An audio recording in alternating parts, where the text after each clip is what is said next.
Quedan 28 minutos, 28 minutes remaining. First of red, 0.43. First of blue, 0.23.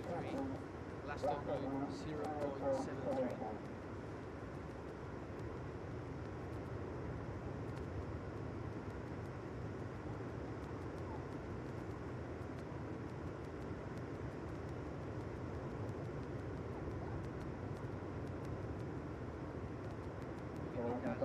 La selección de las olas, la que tenemos pues olas bastante más grandes que ayer, pero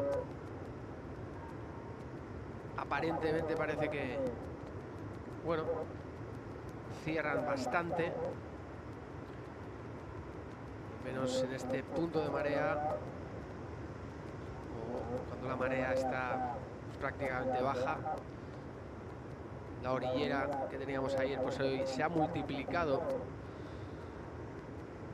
con lo que hace que el surfing sea mucho más técnico. Cuando vemos ahora sí una ola interesante, primer giro, por así decirlo, de la manga.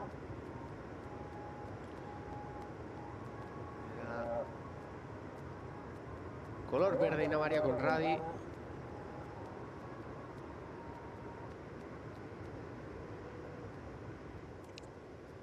Last of red, 0.43.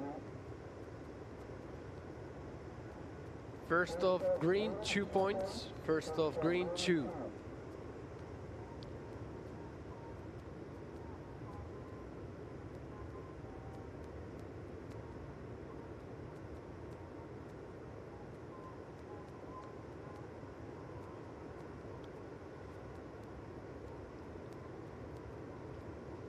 Por lo tanto, podéis ir también calentando motores, surfistas de la segunda manga. Ariano Ochoa, Nadia Aerostarbe, Anat Lelior y Mafalda López. Los componentes de la manga número 2 del día.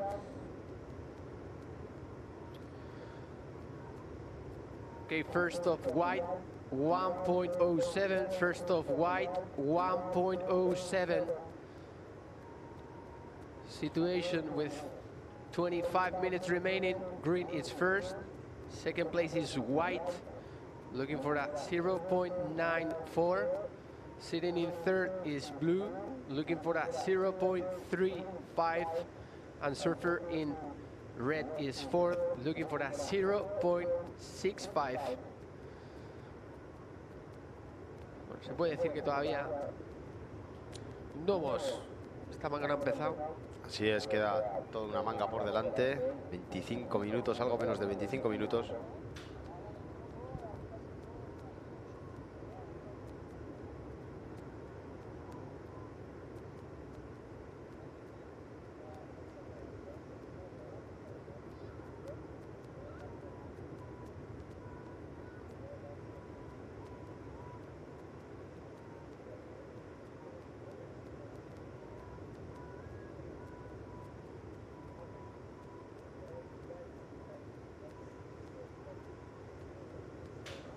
"24 minutes remaining on the timer, ladies." Green in the lead, Hina Maria Conradi with a single score of 2 points. Second is white, Lucia Machado with a 1.07. Third is blue, Camila with a 0.73 and a 0.23. Blue chasing a 0.35 for second, and fourth, Teresa Bombalot in red with a 0.43 and a 0.43 as well. So 0.43 two times for Teresa, chasing a 0.65.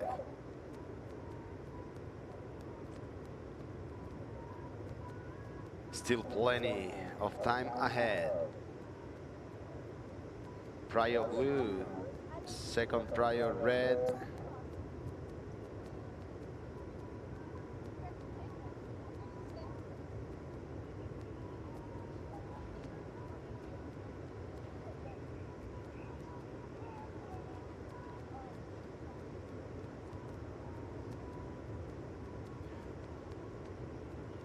Okay, so first prior blue, second prior red, third prior white, fourth prior green.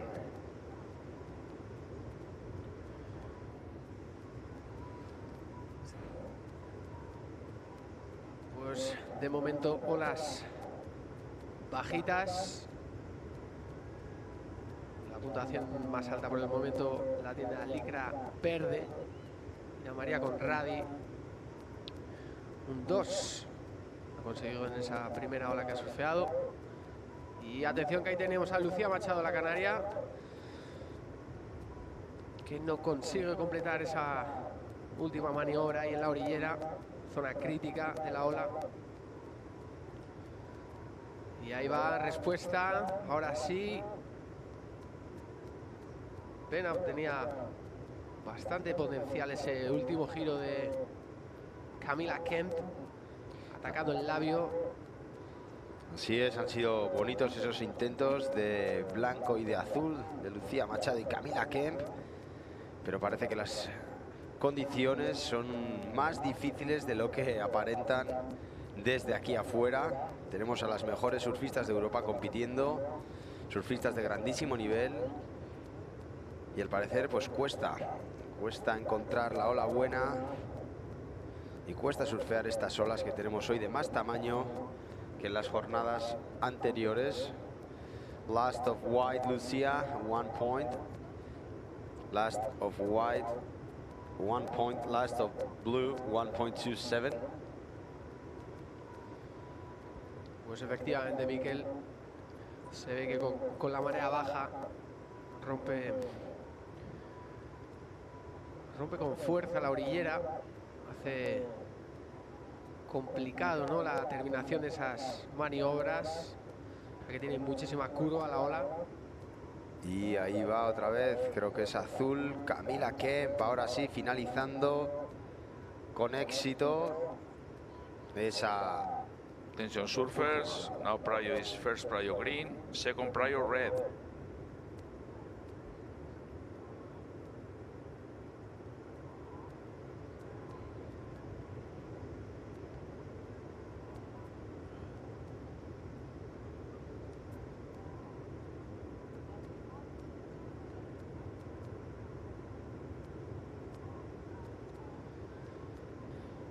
20 minutes on the timer.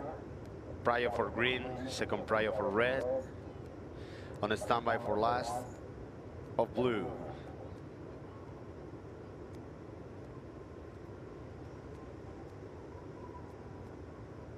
Turno de Ina María Conradi.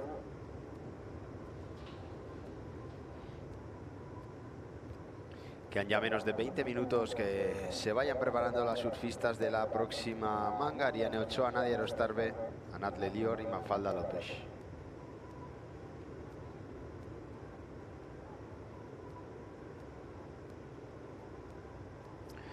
Okay, last of blue 3.83, last of blue 3.83. Last of green a 1.67.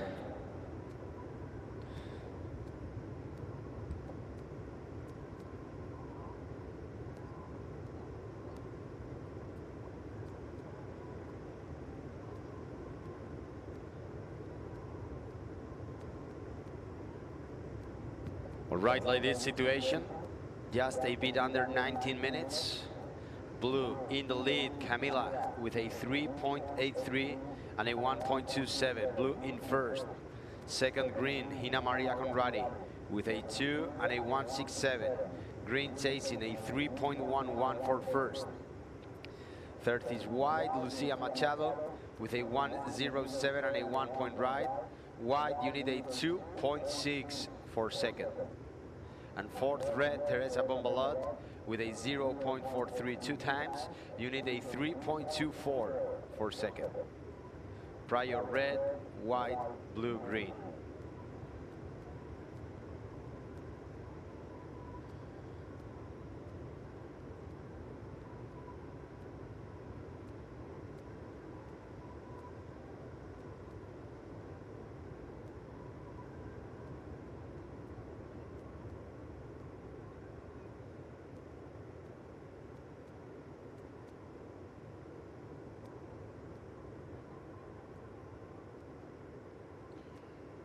Good morning, everybody.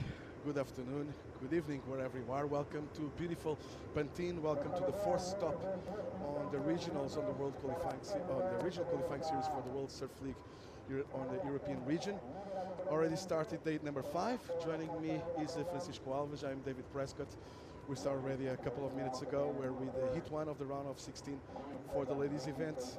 Chico, good morning. Good morning, David. It's great to have you back.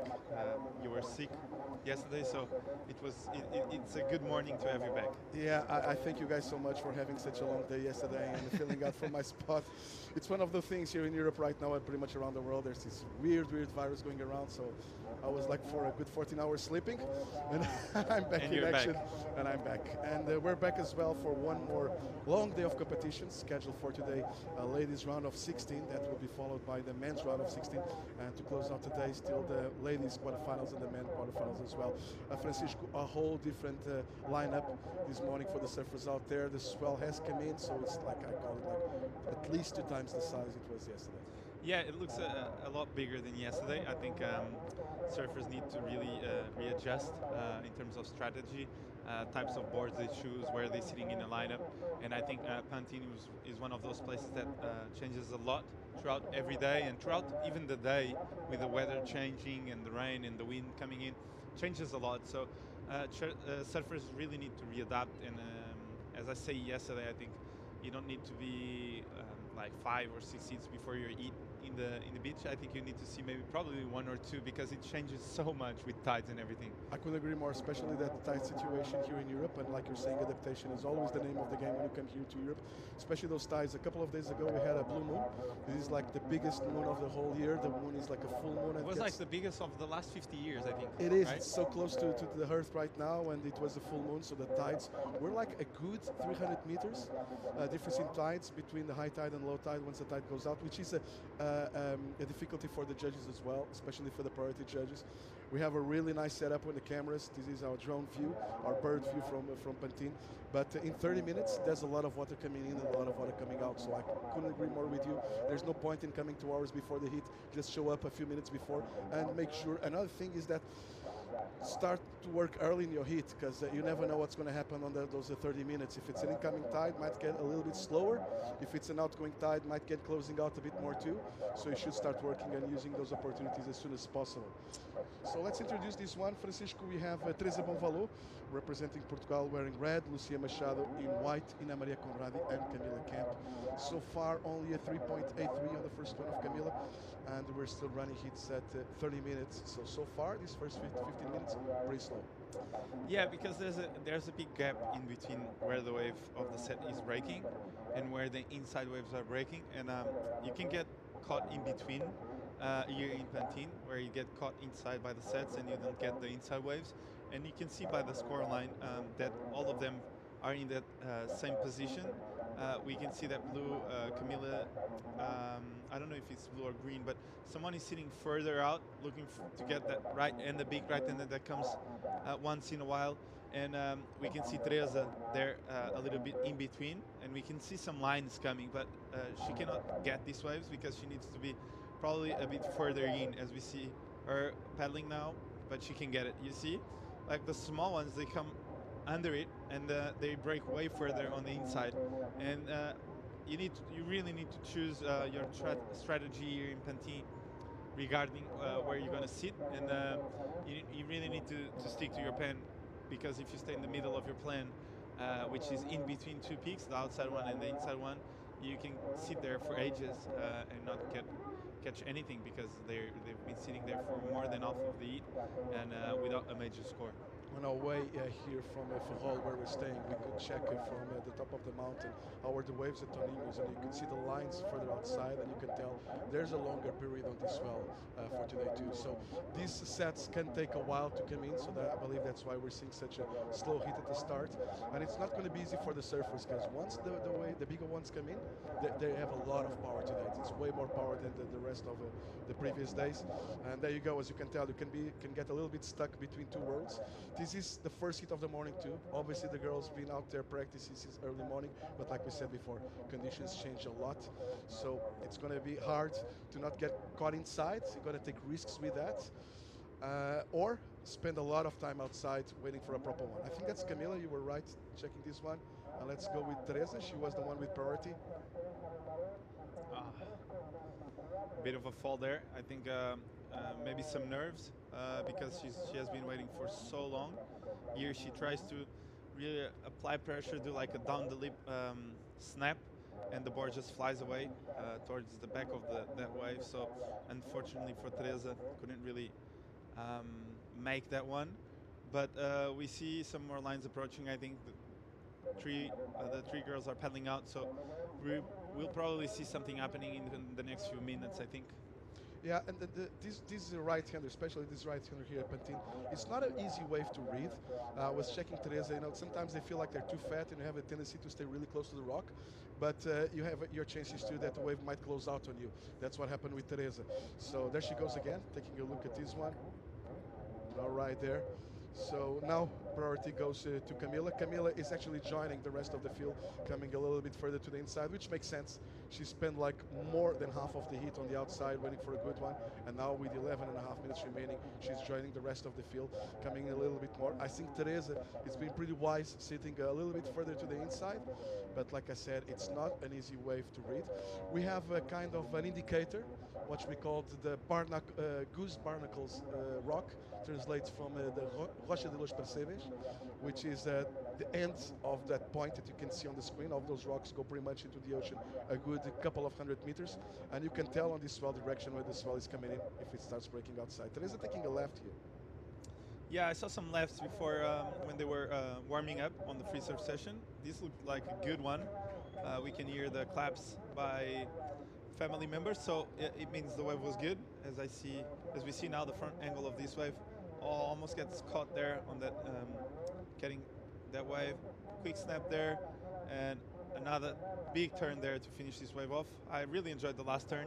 Was that a make, David? I'm having second thoughts about that. I don't think so. That was a really early jump after that last turn. Yeah, she should have stuck. But another thing is that the rocks were there, yeah. The rocks were so close to her that I think the judges might take that into consideration and just call it a make. And there you see Teresa. That's where you pedal out on the bigger days, in between that rock and the small kind of island we have here and the cliffs there. That's what guys use to pedal out on the bigger days, use the riptide there. So, and another thing is that you check the angle from the drone and it looks like so clean, and then you check the angle from this one from the beach and it looks a whole different deal. This is Lucia Machado on her backhand. Nice setup turn to start this one. Quick snap there, a lot of white water, and finishing out. I think the ladies out there are realizing now there's only 9 minutes and 45 seconds remaining, so they're not going to be as selective as they were on the first 20 minutes of the heat. Yeah, you can tell there's some urgency in between them. You can tell when they're catching like smaller waves and white water waves.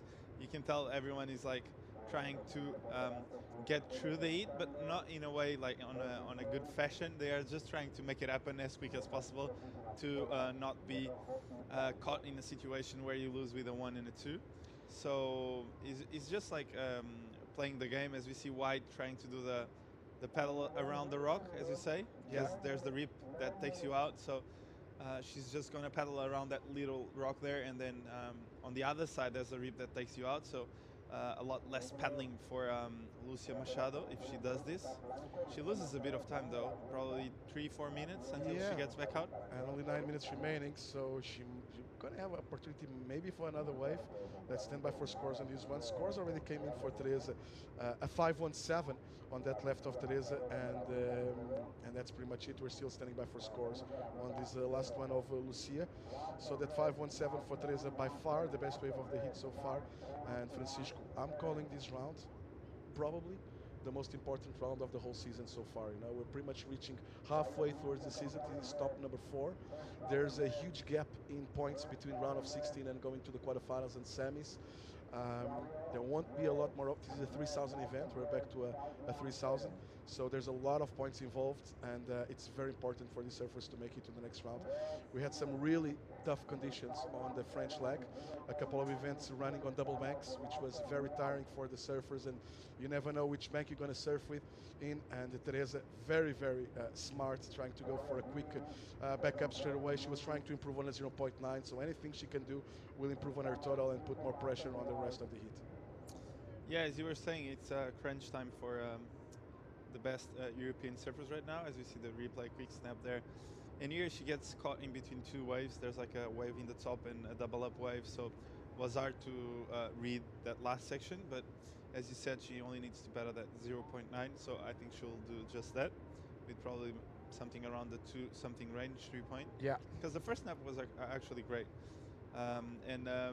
Yeah, as you were saying, I think one of the things I was speaking with Oda yesterday is about like how nowadays it's so focused, all events are so focused in like 1 or 2 months that you have the whole year to prepare for these moments.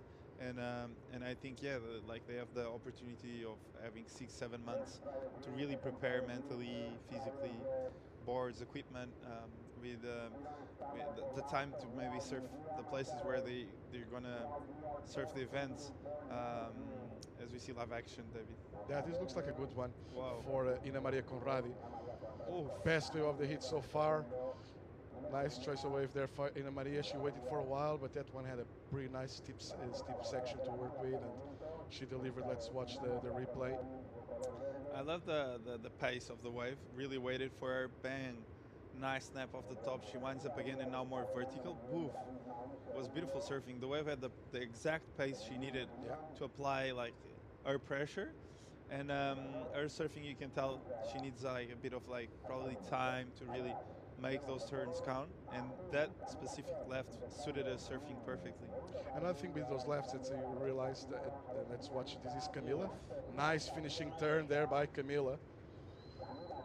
Let's see if we can get the replay from the start as this one, as we see Teresa on the outside trying to realize the scores for a previous one. And this one is closing out fast. It's going to be a setup turn into a nice finishing turn. Let's see if she gets one before that closeout. Oof. Nice hit on the lip net, critical, and she likes it. Well, I think I thought the judges thought the conditions were so hard that the first, as we see Teresa again, on the left. You know, I was going to say about the lefts. The good thing about the lefts is that you kick out and you're already in the channel, and you're pedaling back out instead of going all the way around. This looks like a good one of Teresa as well, all the way to the rocks. This is a funny wave. It's not a very common wave here in Pantin to surf this left-hander. Usually there's a big ditch there where they pedal out. Let's watch this one for a different angle. Oh, this wave looks beautiful. Nice off the top there. Best snap of Teresa so far. Here I thought the wave was gonna die off, but she was lucky enough to really apply another snap there and another turn here at the end. So a wave that normally disappears Exactly. tended to be a really good wave for Teresa. So a really good wave choice for Teresa, and she was needing this because we saw Camila and Conradi actually coming back on this seat. So I think because of having a backup right now for Teresa, it's a really important wave for her. So this was a crucial moment indeed for Teresa. Yeah, Teresa is kind of one step ahead of the rest of the field on this one. She's Exactly. got that 5.17 at the start, and all the girls still have like only one score, only one keeper. This is going to be the second one for Teresa, and with 4 minutes and 15 seconds remaining.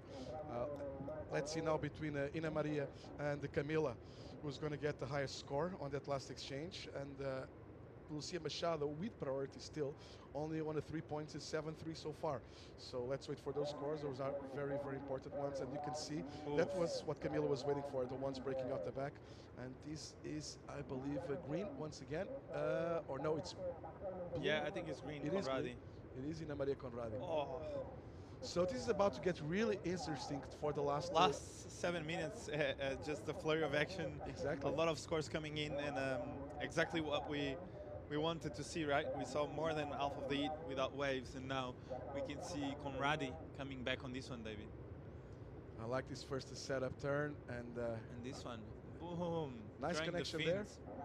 Throw the fins a bit, just like a quick floater into a blow tail kind of maneuver, and this is going to help her out a lot because she has the left that we haven't seen the score yet, and she has also this right, so she's well and truly putting herself in a position to make this one. I think she did a really good job to find both waves in the last probably 5 minutes, so great job by Conradi. We're still waiting for scores on the blue on Camila, on Teresa as well, and now this last one of Ana Maria, reminding you that the judges do have access to replays over every single wave of the event, so it might take them a little bit time to deliver scores. As you can see, Teresa is really eager to get her score. That's Teresa waving, trying to get the score information from the beach announcer, and still waiting for scores on that last one of Teresa. So judges still reviewing and comparing. Let's see how this scores. 2.5 minutes remaining. One thing about having all of these events on such a tight, you were saying that they have enough time to prepare, but another thing is that being so condensed in a couple of months, you really have to take care of yourself. You can't get sick or injured or whatever, because you have no time to recover whatsoever. It's pretty much back to back on every single event. We have, let me count, 4 events in 4 weeks pretty much. First starting at actually 5 at Newquay first, then next week we're going to like a month and 2 Lacano, weeks. Anclet, and then Pantina, and then following this we're going to go back south to Santa Cruz. So you have to stay in shape, you have to stay fit and healthy throughout these couple of months pretty much.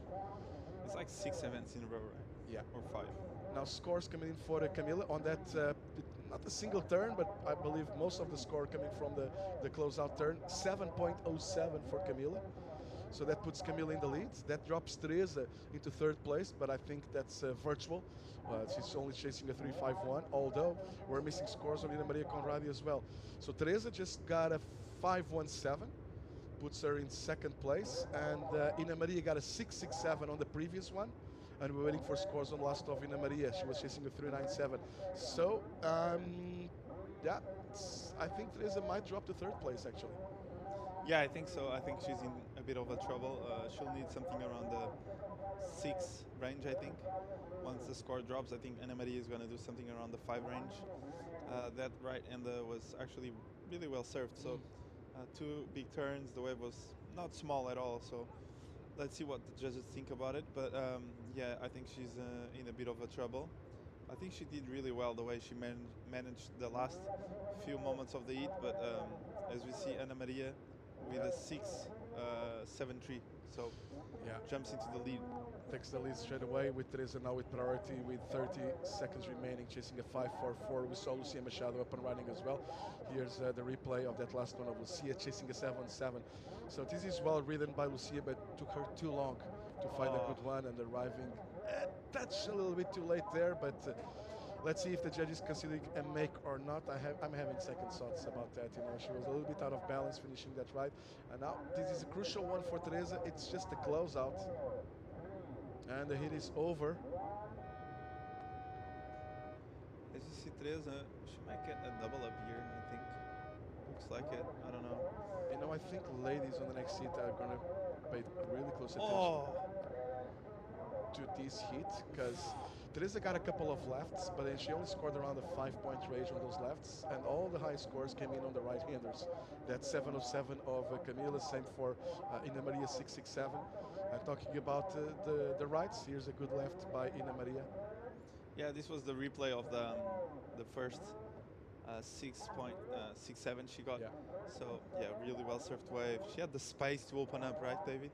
Yeah. As Teresa really had to make up for her scores, really come from behind. The wave wasn't good at all, so she tried really hard. Yeah, as we see Ana Maria finishing off the other six. Well, what I think is like Teresa maybe thought, well, this is going to be a heat of low scores, and I'm going to just try to do something really quick, and sometimes that goes against you. We're going to cut into a quick commercial. We'll be right back for hit number 2, round of 16 of ABANCA Pantin Classic Galicia Pro.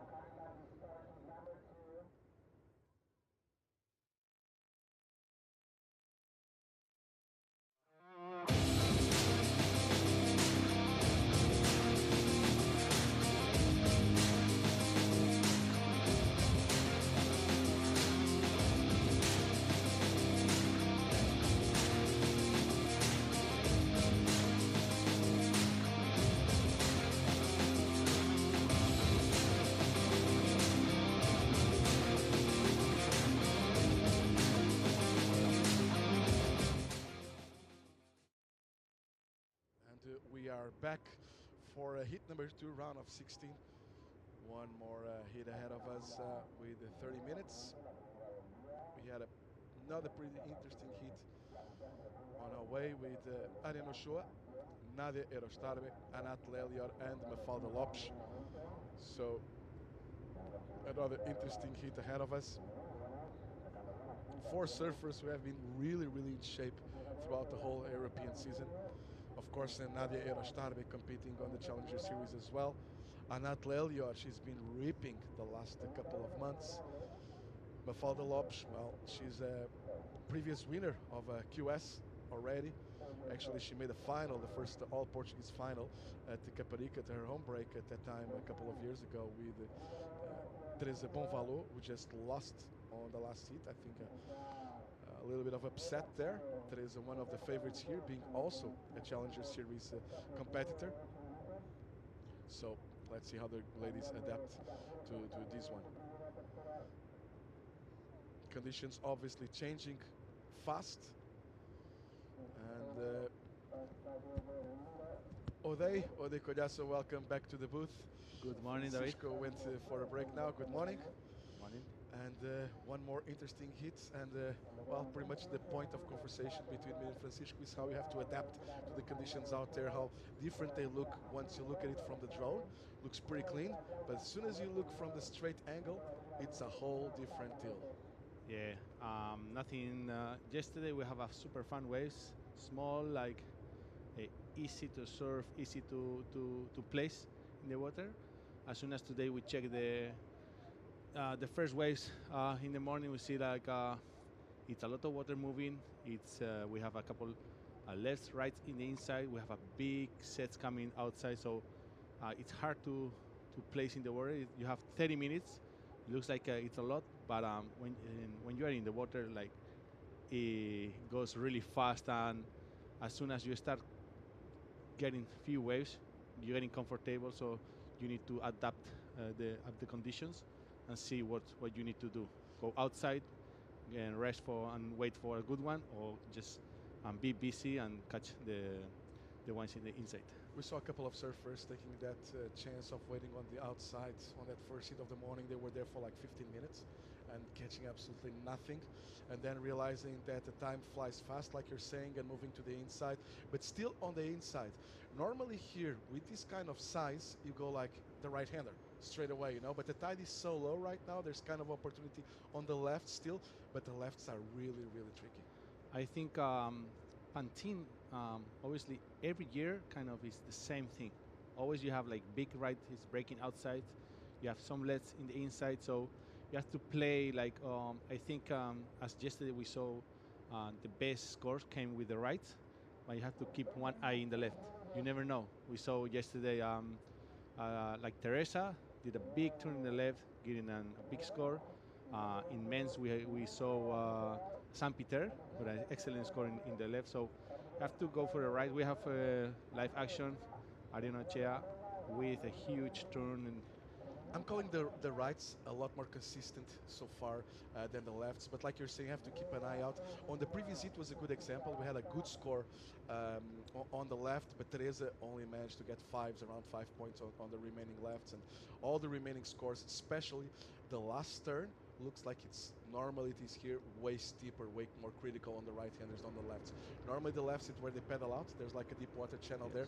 At this time of the tide, I think there's a lot of sand there still, and they have a chance for a finishing turn there as well. But I think it's safer actually to go for the rights. But like you're saying, keep an eye out for the lefts as well. yes, as you say, you always try to adapt when you're in the heat, because the theory says, okay, you're outside, you're checking the waves. The rights are pumping, and I wanted to surf that ride doing 2 big cars going at 9. But after you have to go in the water and then see if you're in the right place or not. So yeah, for me, I was always thinking as soon as this wave is breaking, we saw live action. Wow, that's a huge turn for Lopez. Yeah, really good one by Mafalda, amazing. Yeah, surfer from Caparica. And she's part of that really strong contingent from the Portuguese girls who've been reaping the last couple of years. Nice turn there by Mafalda. It's fun to see Mafalda surfing. I remember her 3 years ago. She did a final at her home break with Teresa Bonvalot, and she was, you know, when you get like your first big result in the kind of in a dream world, and you were thinking like, did I really do that? And she couldn't really realize how important was that result. She really got some confidence out of that result, and she's like building and building. She got a huge air on the QS in the Açores a couple of years ago, a 10-point ride, like a really, really good air.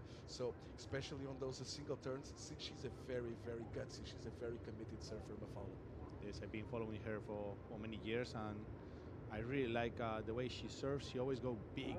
You know, she always go big, even in a huge turn, airs, whatever. And I really like the way she surfs, the way she attacks the lip. I'm loving this girl as well, Anat Lelior. We came from the Eurosurf, that's the teams for the European Surfing Federation, with the Israel team doing really, really good. Actually, Anat lost their wind interference really late on the event already, I believe in the semi, something like that, but she's been surfing really, really good. Well, actually, all the surfers from Israel, they've stepped up their game big time since the last year, I can tell you. We've been lucky to have her here yesterday, talking in one hit, and so she explained how focused she is, how good she was feeling with everything here, inside the water, outside the water, and he has a family, a partner with her, like supporting a lot. And I see her really like focused. Yesterday she did an amazing performance, and she got a huge score in her backhand. So it was good to see her ripping, and hopefully today we can see also an amazing hit for her. I think it's very exciting this time. I think we have the best. I hope all the girls don't take it wrong or the wrong way. But I think right now we have the most promising girls generation here in Europe. You know, they've been really stepping up their game, and you see a lot. Especially you see a lot of girls coming from different countries, stepping up their game. You know, from Italy and from Israel, from Portugal, France, Spain. We have Arena Shua on this one. Nadia Rostarbe from the Basque Country. She's already on the Challenger Series, and she's been ripping and got some huge barrels actually at the Skeleton Coast just like a couple of 3 weeks ago. So they're really stepping up their game, and it's really nice to see, and they're feeding from each other. and it's exciting times for women surfing right here in Europe. I can't wait. So we have like a strong contingency of ladies from Europe on the Challenger Series, and Nadi's a little bit alone with Teresa on those Challenger Series. But as soon as we get like names like Francisca Vazelko getting, and she's there already, but starting getting some more results, it will be fun to see. There goes Nadia, not making that last turn. The first one was huge. Yeah. Here we have the replay of Nadia's last wave. She got a nice leader button going big for a huge turn, and then at the end he went again for a huge one, but the wave didn't help her a lot. Kind of close out. But yes, I just say it's probably the best moment for the girls. For example, in this heat we have Mafalda, Ariane, Anat, and Nadia. Could be a final. Could be a final. And then the most I like for girls right now, they're going big.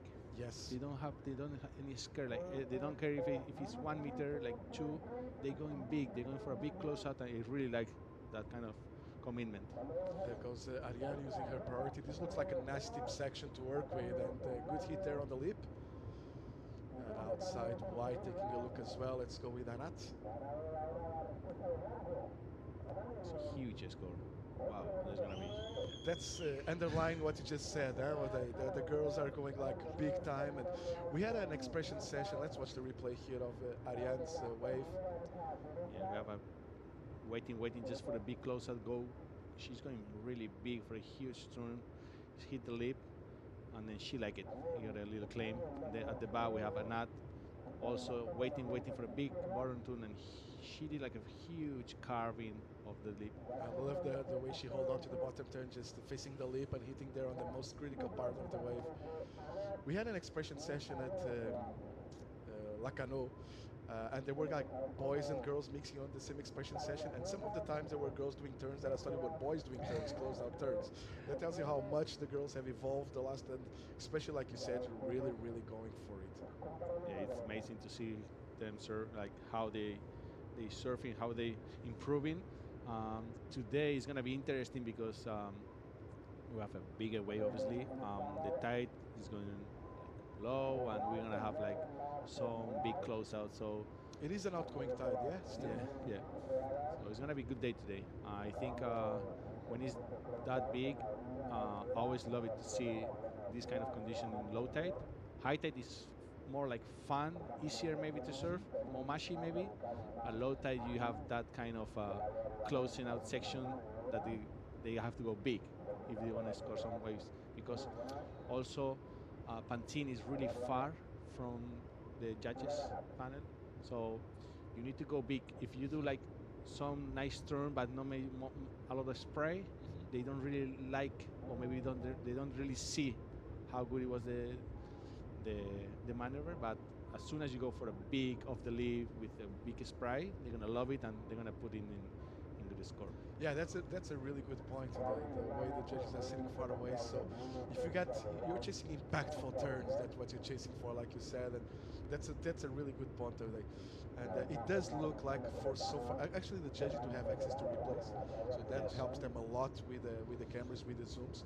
But like you're saying, you can feel like this far away, you can feel a little bit soft the turns until you get like to the proper closeout section, and then you deliver, and the judge will reward you.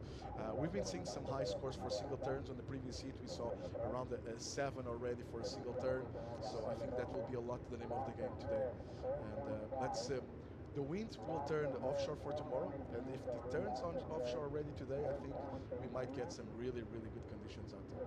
Yes, when we wake up this morning, it was like a morning sickness. Yes. It was kind of weird conditions, and you could see the conditions were really fun with the right and lefts, but it was kind of a lot of water moving.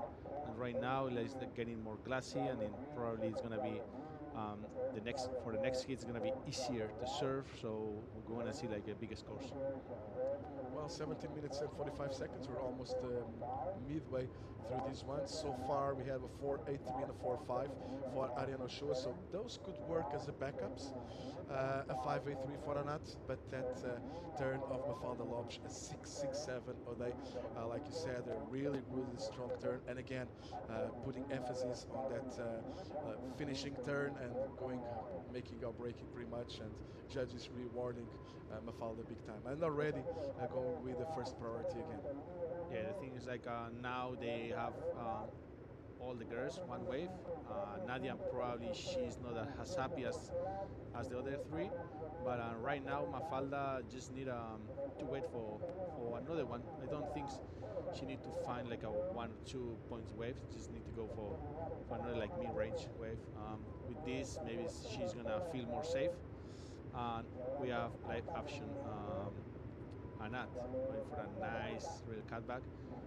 She's gonna wait for a huge close out, but the wave didn't really help. Yeah, and that's the tricky part of that left-hander as well. There's some rebound from the cliffs and some backwash from time to time hitting the wave. Let's watch this one again. But I think the closeout section was a very hard one to manage.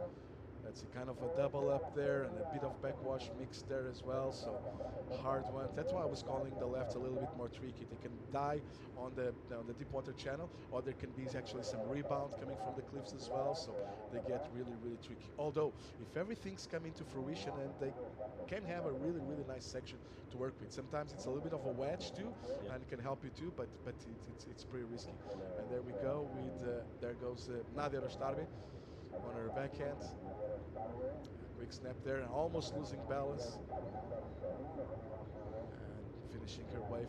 So you can tell that from the drone, looks fun, classy, and really, really kind of easy. But from this angle, it's a whole different thing. You have Nadia again, the last wave. She has a like tricky thing there, and then she didn't maybe really feel really good because the first one wasn't as good as maybe she was expected. So for the second one, probably went bigger than he thought. So yeah, it's not a good start for Nadia. I don't know if you can. I probably you don't see, but it's really hard to go outside. I mean, it's a lot of water moving. It's many close out. So as soon as you got a wave and you are inside, you have to like go around like a rock we have in the right side. So it's just taking like a little time. It's not that easy. So that's going to help you on the left. Most of the time you finish almost on the channel. You don't have to do the run around. But like you're saying on the right-handers, it takes you like a good 3 to 5 minutes just to go around the rock and find your way, your spot back to the lineup. So you lose a lot of time and lose a lot of energy too. It's going to be a hard day. And this is, let's watch green, Mafalda. Let's see if we can watch the replay from the start of this one. That's going to be Mafalda's backup. Here we go. Here we are, Mafalda with the leaders right, but no, she didn't really like it the way she got for the first one. The second one, she tried maybe for the off the lip or just closing away, but the wave didn't help it. Difficult conditions out there. Adaptation is the name of the game, and like I was talking with Chico, this looks to me as the most important round of the year so far. This is stop number 4. We're pretty much halfway. There's a huge gap in points between round of 16 and quarterfinals and semis and final. We are back to the 3000 here at this ABANCA Pantin Classic Galicia Pro. So girls, obviously, they know that there's a lot in contention, and it's so hard nowadays to qualify for the World Tour. Out of these regional qualifying, we take the top 4 girls, and then going to the Challenger is pretty much the same. Only the top 5 advance to the World Tour as well. So it's super hard, and I think the girls, there's a little bit of nerves out there. Until you get like a proper one, I think nerves will be hitting you a little bit too. Yeah, I just say right now you have like many like QS and then Challenger, so you have to like focus in one thing, then another thing, and right now you made some hits, and this one is crucial because after this the points going double, and then more money also. And as we thought yesterday, this month is really important. It is really, really important. You have to like be training and try to be ready for this month. You don't care if you're ready in April or in October. You have to be ready in right now in August, because there are really important contests. We've been like this the 4th contest in a row. I think England, 2 in France, and this one now. So yeah, it's a really important contest, a really important round. So hopefully, yeah, we can see some Good scores, huh? And you know, you can be preparing the whole time, and you have to make sure that you stay fit for those 5 weeks or 6 weeks. I got scared yesterday. I'm not a competitor, but I have like 4 events after these ones still going, and there was some funny virus going around. I was a little bit sick yesterday. Thank you so much for you and Chico for filling out for me. So that's why I'm saying you have to be prepared for this month, and then you have to make really sure that you serve. Watch out for your free serves. Watch out what you eat, how you manage, because it's gonna be a long month. Like you're saying, it's 4 events in a row, pretty much every single week. There's one event, and you have to manage your expectations too. And just look for the girls on the round of 32. They were waiting pretty much a whole week to start competing, you know. Yes. So you have to make sure that you take those first days that you're out of the competition, before you start the competition, to get good sleep and stay healthy and eat well and stay away from all the funny virus that are around. You know, it's a lot of pressure on the psychological level as well for the surfers. You know, I felt it yesterday. You know, there's a lot in contention for me too, for events, and I love announcing. I'm usually beach announcing for them too. So for the surfers, that has to put a lot of pressure into it too. You know, it's pretty much everything is condensed in 6 weeks. And I think it's not that easy because the heats are half an hour, and then the rest of the day you outside. So you have to manage your time outside the water. You have to feel comfortable because as soon as you have a bad time outside, your everything going down. No? Yes. As we see live action, Ariane Ochoa going for a little good cutback, just waiting for going for one big turn and then waiting for another big closeout. There's a nice one by Nadia. Bigger wave. You know, I think this Ariane so far is sitting on backups, and I believe she's going to be still sitting on backups after this one. As much making a big difference that 667 of Mafalda and the 583 of Anat, and again, pretty much single turns there, both for Mafalda and Anat. So let's see how Ariane scores this one, and then we wait for scores for Nadia as well on a bigger wave. Nadia so far only on a 3.33, but I believe that was so far the best wave of Nadia in the heat. Let's see how the judges review and score that single turn of Nadia on her backhand. I think it's good for the next girls they're gonna come up for the next hit.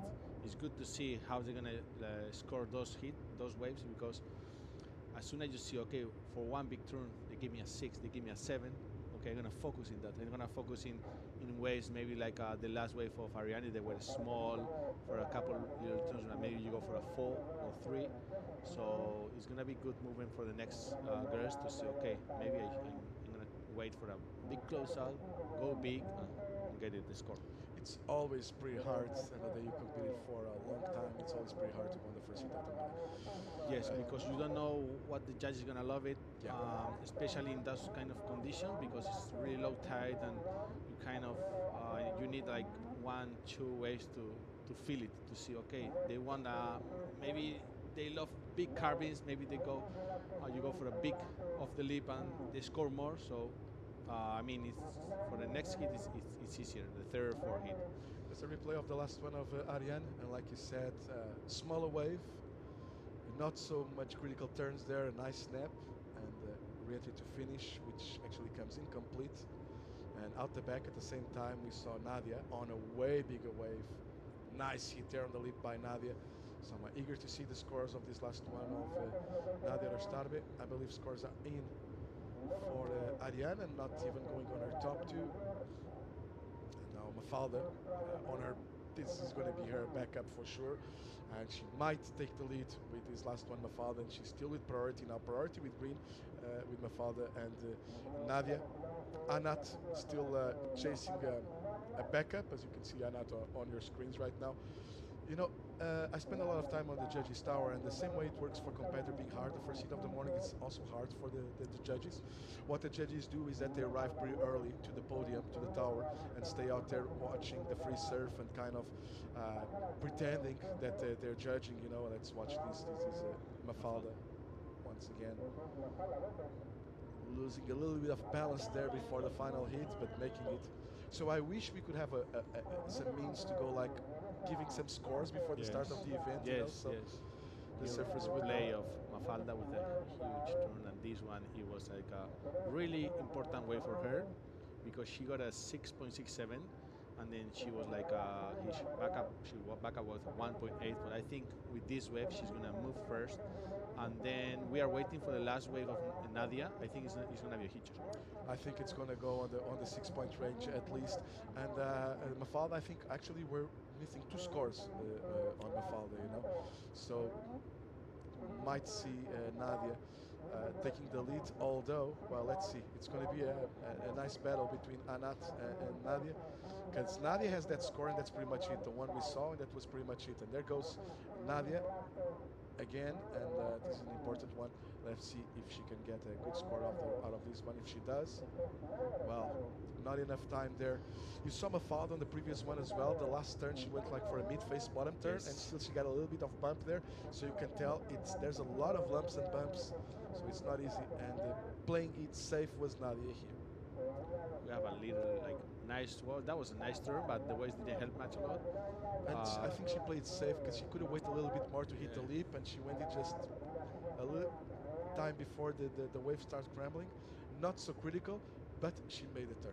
And she knows she's a very clever competitor. She knows that her previous score will be a high one with that single turn, and now she was working like kind of on a backup, not going like big time and taking risks. That's it, because she knows like she's gonna be a good wave, the previous one, and then she knows that the best wave she had it was like 3.3. She has to bet the 3.3. So exactly. Okay, I'm gonna go for this one. Maybe I can do a one big turn, and then maybe go to 4, 5, and then with this you just building scores, and then it's not the same thing putting the second place or first place right now.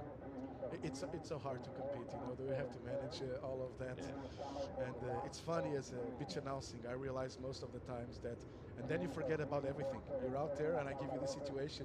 2 minutes after that, it's just a blank on your mind, and that's why I keep on giving you guys information when I'm pitch announcing, because I realize that it's very, very hard, especially on these 30-minute hits. You know, there's so much things happening out there.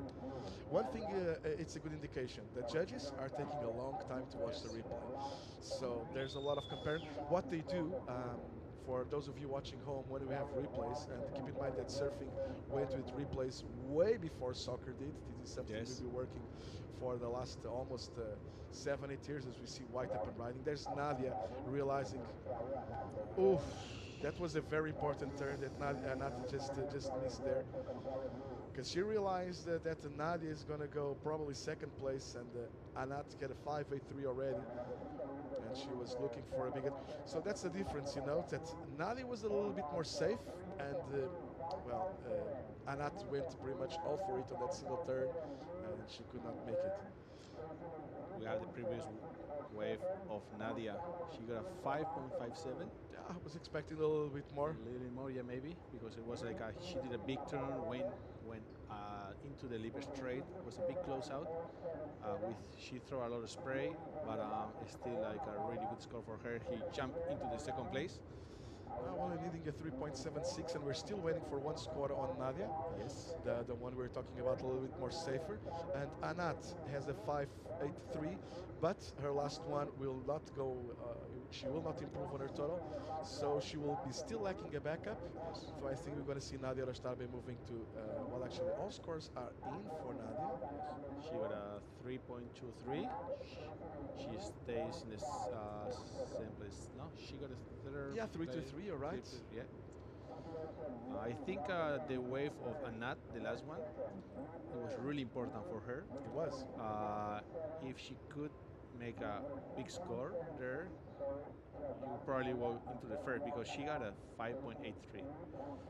But yeah, I mean, it was a really hard wave to serve. Requirement was a 3.5.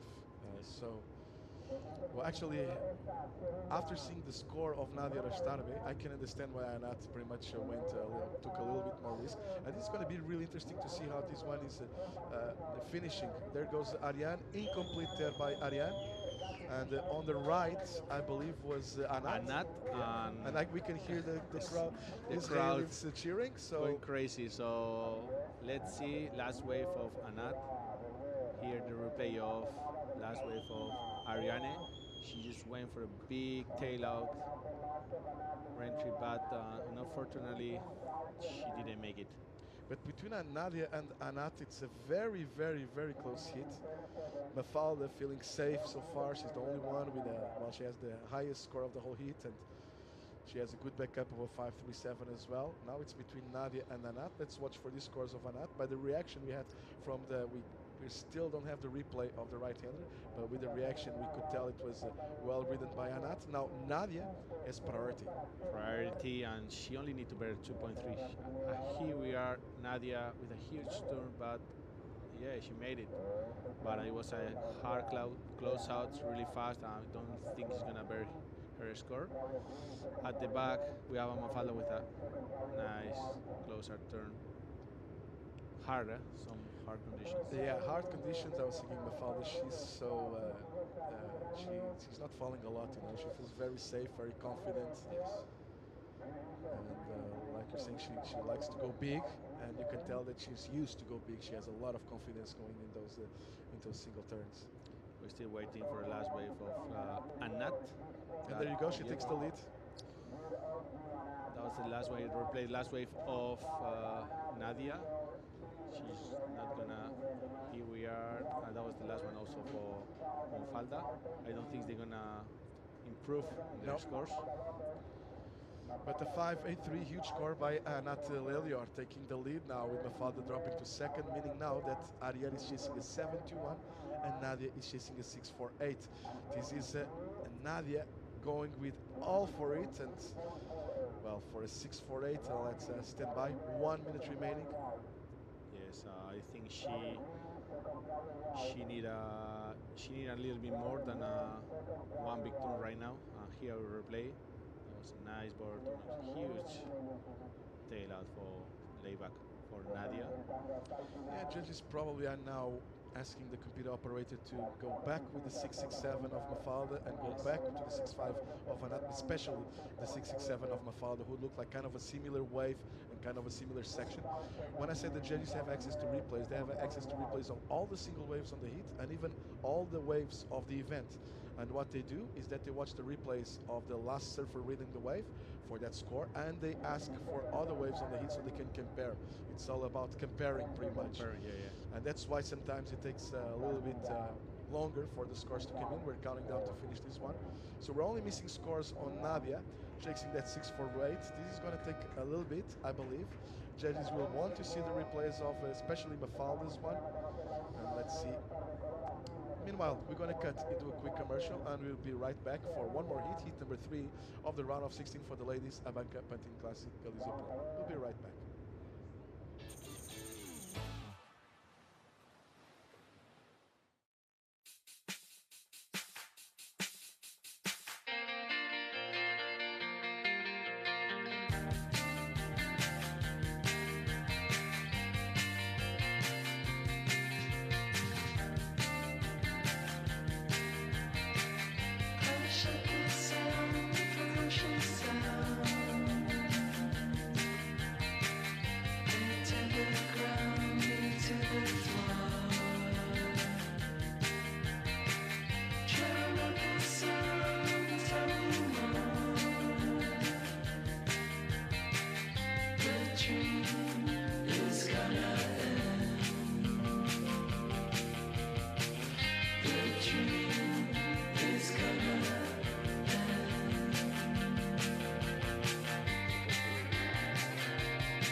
And we are back.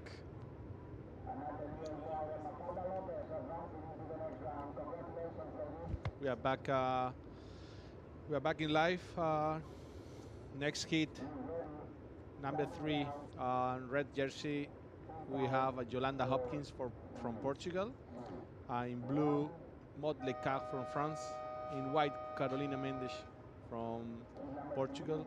And in green, Naya Milo from France.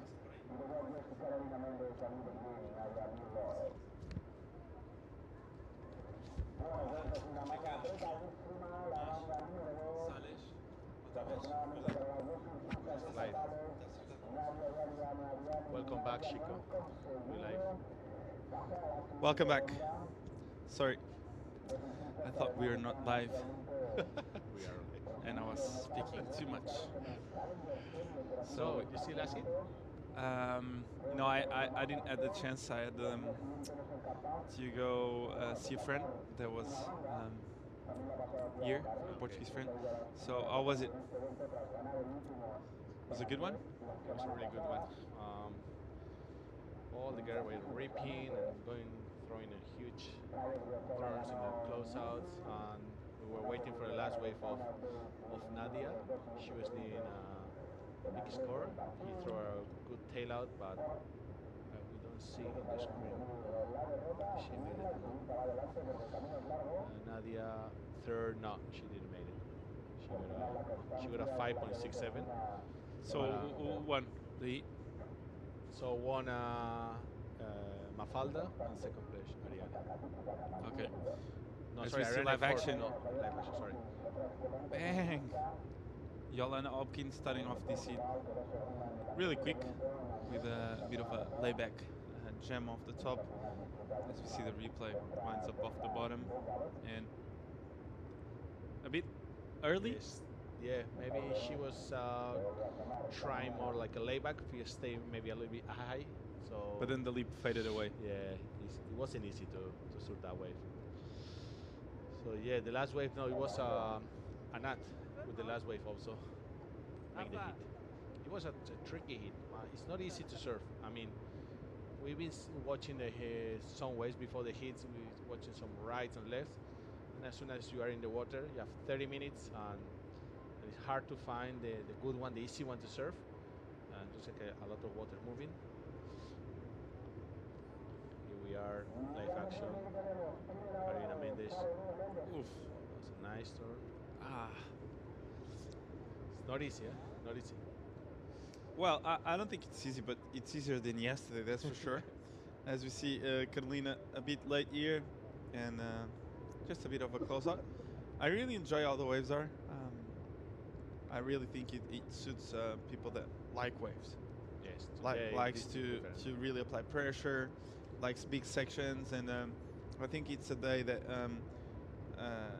there's opportunity for everyone. So it's not a question of like there's like one or two good waves in 30 minutes, and if you get it, you're lucky enough to make the heat. So I think today there's opportunity for anyone to make it, and I think that's the great part of today's Swell is that we can see opportunity for everyone. And even though it's a bit tough, I find the waves a lot better than yesterday. Bang! Big turn off the top for Maud Lecard, the fiance, right? Of Jean Duru. And yeah, they've been together for the last probably 15 years. A lot. A lot, Years, yeah. a lot. Great partnership. They have. They both pushing a lot They each other. Yeah, they push a lot each other. They train together. They surf together. It's great to see, and it's always one of those European power couples we have. Right. Joan, one of those European Yes, power couples we yes. have. Joan and Maud. Probably we need to give them the trophy. I think they are the most powerful. Team of the year. Yeah, team of the year, right? And yeah, the Maud is in the water, so Joan is probably here on the beach supporting. And what a great coach to have, Joan. What a great coach to give you tips about the conditions and what you should do or not do. A guy that doesn't make many mistakes when he's competing. And you can see now live on this one, Naya Milhao. Bang! Big turn off the top. I really enjoy her style, Naya. She gets really low on the surfboard, and she when she goes for the turn, she goes with everything. I really enjoy that about her surfing. And that turn was beautiful. Projected down the line with a lot of speed. I had the chance to commentate a few heats of Naya, and I've seen her go really vertical, and she likes to throw the fins out, and she's aggressive, and that's something I really enjoy about her surfing. And you can tell she's not holding back or surfing safe. So Naya, I don't know how old she is, but I know she's young. She's young. Yeah. but she surfs like a veteran, so it's great to see new names and what heat we have on our hands too. Portuguese Naya from, I don't know if she's from Reunion Island or Guadalupe. I don't know. But she's not from I don't know as she's well, from- but and from Maud an island, Licard. but I'm not sure. Maud Licard from Osegor, right? She's from an island also, Caribbean island. But Oh, right. she lives in There France, for yeah, a long from time now. Newfoundland, yeah. But yeah, what a great hit. We saw the first one of Maud Licard that of the leap. She did in the first wave with a 4 point. The first one also for Naya, that little tail out snap with a 3.67. So it's gonna be a good hit. It's gonna be a good hit because Yolanda is just she, as we saw in the previous heat and also in the previous contest, she likes to go big and she likes to throw a big turns. Today in this condition with the low tide, with those closeout, I think she's not gonna be scared and she's gonna throw a huge turn and try to go for a big score. And I think today, as you say, we have plenty of waves. It's gonna be good to see all the surfers here live action. Mont Descartes. That looks like a tricky wave with a lot of bump, but managed to do a little nice cutback, waiting for a big turn in the inside, and he's probably gonna go for another finishing one in. That was a nice wave for Mott. Well, she was really patient. I love the approach. She was just really casually surfing this wave, and I like how here she doesn't try to rush anything. She really waits, and when the section pops up, she attacks it. So that was nice. She didn't really rush any turn on this wave, and maybe she's gonna get some extra for that last little one. Yeah, I think I think the second turn was like the money turn. Yeah. We didn't expect maybe that much water because it was like kind of weird Stopped. wave, and then Yeah. I was like, whoa. I think the rib was going against her, and she was quite like caught in that like motion of doing a bottom turn, but the board was kind of like stopping, and we couldn't really think she was gonna throw so much water and actually put so much pressure. So a really well surfed wave by Maud on this one, and Maud always with this casual approach, really technical surfer. She has been around for a long time now. Yeah, many years. And she's been close to qualify already. I think she's some years she did, but I'm not sure exactly. The exact year. Exactly. I know she's been like because the way she surfs, the way she competes, she always been there, winning contests and almost qualifying. But not sure the year. She's good. She likes competing and she likes winning and she likes to, as you see, is paddling and she's like focused. And this morning we were talking with Victor, the photographer of the contest. He went into the water yesterday to get some shots, and he told me it was the first time for him, and he was watching the faces of the competitor. He said, I did many photos outside the water, but you don't see the faces. Everyone was like, super focused. Like some guys, like my friends, like Adura Matren, his friends are Victor. He didn't even realize he was Victor because he was that focused. He was watching him. He's like paddling like straight into the peak, and he was like, for him was like, for you no, because you did many hits and you are in that position. But for someone it's outside of the contest, he was like freaking out. As you see, White live, Carolina Men's great snap off the top. Another snap here, and bang! Can she make it? No, it's a no make, but the first one was great. The first one was great for Carolina. Great wave for her. Big. I thought it was bigger, actually. But nonetheless, well surfed wave by Carolina.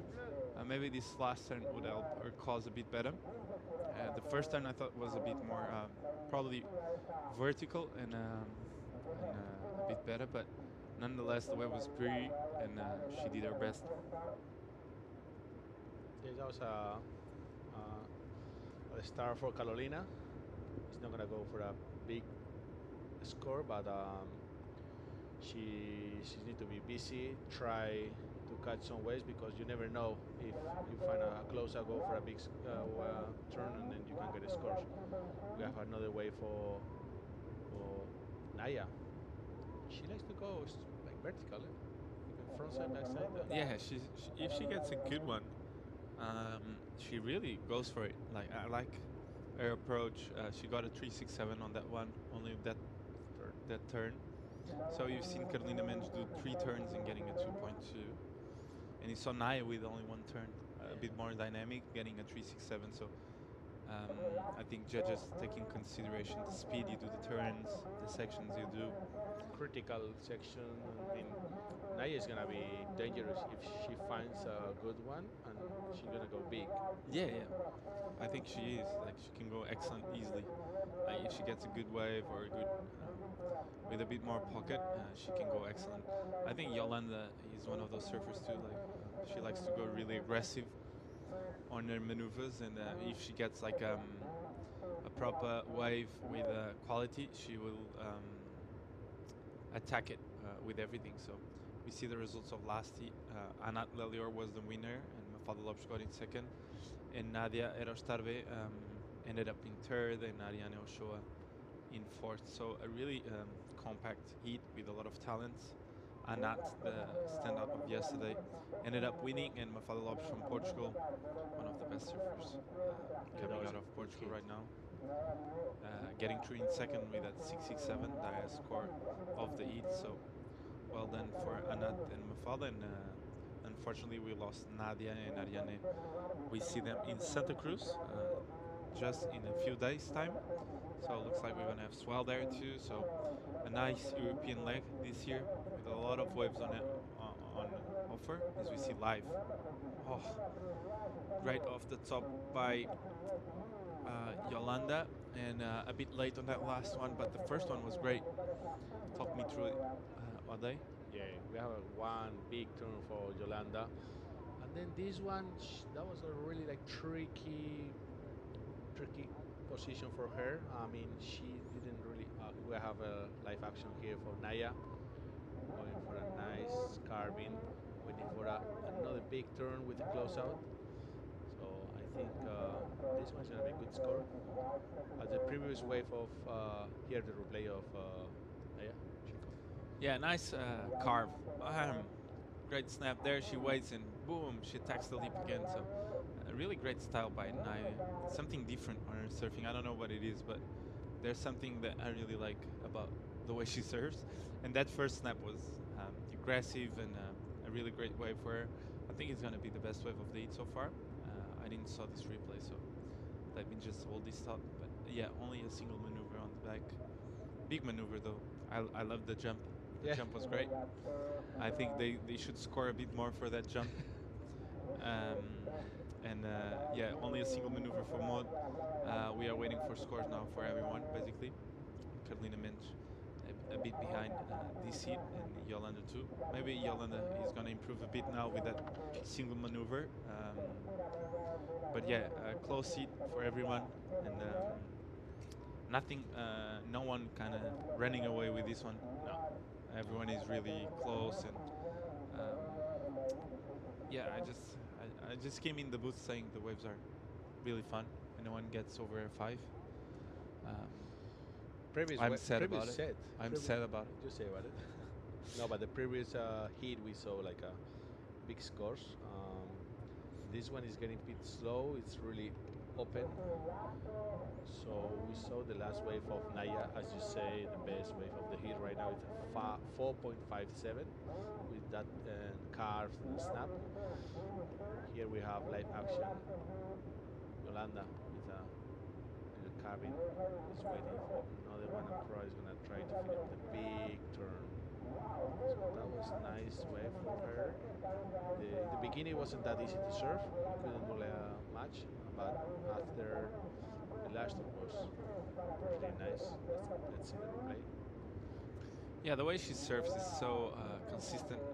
Nice first snap, winds up again, waits for it, gets a quick, just a quick check there, but sets up this last turn perfectly and ended up this wave really well. So this is going to be the best wave of the heat by far. This was really well served by Yolanda. First major maneuver, then a setup one, and the last one was right in the pocket. So with a lot of commitment on that last section. Wasn't a really easy section to attack, but Yolanda made the most of it. So I think she's going to have a healthy number coming her way. That's for sure. With 14 minutes to go, we see some sets coming in. Once in a while, we see some big sets, right? Yeah, it's big. This one is a big closeout. I mean, as soon as you get a wave, and then after you paddle out outside, and it's not that easy.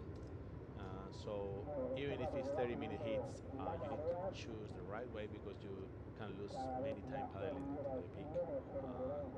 I think it's not easy. I think having like a backup as a left is a good idea Yes. because you go for the rip and you go back up.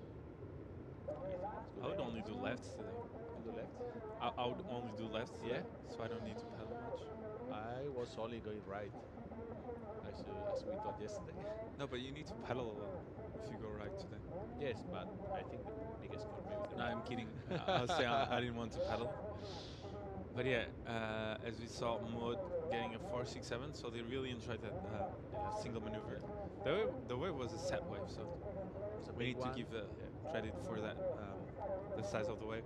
Naya, though, smaller wave, 4-5-7, so not as big as I thought it was going to be because of the size of the wave. So they are judging a lot the size of the wave. That's today. important. That's going to be important for the next hit and to see how they judging.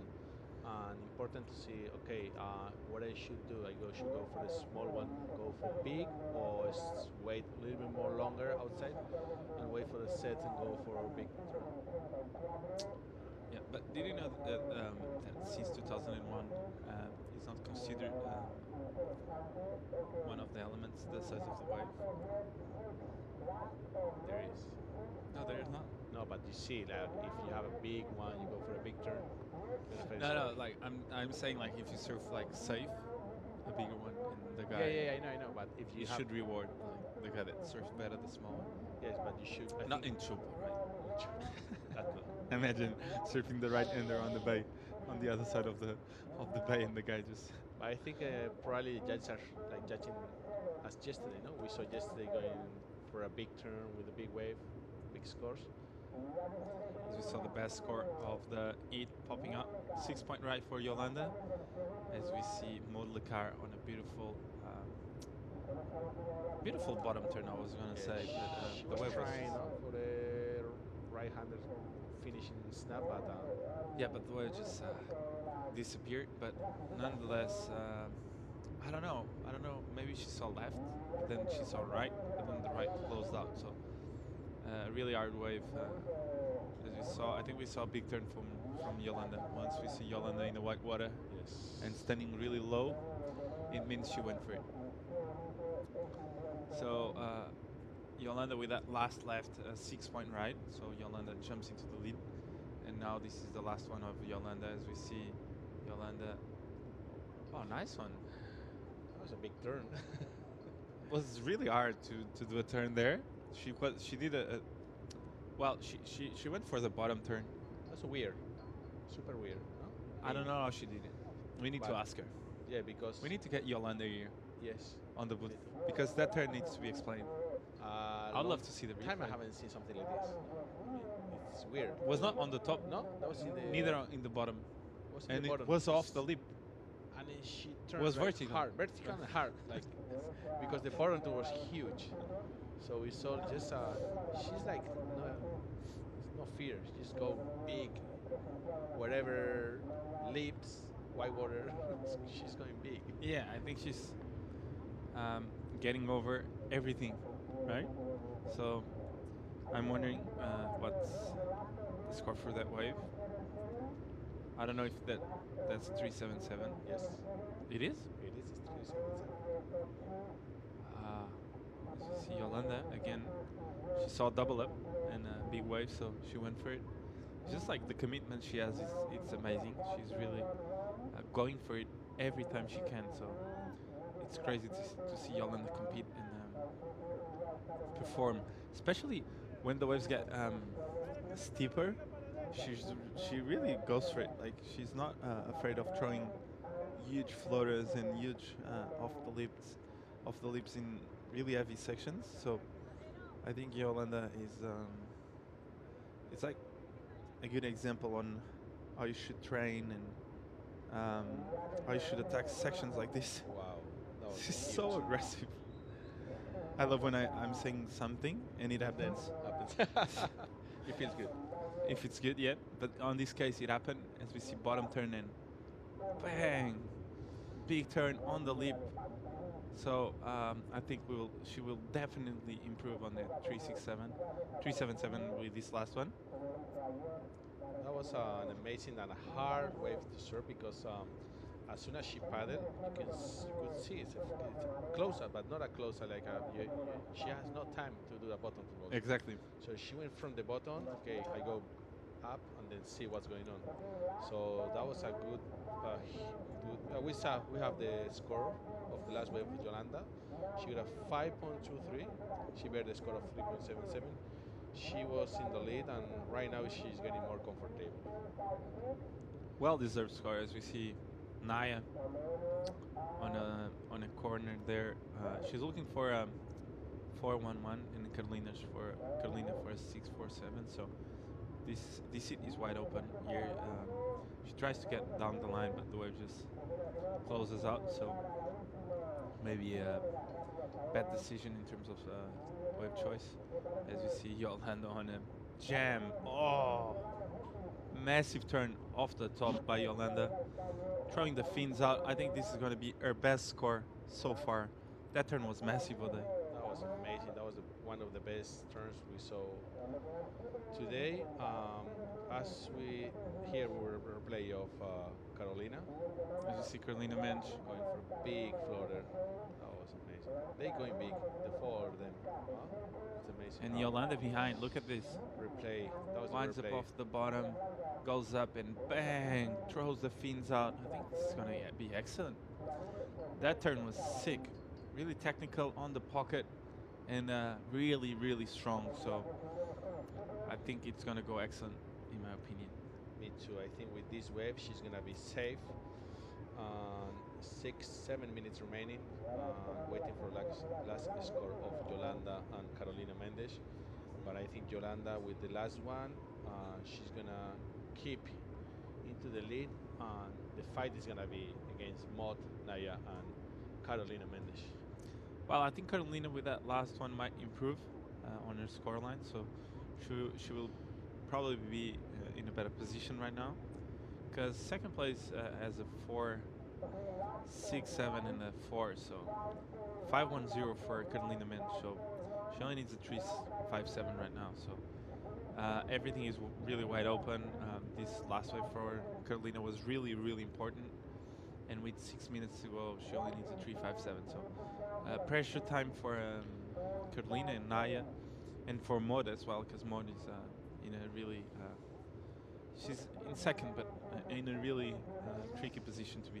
Yes, we always says the thirds and the four. Okay, they're like a tricky position, but then when you're in second place and the third and fourth, they need like nice, like a little score, like 4 and 3. You are like thinking in you, like you have to better like a Mod in this case. She need to better like 4 point, but also need to keep an eye to the other surfers to see where they sitting and try to be there if one of the good was coming. Here we have Mod the guy with the Prio. She went for this close shot, but that wasn't a really good option for her. So the priority went to Nadia right now. Nadia needed a 4.1, 5 minutes remaining. So the heat is still really, really open. Yes, we are the last wave of Yolanda. I just say 7-point right. This one is going to be the best wave of the heat and one of the best wave of the day. That was a huge turn. I see all the tail went from down up, amazing. So I think Yolanda with this type of conditions is the one to beat in contest. I think she, if the waves stay like this size and they grow throughout the day, she's going to be really hard to beat in these conditions because Yolanda loves open ocean, a lot of opportunities, and she likes big sections. So she's not afraid of just turning around and going a double up to do a huge floater. And I think that's something that helps her a lot in terms of excellent scores coming her way. And that 7 was the case of it. No one paddled for that wave. She went and she attacked it. So showing that with a single maneuver you can go excellent. And yep, I'm stoked. I actually said you said it too. It was gonna go Yes. excellent. So Yes, we are sure. on the board We are there, huh? with with them up there. So stoked. We are on point with our thoughts. Yes. We are aligned with what's happening in the water, and you've competed for many years, so you've seen many waves and many scores as well. So Always like it to do that, to do that, yeah. that's a fun game. In live action. We have a mod car going for a nice bottom turn. Stay. It wasn't that easy to go into the lip, and she's not gonna bet her score. Get the replay of mod. Yeah, she came from behind, tried to attack it. Maybe I think if she had gone for that only for that last section, would probably get maybe in touch with the leap and create a situation where the turn was a bit more critical, as we see Green Naya providing with the fall. A lot of white water in the face, and she lost it. So as we see, Yolanda there, maybe getting a bit over herself on wave selection, as we see Carolina. Yolanda looks like she is happy in those conditions. With, I think we see here the replay of last wave for Yolanda. As we see, as much as waves there are, she feels better because she can try more and more because she don't need to like really wait for a big one, waiting for a 2-3 turns. I think wherever it's a close out with a big leap, she's there. So probably, as you say, today is gonna be one of the top girls to beat. She always is actually, because she's so fearless and she never gives up and she's always there. So one of the best surfers in Portugal right now, and she had some amazing results over the last couple of years on the QS and Olympics as well. So Yolanda proving that hard work and dedication is it's major when it comes down to being able to succeed in professional surfing. We have seen many examples of hard work paying off in every sport, and surfing is no different. Every time you put in the time and you dedicate yourself, you can achieve some big goals. So Yolanda has been doing just that. What a great career.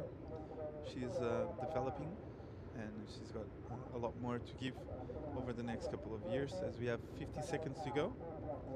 And Yolanda, I think, is going to take the win. And let's see if can Naya or Carolina get something in this last minute to turn the heat around. So nervous moments for Naya and Carolina Mendes. Not an easy position to be in with 30 seconds to go. And for Mod, it's not an easy position too, because they don't need much, and she might be a bit stressed. Priority with Naya, and second priority with Carolina Mendes. That's gonna be a really stress 22 seconds for Maud Lecar, sitting in second place with fourth priority. She needs to get a 4 point. Naya and Carolina sitting next to each other, but 8 seconds we don't see any waves coming. So I think looks like Yolanda and Maud Lecar. Congratulations, made it for the next hit, and good luck for the next contest to Naya and Carolina Mendes.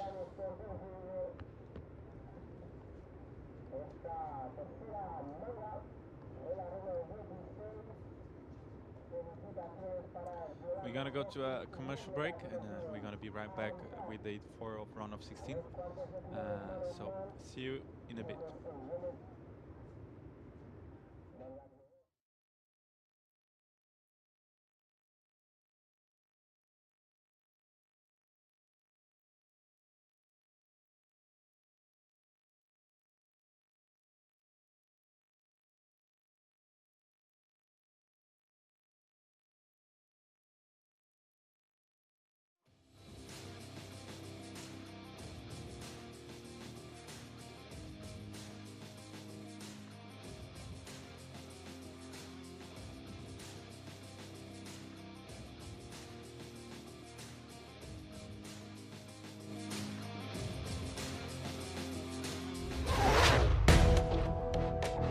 Compartes llantos, risas, victorias. Una de las cosas que yo aprendí es a creer en ti mismo.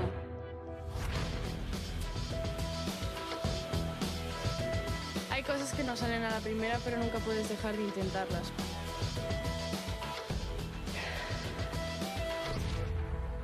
Confianza, garra, motivación, rabia. Hay momentos que sale la rabia.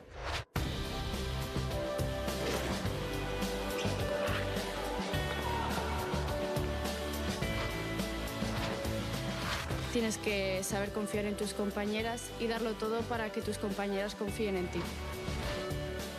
Soy Carmen y juego al balonmano.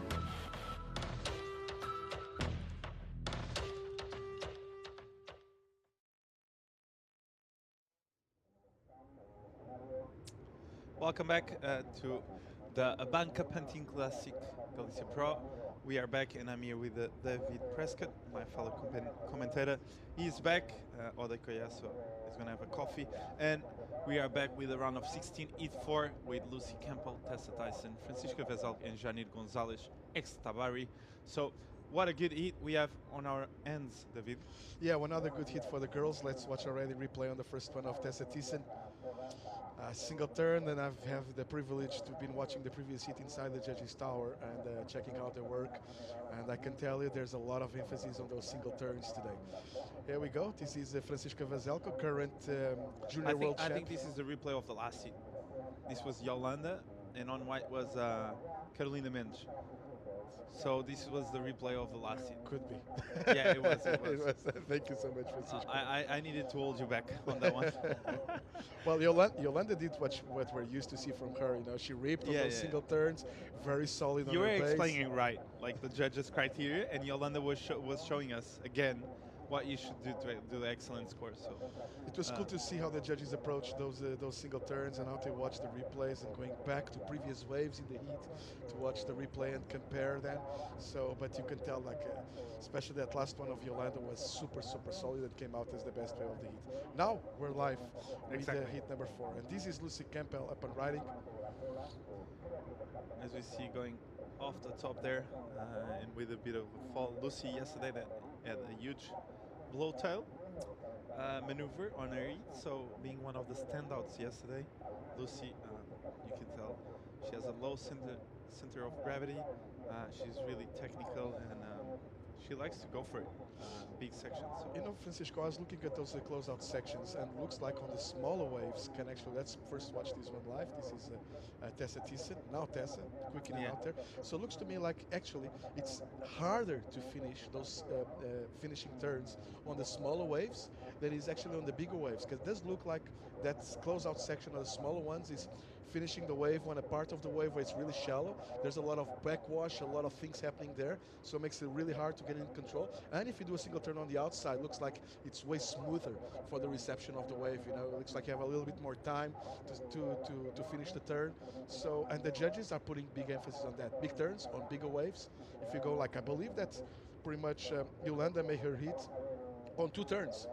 like a 7 on her single turn, best wave of the heat, and I think the 6 was on the left actually, quick snap, and then a really nice finishing turn as well for Yolanda. So she pretty much made the heat on 2 turns.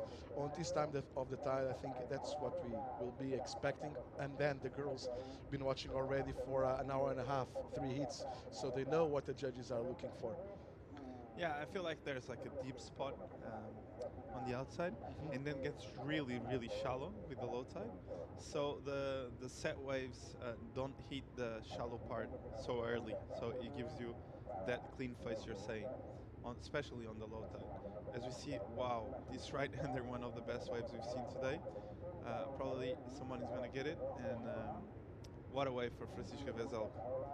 Funny part, I was saying before I think you should wait outside and get like a long ride, and this wave looks like it is one of those long stretch out rides that come from the outside. Nothing really major though. No, the wave was a little bit too fat. It's maybe I gave her a bad advice, David. No, I think Francisco, like our good friend Nuno Janet, sometimes says that waves today look a little bit like melons. You have to get into one until you find out if it's a sweet one or not. And this is what happened with Francisco. It looked at the start, like you said, I would pick this wave for sure if I was out there free surfing. Same. I love these ones, mellow ones, so they don't hurt me much. But yeah, great combination there. Beautiful lines though, nothing against this wave. Just like the meaty section or the critical approach wasn't there. So I don't think it's going to go crazy, the score, but nonetheless a start with 23 minutes to go. Yeah, she started early. That's going to work probably as a backup. There you go, a classic backup, 4 points for day like today. So this can work as a backup for Francisca, and then expect great things for Francisco on single turns. I was talking to you with O'Day a couple of heats ago, and I remember doing the Lacano expression session. There were a mix between the boys and the girls, and there was some turns there by Francisco, single turns. I was calling it was one of the boys. It was actually Francisca ripping. So especially on those single turns, I think the girls like Yolanda and Francisca and Mafalda, they're really stepping up their gaming, getting closer and closer to the boys. So watch out for Francisco on this one. Like I said before, she's current junior world champ for the World Surf League. It's the second Portuguese surfer who gets that title after Vasco Ribeiro did at their home turf. You were there. I was there. I was there commentating that year for Vasco. So it's sick to see.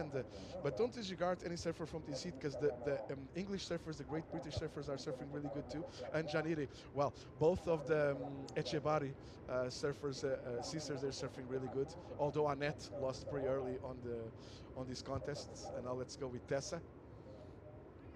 Quick snap there, and arriving too late for that closeout section. So not easy to read these waves. You don't know if you want to stand, wait a little bit until the wave just tips for the last closeout section, or go with a couple of setup turns. It's pretty hard to read at this time. Priority with Francisca and the 4-point ride. Now waiting for scores on this last one of Tessa, which I don't think is going to improve by much. And here we go with Tessa riding once again. I think this is Lucy. Lucy, sorry. Quick carve there, and then a bit of a closeout. As you said, it's just really hard to find a good wave right now. That's the thing. It is a good example, this last one of Lucy. That setup turn, I think you should kind of skip it and just go all the way to the finishing turn. And do like a big one? Yeah. Probably. A couple of girls not go for too many turns, just for a big one. That's what I saw on the wave of Tessa, that setup turn, and she couldn't even manage to arrive in time to the closeout section. And this last one of Lucy felt kind of the same. And those are staying on the 3-point range pretty much. If you don't get maybe trying to catch like a long wave, just try to catch like a double up with a meaty section to attack it. Yeah. And that's our hard mindset to have when you go to eat. Yes. Try to look for waves for one maneuver wave. As you see here, Janir with a big turn there to finish that wave off. I think this is going to be the best wave of the heat. Yeah, 5.5 for Janire. Okay, so 5.5 for Janire. So that's the best wave of the heat so far. A bit higher than Kika's wave. I think the last turn was a bit more critical. As you see, Janire again, quick snap off the top, and then just a hard wave to read. She kicks out, so we have Tessa with a pair of 3 and 2 in first, but Janire is going to change that just in a brief moment with this last one. Francisca with the second highest score of the heat with a 4, and Lucy a bit lost until now. But there's 20 minutes to go, so we've seen many heats start like this. They are trying to figure out what to do, what waves to catch, and suddenly they click in and they start like throwing 6s and 5s and 6s, like we saw in the first one. Yeah. So. But what I'm seeing out there, so far is that if you're lacking that strong single turn, your scores will stay under 5 points. So if I was coaching, I would say to the girls, be patient. You do have to be very, very gutsy and very, very confident on your game, because if you're talking about single turns, it's pretty much make it or break it. It's a huge risk than just connecting turns, smaller turns throughout the wave. Let's watch this one of Francisca. And she's looking further down the line, looking for that closeout section. There she presents it herself to Francisca. Arriving there just a touch too late, but still a good way to finish this one. And Francisca already sitting on a 4. I think this will probably go somewhere around that again, around the 4, mid-4, as we see Tessa. And there we go, that inside can get like really, really tricky. A lot of water moving there, a little bit of backwash too. It's pretty shallow, making things look harder. So now standing by for this last one of Tessa and last one of Francisca. We go with the replay of last one of Francisca. Yeah, I like the approach here. I really enjoyed this first carve, setting it up the wave. I thought she was going to attack there, maybe, passing that section. And here she gets there a bit too late. It was a really hard section to attack, to approach, because it had like a white water under it. So it wasn't really like a steep one. So as we see Tessa here, this was her wave, getting a snap, another snap. And let's see if she, there's she the can double up. finish it off. Yep, she does. So great surfing by Tessa. Nothing really crazy, but nonetheless a make in terms of wave, and something that is going to help her cause. I think she will improve on her score line, and nonetheless she's in the heat. She's not like getting left behind and seeing the other surf and not being able to readjust and try to make it up with them, because it's different needing like an 8 or a 6. So every time you can put something on the board and not get yourself stick to a pair of 2s or a 3 and a 2, it's always easier to come back on a 8. So it's way easier to do a 6 than a 9. So in this case, Tessa trying to make up something for herself and to come back.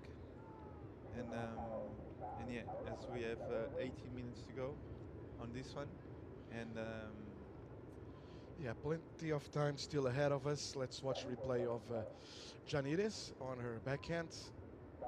Nice snap there, and just not delivering on the closeout section. So we're now missing scores on Janires, Tessa, and Francisca. Again, the judges watching replays and comparing. they are trying to address what happened on this heat. So we are waiting for scores still for the last of Tessa and the last of Kika. Let's see how they compare both. Kika had the first carve out the back, and then the last turn on that meaty section. A bit late to it, but a bit more commitment there. And Tessa had a longer wave, but more mellow in terms of the sections she had throughout the wave.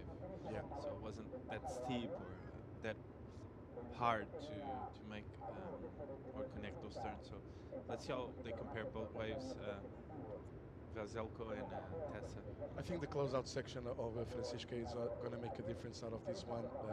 Although there were still two kind of small sections, I think Francisca rode out of it more in control. So Yeah. I think that might make the difference. There we go with Tessa, and also there was someone in the, I think it was green, Janire taking the left. It was Janire finishing her They wave have been too. enjoying, as you said, the meaty section, so she might get the nod on that one over Tessa's longer wave. I think the previous heat with Yolanda's waves was a good example on what the judges are really looking for. There we go, replay of this last one of Janire. We missed it live, taking the left as she shared was a split pick with Lucy. Oh. Nice one. Sick turn. Love the style, the expression, the body expression was beautiful. And as we see, on the right hander, a quick snap by Tessa. So last score of Vesalco comes in at a 4.57 We're still missing the previous one of Tessa, and now Exactly, we're and- waiting for one more. for Janir as well. Yeah. So we're waiting So- actually, I believe, for 3 scores, 2 on Tessa and one on Janire's last one. I love the last one of Janir. Can you? Beautiful, beautiful turn, and like you said, I like the beautiful style. speed on the maneuver. I really thought was a point of difference. It's where she did the turn, really stylish surfer. Janir. The whole three things combined, the speed and the style, makes it all look very smooth and under control, and that's what the Exactly. judges are looking for. On a steep section of the wave. Like I said, Francisco, Janir's been surfing really good. We had teams from the European Surfing Federation all in contest at Santa Cruz, where we're going to go up next for the next event of the World Surf League. We had that like 3 weeks ago, and the Spanish team were really, really strong, and you can see like the sisters at Chabari were surfing really good, very, very, very in shape. Looks like a good year for How both old of are them. they? They're not that old. You know, they still compete on the juniors, so, So they're under like 21. 18. Yeah, 18, 19, something like that. They're young. Yeah, they're pretty young, and there's a big contingent of Basques coming, a new generation, Nueva Cantera, coming over, and this is a really good section here for a hit there. There we go. Nice one by Tessa. Did she make it? I think so. It It looked looked like she was gonna fall afterwards. no. And I saw Lucy there losing the rail. Lucy, you can tell she has like she surfs with the foots really together, and sometimes Yeah. like she loses the closer rail a bit. base. Yeah. Yeah, she has a close stance. I feel like. Yes. But this way from this turn from Tessa, it's beautiful, big turn. I love how she compressed afterwards and she was able to make it. Really good timing So approach. they gave her the nod on that specific one, that 5-4-3. So she's on a good position to take the lead right now because this last turn, I think it's probably going to be the best wave of the heat so I far. agree with you. I think that's going to go higher than 6 points, you know, for sure for Tessa, and it's Yeah. going to put her in the lead. Yeah. I Now think the so. last one of Janire was pretty sick as well, as you comment on that, and Janire Well, I sitting think on I the think it's 5-5. different. Like I think like the Tessa's one was. The wave was really critical. No, but with that- Janir was a lot more technical. But with that, I mean, Janire is going to get rid of a 1.283, and we're that's for probably sure, going yeah. to see Tessa and Janire taking the top 2 spots Exactly. of the heat after that last one of Janire. And as we see, last of Janir 5-4-3. So judges loved it. And, Yeah. A single maneuver, but I love that turn from Janir. I think it shows a lot of talent. The way she did that turn, the section, the speed, everything was well and truly there. So I really enjoyed the technique. Now let's see how the judges compare this turn of Tessa, which looked for both of us better than the turn of Janire. Let's see if, one thing is for sure, Tessa will take the top 2 spots. At this stage, she's only chasing a 3-1-4, and she gets a 7-1-7, last one of Tessa. So almost 2 points gap, the spread between the last of Janire, the single turn of Janire, and the single turn of Tessa. A 7-1-7 that puts the French lady in the lead, with Janire dropping to second. And now Francisca, she has priority. We're pretty much reaching halfway of the heat, or in the second half. Francisca has priority. She's sitting on a couple of backups. That 4-5-7 may work as a backup, chasing a 6.36. So Francisca is right now chasing the second best wave of the heat with that 6.36. Now Lucy Campbell, well, she looks like a little bit out of rhythm. So far only a couple of under 2 points under her belt, chasing a 8.96. Like I said, Francisco, and you're one of, I remember you're definitely a power surfer, and you have to, on a day like today, you have to be pretty much prepared and very confident to go for those single turns and pretty much make it or break it. It's a mindset as well, especially on single turns. So let's see if Lucy can Come back on turn this one. her mind and go for it too. So far it looks pretty hard. There goes Francisca. This is a pretty important wave on the history of this heat. Nice carve there. Nice carve. And she winds up again, and we can see she's going to have something to work with on the inside. And she does. Bang! Huge turn for Kika. Can she make it? No! Oh, Damn it. That turn was sick. it was. I love the approach there. first nice carve was she had a bit of speed there. I really enjoyed this second one as well. I thought it was really well placed. She waited there on the pocket. Now she flex like and bang throws the fin. Really hard section to do that. Very hard section. And to she do that. throws the fin. So I'm get it for Kika. Like that turn was so beautiful. I like when I see someone go for it and make it, instead of just have a bit of a fall at the end. So.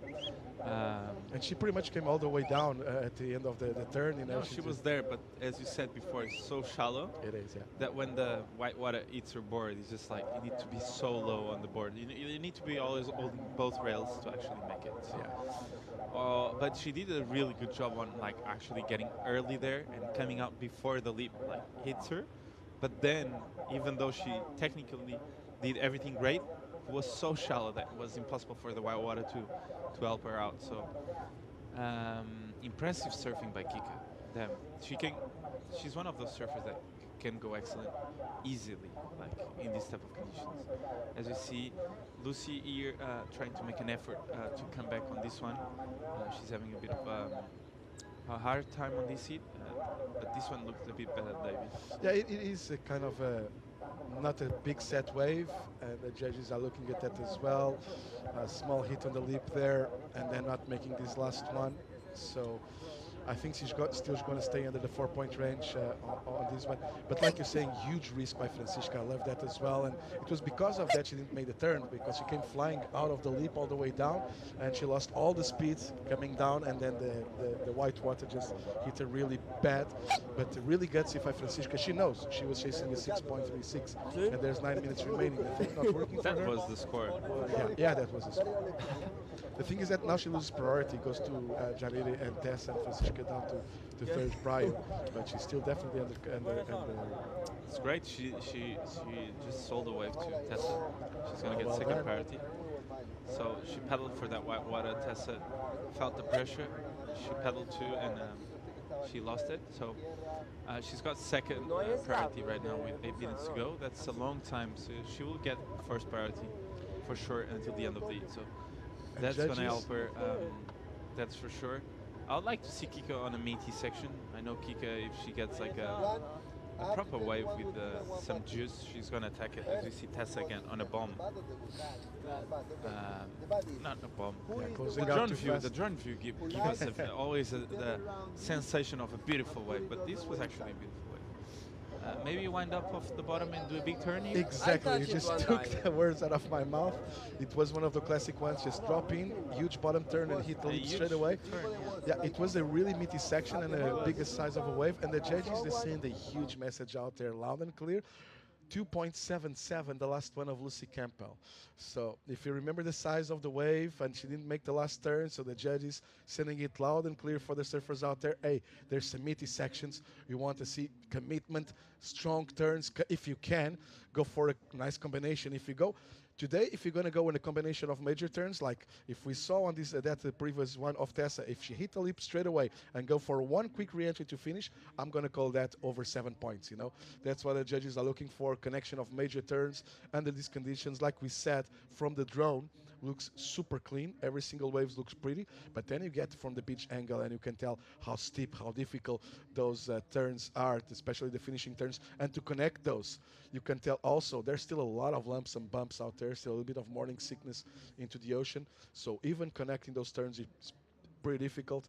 And I take my hat off for the girls out there, especially on those delayed bottom turns. You can see the nose of the board just like bumping all the time, you know, just like, so it's pretty hard to stay with a clean line all the way until the end of the wave. So the judges are rewarding that as they should. So Lucy only getting a 2.77. Now with 6 minutes and 40 seconds remaining, let's see how this one unfolds. Janine with priority. So let's see how the young Basque uses her priority now. And still 6.5 minutes, a pretty long time ahead of us. Priority with Janine, second priority goes with Francisca, third stays with Tessa, and the fourth priority now with Lucy. Lucy has a hard task ahead of her. I'm calling, you know, under conditions like this, and sometimes I dare to announce that when I'm beach announcing, I'm calling that Lucy Campbell is kind of in a combo right now, because chasing an 8.16, I think that the plan should go for like 2 waves, actually trying to get a 5, then Exactly. bringing her requirement down, and then try to make Or it just go with for another a 5. huge air. Or go for I want to see her go for a huge air. I want to see full rotation by Lucy Campbell right now. I want to see Lucy Campbell getting out of her comfort zone, going a huge wave and do a 9. Although, Francisco, I reckon you agree with me, hardest way to get a high score nowadays on a single turn is with the big air, because the judges, they're so wow. That was huge again. Again, and this one looked easier because it was on the outside section that we were talking about, but it's coming from the drone. I wish we could. I don't know if it was here. It was a drone shot. I think that Exactly. section was so heavy. Exactly. I was saying it. From the drone, it looks easier. Now we can tell how hard it was. Let's watch Francisca. Let's rewatch. Oh, nice double up. Bang! Wow. It was so hard because it was kind of a left coming her way too, so it was a pretty hard closeout section. Kika just almost made it 2 of the biggest turns of this heat. You know, she knows that she's chasing a 6.36, and like we said, the only way to get it is with a single strong turn out there. Otherwise, you're gonna stay under that, and she knows that. And But she got like the last 2 turns she had was probably the best 2 turns we've seen. yeah, we just lacked the last quarter of the turn, pretty much. The other 3 quarters was beautiful part of turn, beautiful hit on She the would leap. jump into first with these 2 makes. For sure, for sure. Maybe 2 6s, I think. But yeah, unfortunately, Kika is in third. Kika has been a standout over the course of the last year and a half or so. One of the girls from Portugal that I think that really developed air surfing into a next level. Francisco, we're both Portuguese, so we have to acknowledge that, and we're so proud of the girls in Portugal right now, how they're reaping. We saw Yolanda Hopkins on the previous heat. They've been feeding from each other, and you can tell, you know, from event to event, they've been dominating surfing here in Europe throughout the last couple of years, like you said. So it's pretty I think interesting to see what's happening on the Portuguese. I think it's the best generation we had ever. I agree 100% on with the you. women's side. I don't want to take anything out from the other girls on the previous generations, but for sure this looks, and the amount of them. They were great too. We are not taking anything out. This is just the best one. Yeah. Oh, nice turn for Kika. So it's a 6.36. I think she might improve on the 4.57, which will diminish her gap to second, but doesn't look like the second best of the heat, this turn of Francisca. Let's see how the judges approach it. Because it was a smaller wave, that's the only thing. It was a beautiful turn on the left, but I think it was a smaller wave, and compared with single turns we saw before, and there we go. And not even going on her top 2, I believe, this last one of 367, right? Yeah, 357. So not improving. And for those of you listening at home, when a surfer is in third place, until he improves on his high score, requirement will stay pretty much the same. That's the one we want to improve on. And for the top 2, until you improve on your top score, your total will pretty much, your distance, the requirement for second and third, for third and fourth will remain the same too. Let's watch a replay now. Quick in and out there for Francisca. So she's down to last priority, getting a little bit too desperate now on these dying minutes of the heat. As you can see, kind of a pedal battle. Their actually priorities are already out there. It's Lucy with the second priority. That's Janiri, and Francisca looks like it. Yeah. There's another white out there, but it's already for the next hit. And this is Tessa trying to improve now on a 5.43. Beautiful bottom turn. Nice hit on the lip there by Tessa. Difficult section. Let's watch the replay once again. Well, Tessa has been having a lot of fun. She has been nice turn there. She has been sitting more to the left side of everyone else, and she's getting those rides that come that at the start they don't look like they're going to be great, but then they grow down the line as the other girls are sitting more to the right, and they are getting those that look great from the start, and then they just died off a bit. So there's like 2 peaks on the outside. They're really close together though. But there's some rides that comes under, and they are better. They are the ones everyone wants to catch. And the ones that visually look great, they look amazing. They come more towards where they're sitting now on the outside. they look great, but they are just the peak, and there's a lot of downtime until you get to the last section. So Yeah, a good example of that was that 4.57 we saw Francisca early in the heat, probably the biggest wave at the start. She came from out the back. Exactly. But a lot of downtime, just like, and then if you see it further to the inside, a bit more to the left, there's like a right, but more, she has, the wave has more pocket, straight away from the start. The energy of the wave is just different, you can tell. So Tessa identifying that and sitting right on the right spot of the break. So Tessa got a 4.93 out of that single turn. Another thing that worked for Tessa is that when she hit the lip, and that's what you're saying, and those waves, it looks like you have an opportunity to go early. You have more time on the finishing on the last turn, and that's what felt for Tessa. She got a little more time to go for the bottom turn and actually hit the lip a little before the lip was starting to come down, so that helped her. It's a little bit more of a safer turn. That's why she got a 4.93, not going over 5 points, I believe, but still it could be a good plan. This is a replay of last one of Lucy Campbell and Francisca. And Francisco, we lost Francisca you can from the draw. Francisca, no worries. It's a beautiful name though. But yeah, we lost Francisca, and I'm Francisco. Yeah. And I'm sad. And Francisca's going to be sad too. Yeah. Well, she'll have another opportunity coming up next week, further closer to her home break at Santa Cruz. Yes, she will. And we're with the boys. I believe we're going to cut into a quick commercial after we see these replays, and we're going to start the men's round of 16. Can't believe how fast it runs these hits. Yeah, they're running really, really fast. We are having a good time, that's why. We're going to cut into a quick commercial, and we'll be right back for starting the round of 16 for the men's event on 36th edition of ABANCA Pantin Classic Galicia Pro.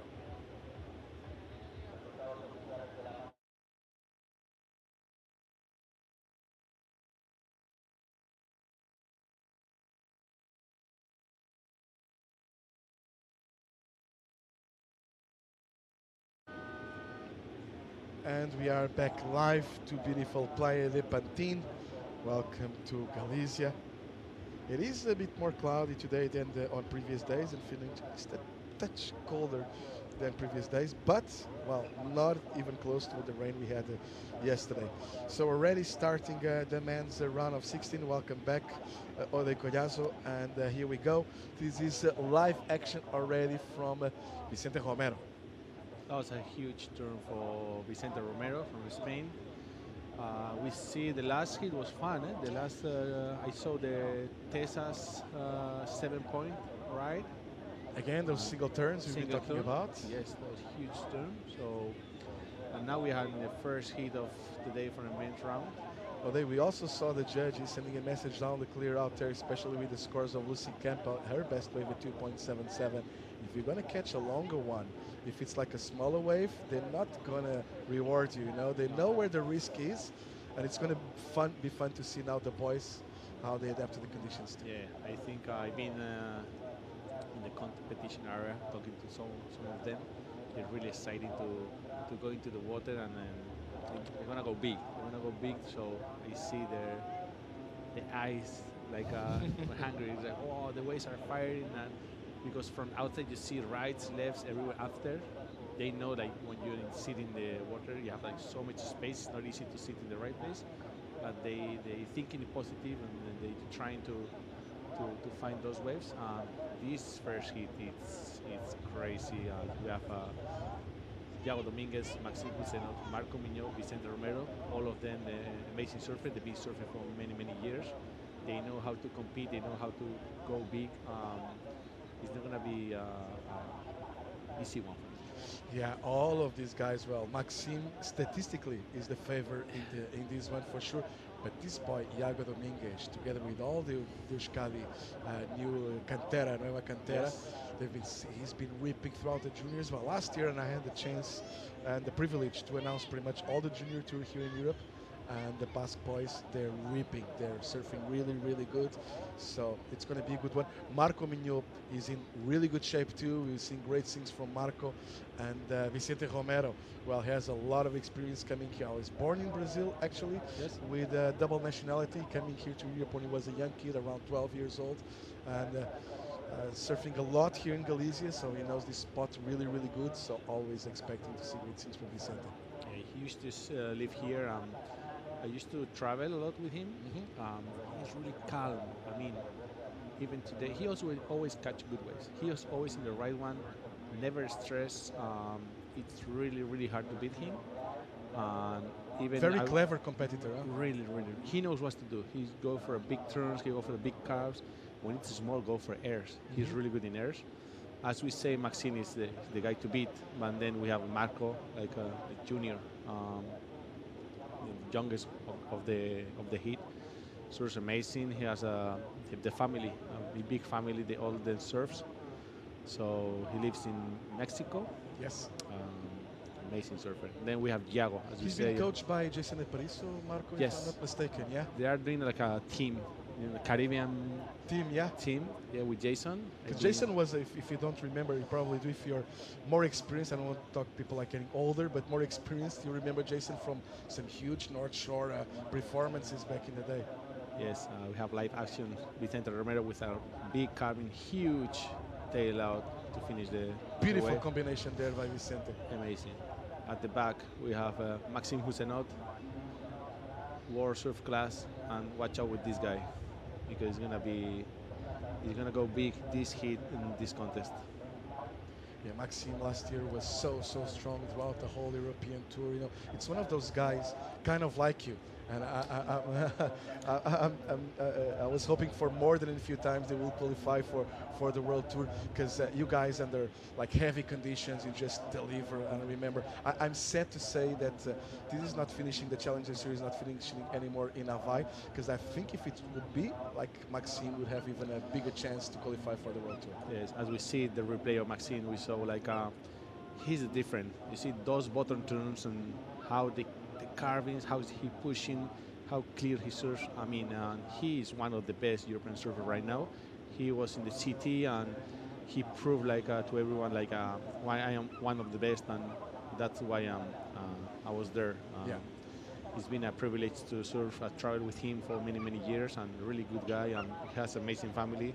His dad, his mom, good well support for his wife also. Yeah, it's amazing. Well, it's funny to see how, and I believe let's first watch Red Marco using his priority, building a lot of speed on this one. Top carve there, beautiful bottom turn, kind of a double up, and making that last section. So it's fun, but looks like European surfers do really good under heavy conditions in Hawaii. I remember you and Goni coming to the last stage, especially at sunset, and surfing really good. So. Yes, here we play of Marco, the last wave, with a big carving and huge tail out. Yes, I mean, we always, the good thing for us, I think we've been traveling together with Aritz, Goni, Jonathan, even like... yeah, I didn't talk about Aritz and Jonathan, but with Marlon and all of that. Yeah, so we always pushing each other. So we've been going to Hawaii for many years. And we love talking each other and pushing each other and see, okay, maybe you should do this better or this. So as soon as you go to Hawaii, first year was like kind of, whoa, what's going on here? And then every year you're trying to improve your surfing. You're trying to see those guys, how they are in those conditions. So then we feel really comfortable in Sansen, Halima, and we did some good scores. I did a 10 in really Sansen. good events, I did a 10 in Santen. Yeah. That was my best wave I ever had in that sales contest. So it was then I was feeling good because I was staying with Daniel and Nicola Jones in their house in North Shore. And then when you are with those kind of family that you like protected with them, so you feel like a home. And then as soon as you feel like a home, you surfing better. I just say it's only 30-minute hits, but then outside surfing, you spend so much time. So it's important to be with great people that they give you that pace. You know? So for us, it was good to travel around the world and meet amazing people. That makes me feel like you're at home. You know, one thing that I feel as well, and talking about me personally, and I grew up in that generation, we had the magazines and that's pretty much it. We had no access to Instagrams or even, there was no internet. So we didn't realize how good waves were in Europe. We were always looking at Australia, especially at Hawaii, and thinking, oh, we have like kind of average waves in Europe.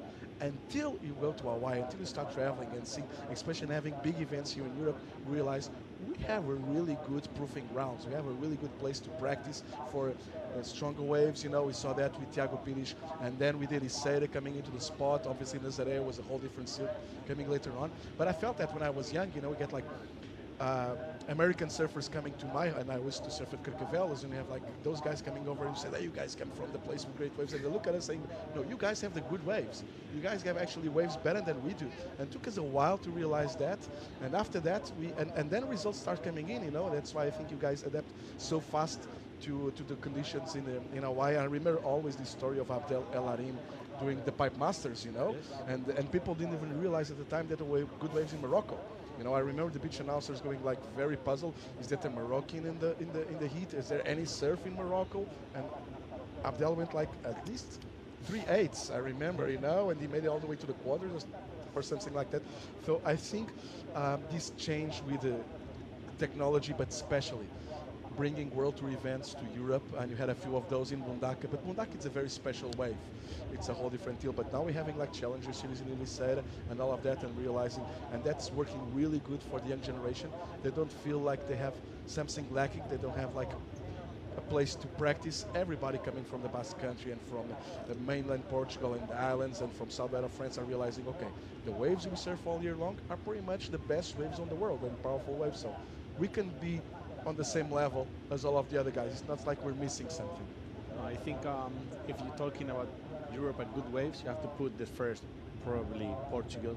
I mean, you have so many options and waves everywhere. I think in 1 year you have many days for good waves. And you can surf all year round. There's not like it's snowing in Carcavelos in December. It. Where we live, it's the Basque Country and that area, even France, it's amazing.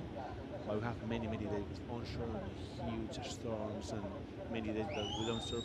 Here we have the last wave of Iago, and we'll see the replay, but I think everyone here is screaming for that huge turn. But I just say Europe, you're right, because if you right now you can stay in Europe for the winter, and always you're gonna chart, like always gonna have a good conditions somewhere else. If it's not Portugal, it's Mundaka. If not Mundaka, it's in France. If not, you go to Canary Island. If you go south Spain, you know, like you can spend all winter here. You want to score really good waves. You know, and I moved to the Azores 10 years ago, and I didn't realize it. I'm almost ashamed because I did like 5 seasons in Hawaii before I moved to the Azores, which is like 2 hours away, and I didn't realize how really good are the waves there as well, you know. And so there's plenty of opportunities. Unfortunately, we're not going to go back to the Azores this year. It was a bit tough last year with a huge swell. We had to cancel the event actually, but I hope we're coming back next year. This was a good one by Vicente. Vicente already with a 7, so this is a good backup of a 5, 6, 7 for Vicente as we're waiting for scores on the last one of Iago. So this is getting really interesting, this hit so far today. A 5, so Marco on a 6.5 and a 5.07, Maxim on a 5.5. Let's watch this replay. This is one more for Marco. I think this is actually the last one. It is the 5.07. Yeah. I mean, that was the last one. This is the wave of Iago that we heard, huge, and Houston with an amazing closeout. I think this one is going to be one of the best wave of the heat right now. And then here we have the replay of last wave of Vicentino. It's a long one, it's a cutback, went for another beautiful cutback, and went into the lip. He's throwing a lot of water and trying to finish with a clean snap. And again, really clever Vicente. I love the approach on that second to last turn. I was calling it maybe a little bit too safe, but then I realized his eyes was already on the last section. So that's why he went just a little bit safe on that one, making sure he arrived on time on the last section. And if you don't arrive a little bit early there, it might be too late and just get like then the double up and all of that white water behind you. So really clever by Vicente. He was trying to improve on a 5, 6, 7. So while surfing, we're still at a 7, 8, 3 for Iago, and there goes Iago once again live. Here we are, Iago with a beautiful style. He's doing a big bottle turn. He likes go big. He likes go to the lip. He got a third turn. That was Left the bottom huge. turn for the last one, delaying it, hand on the water. Beautiful one by Iago. He like it. He Yeah. really like. Here we are a replay of Iago Dominguez. I love the way he's delaying those bottom turns. He has an amazing style, amazing boards. He knows what to do. That was a huge way for him.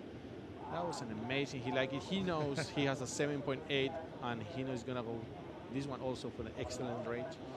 And we have an amazing here with amazing scores.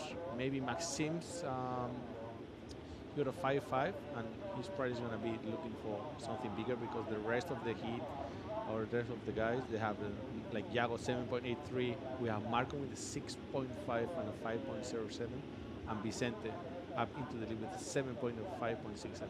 So you need at least 1.7, and there are your numbers. So if you want to get to the top two, and there you go, last one of Iago 8.9. That's for a total of 16.73.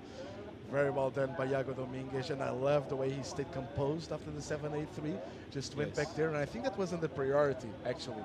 That 8.9 of Iago. So very composed and realizing, okay, I know the formula already. I feel very confident after that 7.83. Let's go and do it again, and he got an 8.9. Very well done. I've been talking just before the hit when I have the break. I was with his dad talking. He was like, "How is Iago doing?" And he's really like relaxed and happy, and it's good with his board and with him, and he likes those kind of ways because as we see yesterday also, he was doing a really clean surfing, like same as today, but in different conditions. As we see today, he was surfing really, really good. Where does he come from? Which part of Sopelana. Sopelana.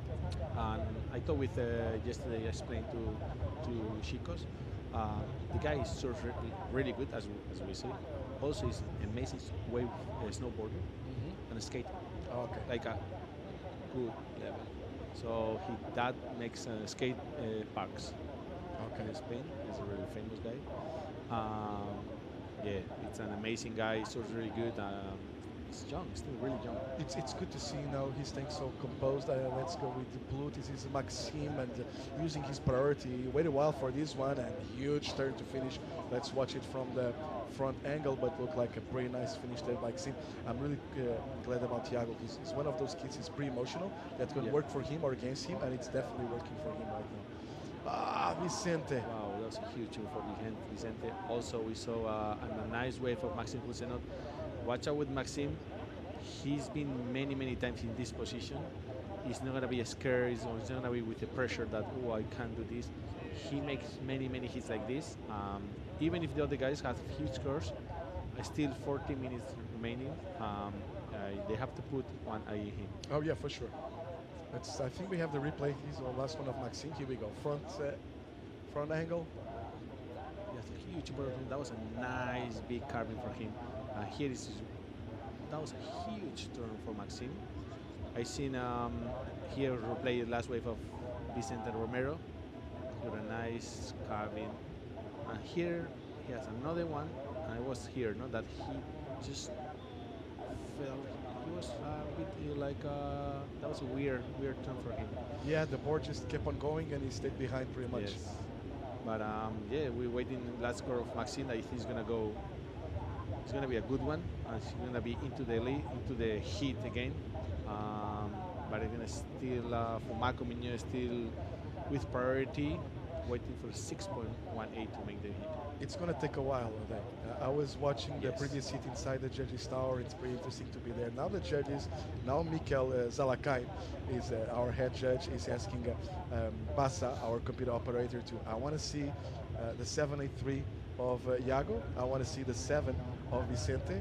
And I probably want to see the 6.5 of Marco as well. And then I want to see the last one of Maxime. And they won't want to see all of those waves so they can compare properly. And there goes the score. Yeah, 7.9. You could tell, it was very comparable with those last ones. And it's the second best of the heat, puts Maxime in second place. Now we're still missing scores. Last of Vicente for sure will not go into his top 2. That's the one he fell down. Chasing a 6.41. Marco chasing a 6.91. And Marco has a 6. He's the only one lacking a 7, Marco Mignot. But he has priority. We're 12.5 minutes remaining, so still a long time We have a cracker on our heat. Yeah, that was amazing. We've been hit. lucky with our heats over there. That was yeah. With big score, like amazing to commentate hits like this. If you see the 8.9 of Yago and 7.9 of Maxim, they focus a lot in the bottom turn. Yes. They did huge bottom turn because the judges like big turns, but also with beautiful big bottom turns. That will see like the huge score. That is where is the difference between the 7 of Vicente and 6.5 of Marco. This is replay of last one of Vicente. Already trying that 6.41. Big snap there. But it's just a smaller wave, you know, smaller closeout section. So This is not a better hit score. no, I It's don't back think up. so. Yeah. 6.41 was a requirement. He might. Yeah. Well, he needs to improve on a 7 to diminish his gap to second place. And if he does, he gets the score. 6.41 is what he's looking for. Sure. So I don't think it's going to change anything. This last one of Vicente, let's see. Now Marco with priority. And you can see him being very selective out there. Marco is doing really good. Jason is coaching Aparicio, is coaching him, and he's giving really good advices. So we've seen for many minutes he knows he needed a 7 point. 7 point is a great wave, and he has to go big. He's not gonna catch any little wave or any little. He needs obviously minimum 2 turns. So he's gonna wait. It's still 11 minutes remaining. I think one thing under these conditions that's a good thing is that makes it simple for the competitors out there. You don't have to overthink it. You just have to catch a bigger one and hope there's a closeout section and go big. And the judges will reward you for that. A good example is that last one of Vicente. We'll be talking about the 4, 5, 7 on a smaller wave. So you need a proper set overhead wave to give you a good score. And there goes Marco. This is the drone angle, so you can't tell a lot about the size of the wave, but yeah, it's so different when you see from the 2 angles. From the top, you always see like the wave surface better than maybe it is. So here we play it in front. So let's see. He did a 6.41. That was a nice big cardback for him. This one was a huge bailout for Marco Mignon, finishing with another claim, and then that was a good one. yeah, I'm curious to see. This is a whole different deal that we've been talking about. This is a wave with more turns. I think the better turns were actually the first part of the wave than the finishing. Actually, the wave got pretty small at the end, but it was very composed, the wave, very well ridden. Good connection of turns there. Nothing really major, you know, but let's see if it goes for a 6.91. So for 6.91, we're calling pretty much a 7. You know, one of the a couple of judges have to throw out a 7. So we got a 6.91. Let's see how the judges compare. And they give him oh, he jumps to second. 7.63.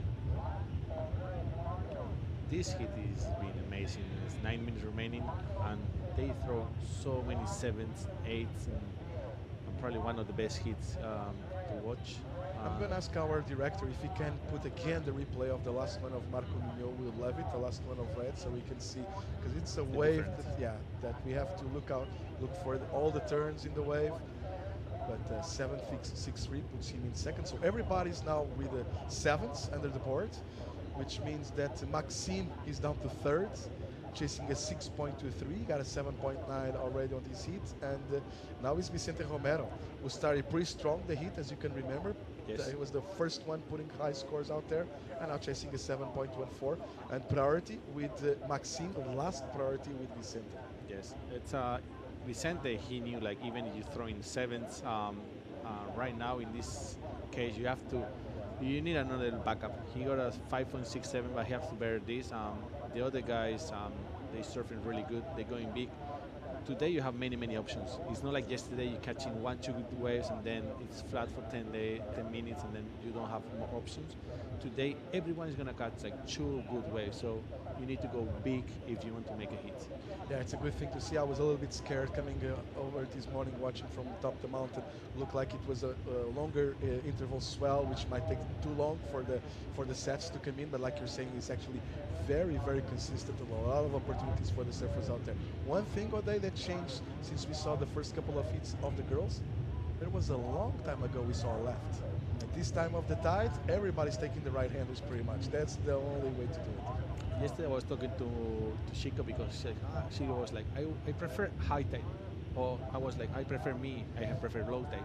I mean, every time I've been surfing here, I like low tide because there is the right always there. And the judges love the right because you can go for a big carvings of the top outside, and then always you have the inside section. You can throw a big tail out.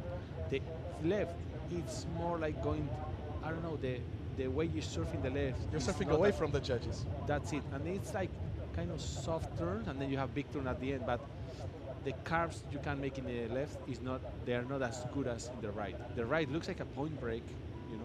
They're not so impactful, the ones that take on the left. That's it. High tide is different because high tide is more like picky, multi-pick, and you can go left, right. But the right of low tide, it's amazing. Here we are, live action.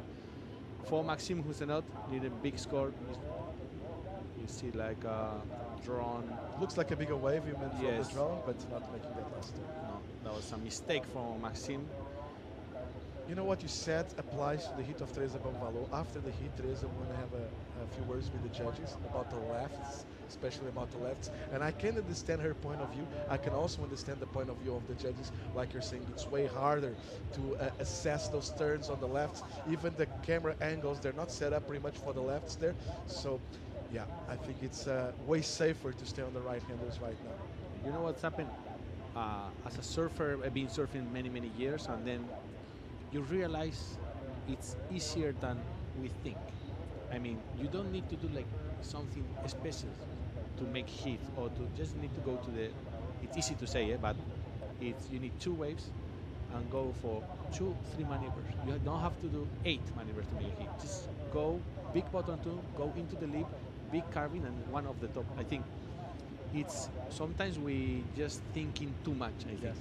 So after when you make a hit like Yago, boom, I did 2 big waves, 2 big turns, I made the hit. They say, whoa, that was easy. But it's not that easy to find those ways. But as soon as you found that kind of relationship with the wave, it's like, whoa. So the surfers, we always try to find this moment that Yago has right.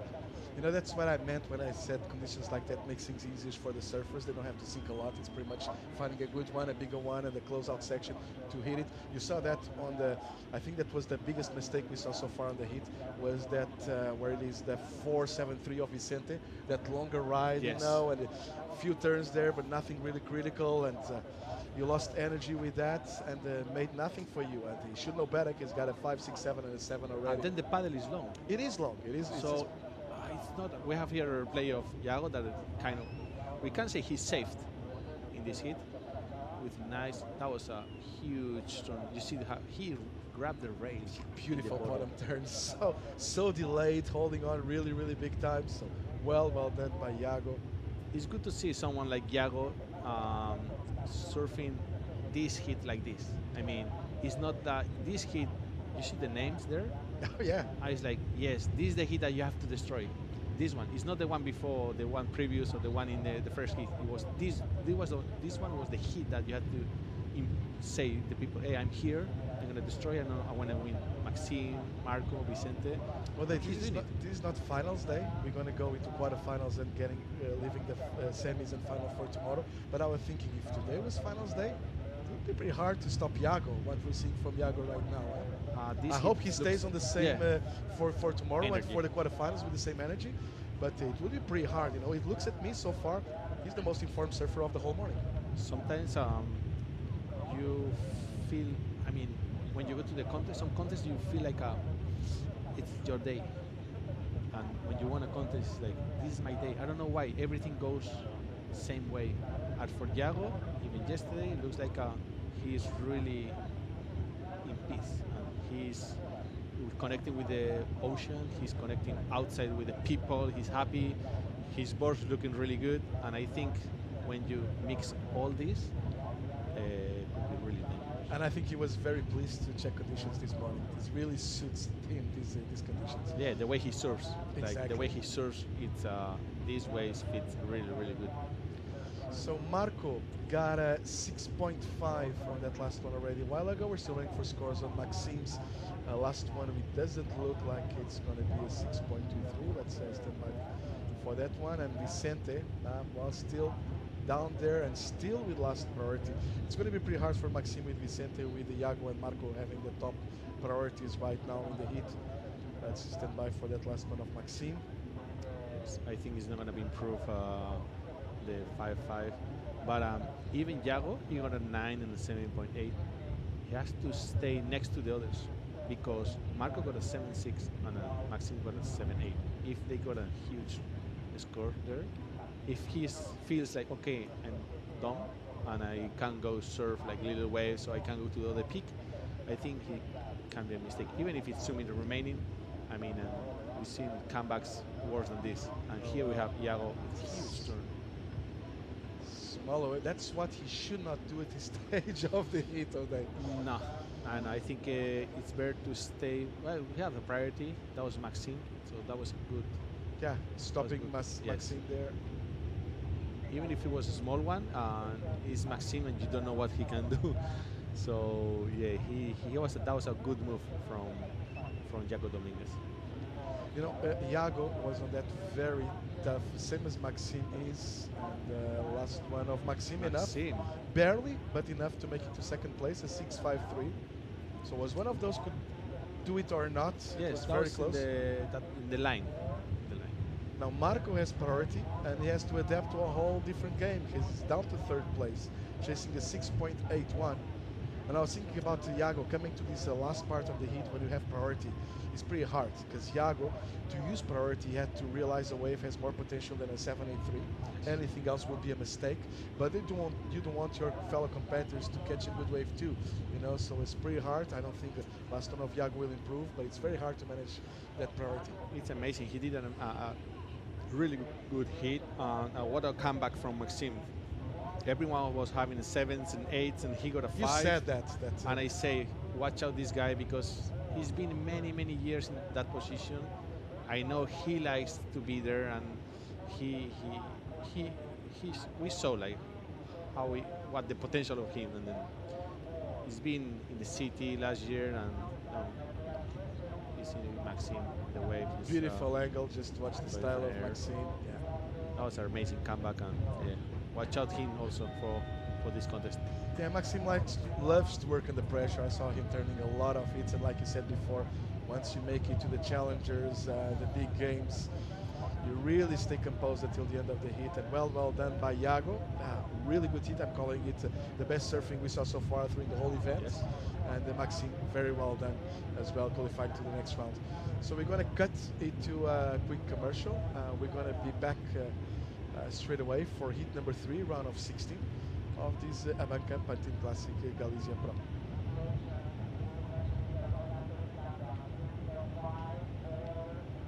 Now let's stay with you a little bit more as we see Maxime getting out of the water.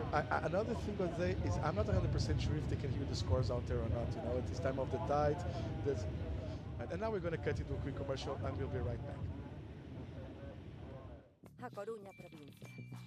956 kilómetros de costa e camiños infinitos dan para moita aventura. Fun por camiños que non sabía que existían. Puxos o corazón a mil. Montamos a cabalo por paraxes incribles. Collen as mellores ondas da miña vida. Quedei sin folgos. Bañeime nas pozas. Hai moita aventura que vivir e tela moi preto.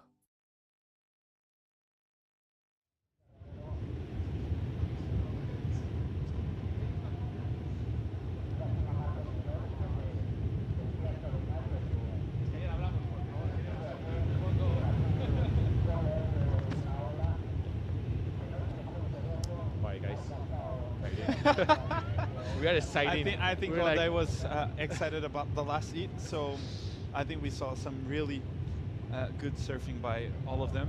So what a great heat to be watching. What they was telling me about the last one, I came in the booth and what they was telling me. Right now, this one was the best heat so far of the contest. So by the scores and by the looks of it, it was. And hopefully we're going to have another cracker on our hands. We have a great heat, Justine Becret, Vitor, Ribeiro and Guerin. So a stacked heat again. I think this round is the money round, right? It's you see the all hits, and I don't know which one I take. I mean, all of them are amazing.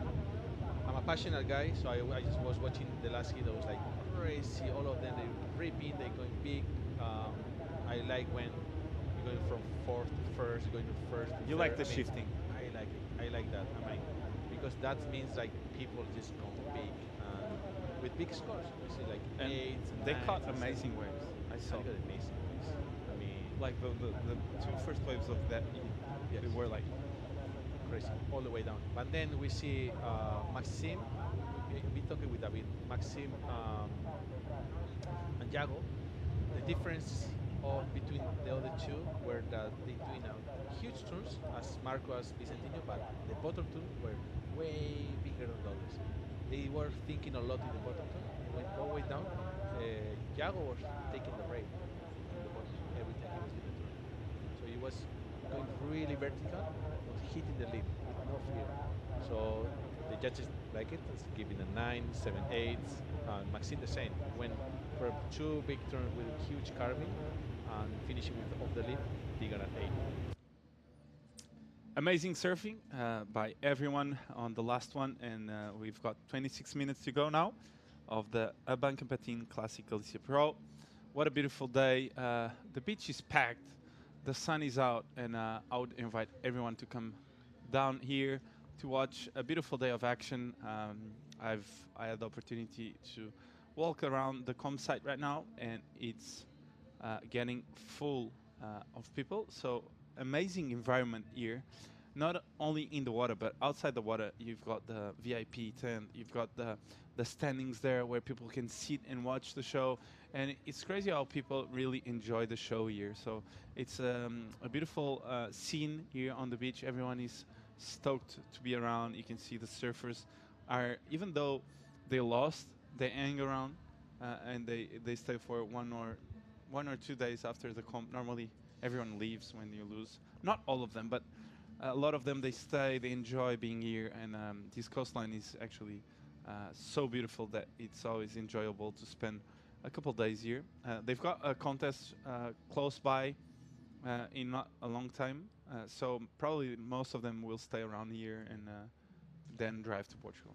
Pantin is one of those places that when you lost, you can stay here because it's not even the waves. You have plenty of waves here. You can surf so many beach breaks. Valdovino. Valdovino, you can go to the. I just love to say Valdovino. Valdovino, you like. I never Valdovino, been there, but you like the name. Yeah, yeah. Valdovino. I just love the name. I never saw that beach, but every time you say Valdovino, I just love the. Campello and then Baleo is here. Baleo. The next one. So many waves, so many great waves. Is there so any many left? surfers.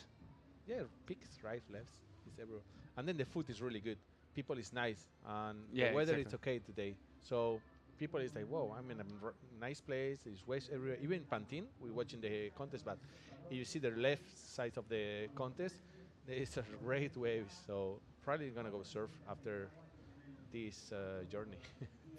I know you know some people with boards. Maybe you can find one for me. I have one for you, but it's 26 liters. Well, we spoke about that before.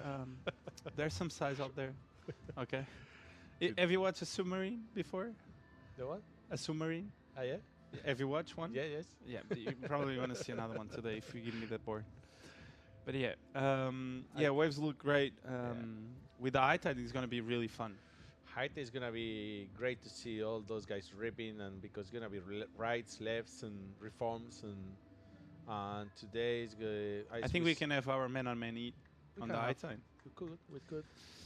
I think we need the judge to talk Last about time this was with us. 2010, last man on man hit. No, not man on man hit, last hit. I think back then was like for man hit until For the man final. hits. Without priorities, you need Yes. to fight for your inside position all the time. As we see Justine on a bomb, live action, nice carve, a lot of white water there, and it kicks out. So Yes. not identifying any potential after the first move. So and I think he's right. You could tell he's surfing a bit of a small board here on this carve. Yes, I think He was trying to hold the rail there. you know what's happening when you have a small board. You don't do you don't go straight into the bottom. He's just going Yeah, yeah, yeah. around and see, whoa, my board, what's going on? You know, I feel he was doing. We have the replay here of Bichor. Watch out, this guy. He has an amazing board, backside, really low, surfing. He got a huge Wow. turn to finish. That's amazing. That's to watch. beautiful surfing. Yes. Although he's waiting for the right moment to really like do the bottom turn. He's really aggressive on the lip, like he's quick on the lip, but then he waits the time he needs to. Sometimes you see surfers like they have the same motion, like when they do the bottom turn and on the lip. But Vitor, he has something different that he waits a lot, and then when he gets to the lip, he explodes. So, and he can really shift in between those two rhythms of being patient in the bottom and off the top really exploding. So I think that's going to be a really good number for you. Yes, I think he was surfing really good yesterday, and as we see today, the first wave was an amazing wave. I really like to see people like Bichor, people like they like to do a huge bottom turn. Here we are in white, Guillermo Ribeiro. We have an amazing hit yesterday from him. That was a huge turn. Oh, wow. That was an amazing way for Guillermo. But yes, I say I really like to see here a replay of Guillermo. Yeah, a nice wave selection for Guillermo. A bit of a downtime here, but he was able to smash the lip there. I really enjoyed this carve, down carve, wham, and then he winds up again and cracks the lip one more time. So a really hard wave to surf, though. Guillermo had to work really hard to make something happen out of that wave. I think it's not going to be as high as Vitor's wave, because was Vitor's wave, the wave was just there, as we see the replay of Justine also racing down the line and bang, snap. A bit of a missed time there. This one looked beautiful though, right on the face of the wave. But the first one, he missed time the section and he couldn't really release the fins and keep the momentum going. But yeah, as I was saying, I think the Guillermo's wave was really well surfed. Was really hard to surf that wave. It had a lot of like lumps and bumps throughout the face of the wave. So, but Guillermo is so smart. Like he knows exactly what he's doing, and he always works towards what the wave is giving him, and not what he would love to be doing on the wave. You know, there's guys that always force the issue and they end up trying stuff that the wave that is not going to allow you to do, and others are so smart about the moves they do. Yeah. Like examples like Kanoe Igarashi, like he surfs like he knows exactly what type of turn the wave is asking, and he never you never feel like he's surfing extra, like over surfing. Over surfing something that is not over surfed. Yeah. Over possible to do, and I think that's the difference between guys that have the feeling to read the wave and understand what the wave is asking, and really adjusting to each wave every time. So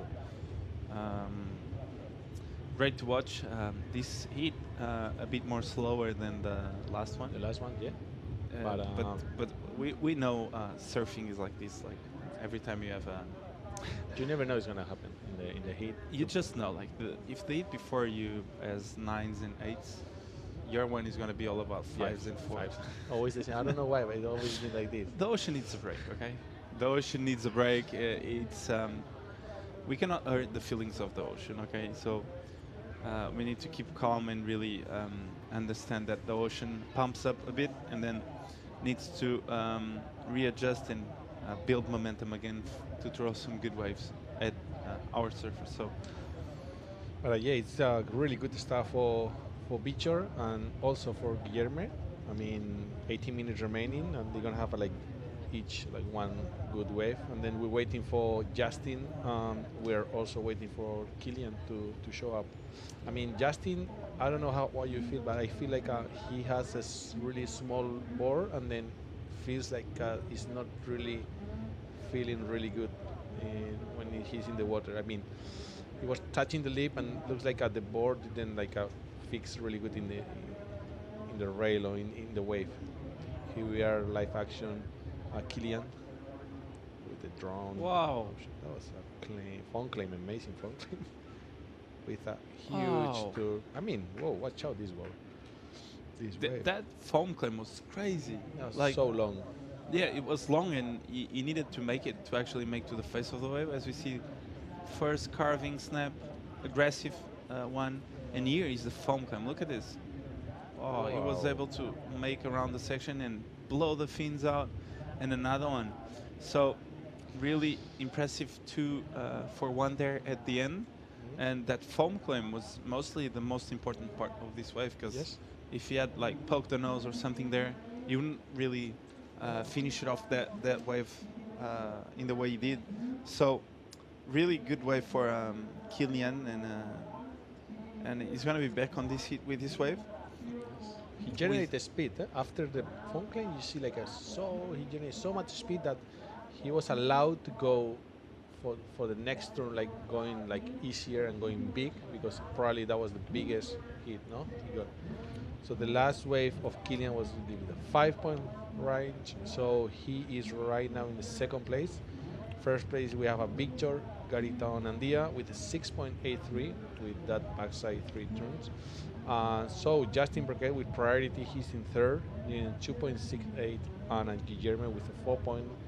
He needed just 1.51 to advance into the. I love how they set the scale on the first heat, and they've been comparing everything throughout the scale of the first heat. So yes, because you saw the score of Bitter mostly being compared to what we saw before, and came down as a 6, and they're keeping the scale a bit low, because the excellent surfing we saw in the first heat was crazy. That was crazy. So yes, they need to, if you want to have, right now, you know, if you are next hit or you come into the water, you have here Red, Justin, the drum option. Whoa, that was a 2 big turn, and finishing with the third one. Let's see the replay. We can see the image on the front. Yeah, that angle was really hard to understand how the wave was being ridden. First, just a click off the top, not really much.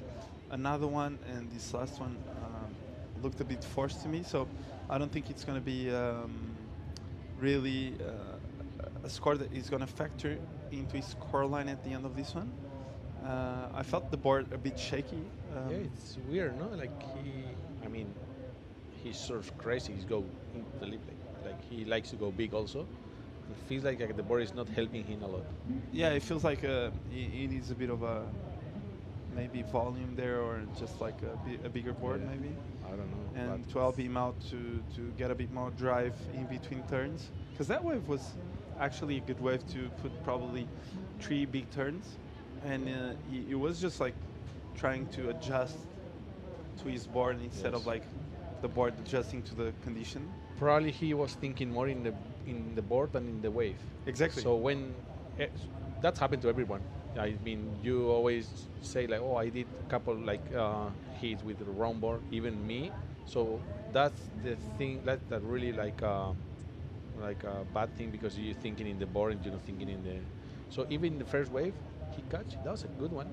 But he was like thinking like, whoa, my board, like what's going on? And then as soon as you realize, it's already a closeout, and he just kick out. So I don't know if it's the board or he's not feeling comfortable, because the 11 of this guy is crazy. Like he surfs really, really good. Hopefully we can see in this hit. Yeah, last year in the Costa Rica Surf Fest, he was surfing so good. And I actually remember he had a board that was looking insane. So, as you said, sometimes you choose the right equipment for your heat, and sometimes you just don't make the right decision. And I feel like probably he's wondering why he chose that board, because it feels a bit too small for the day.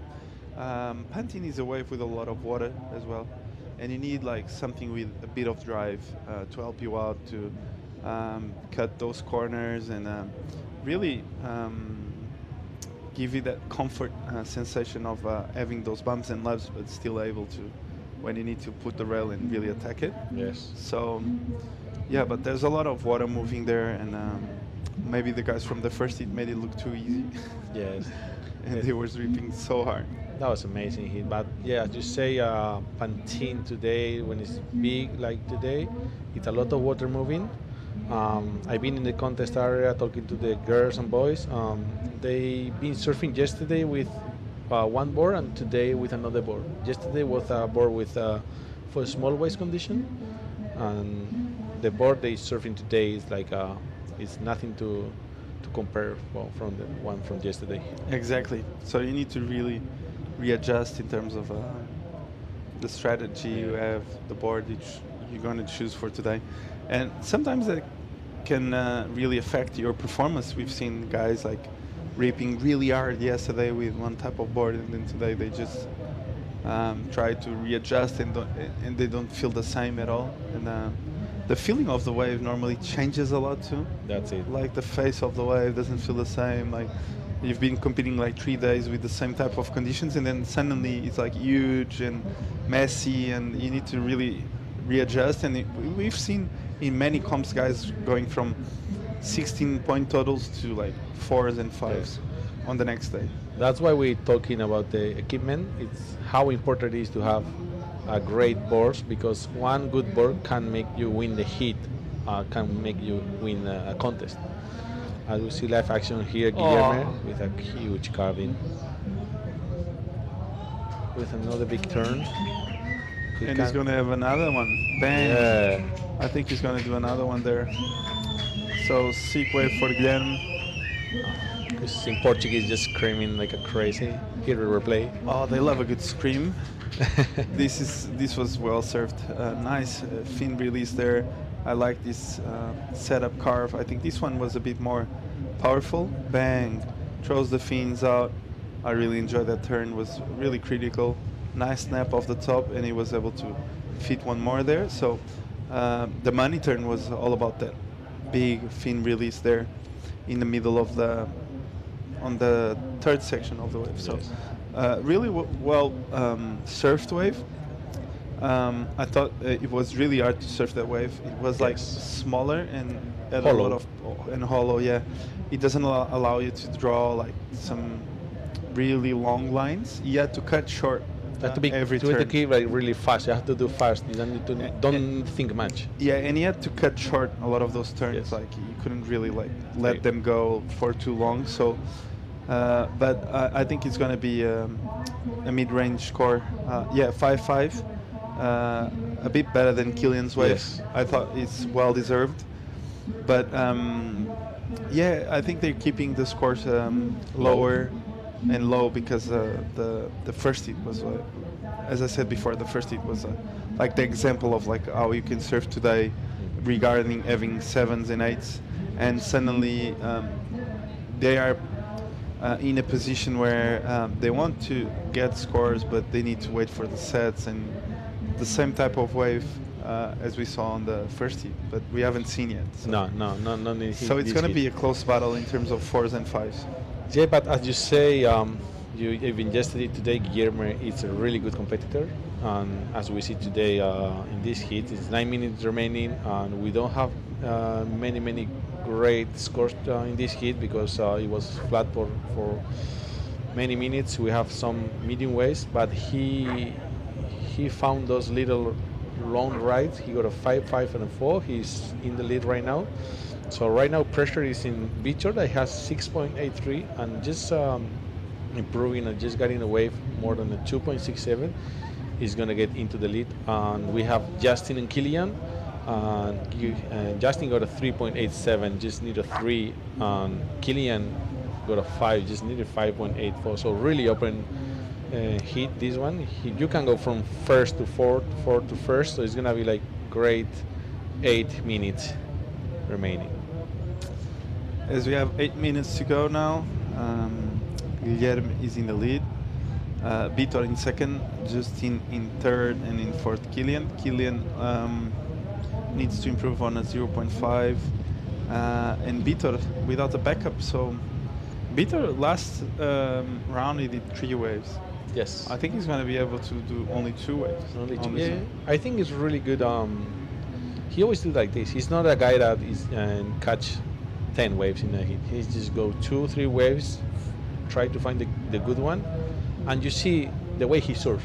He's not a really like a guy is doing like 10 turns. He's like doing bottle turn, just one big turn, another bottle turn, another bigger turn. Like it's not those kind of maybe like maybe Sam was doing like many turns, or San Peter or other kids like they like to be busy and try to do many maneuvers and maybe found one air section or found like a big turns. Victor, he knows what doing. Every hit is doing the same, and you know he started really good at hit. Right now he's a bit slow hit, nothing compared with the first one, and probably the next one is gonna be like really good hit with many ways. The next one. What? Maybe the next hit is gonna be like pumping and Oh yeah, it's for not sure. gonna stop waves. I think that we're gonna see probably like the next hit being a lot more active in terms of sets. We know like the ocean needs to give it a pause and then come back to life. That's why we are seeing a hit a bit more slow. The first one was crazy for everyone watching. It was probably the best hit of the event so far.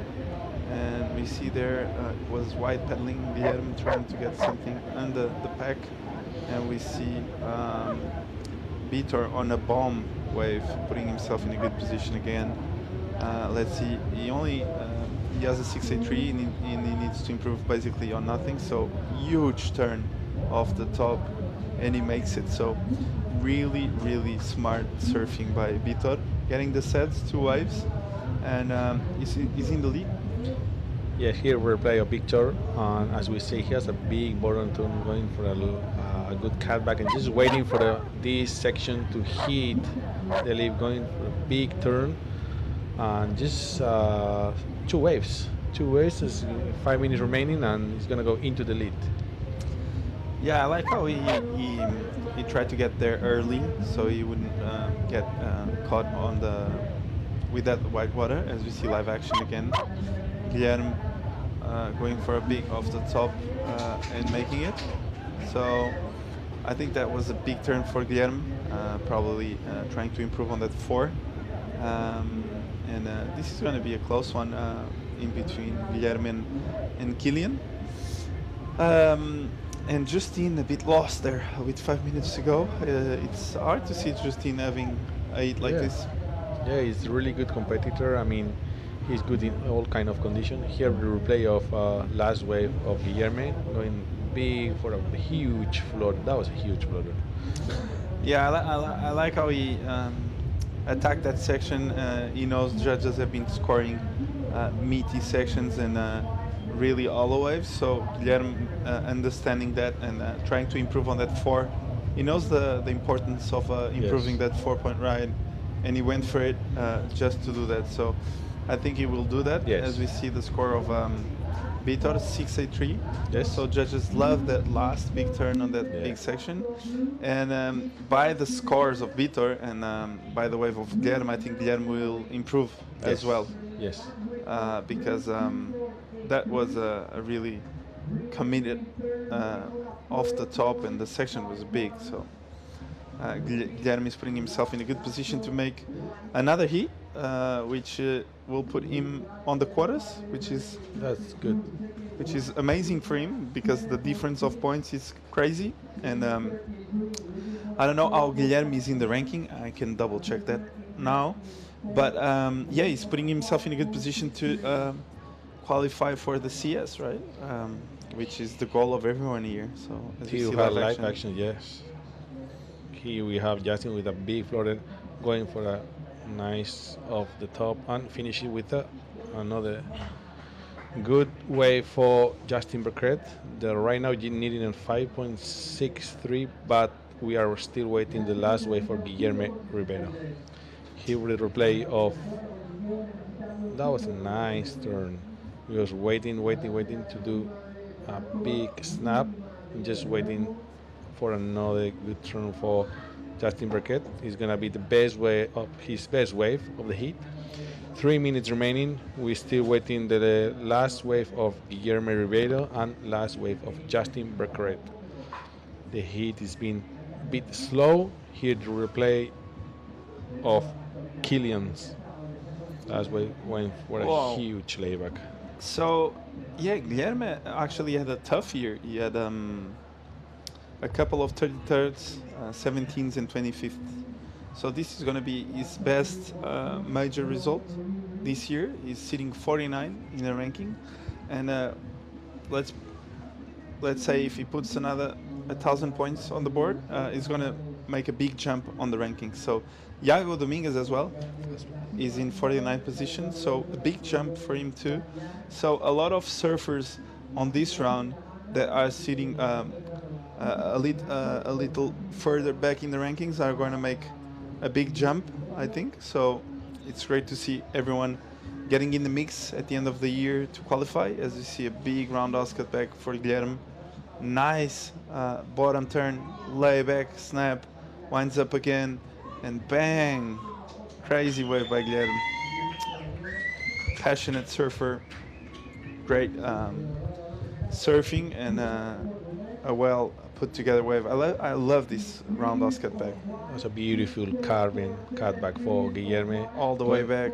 That was a layback, amazing layback. And then this one, bang. Nice wave. So he knows the importance of this contest, and Guillermo, he was having a hard time until now on the QS, and he's feeling great. He has made a few hits now. He has made 2 hits now. Yes.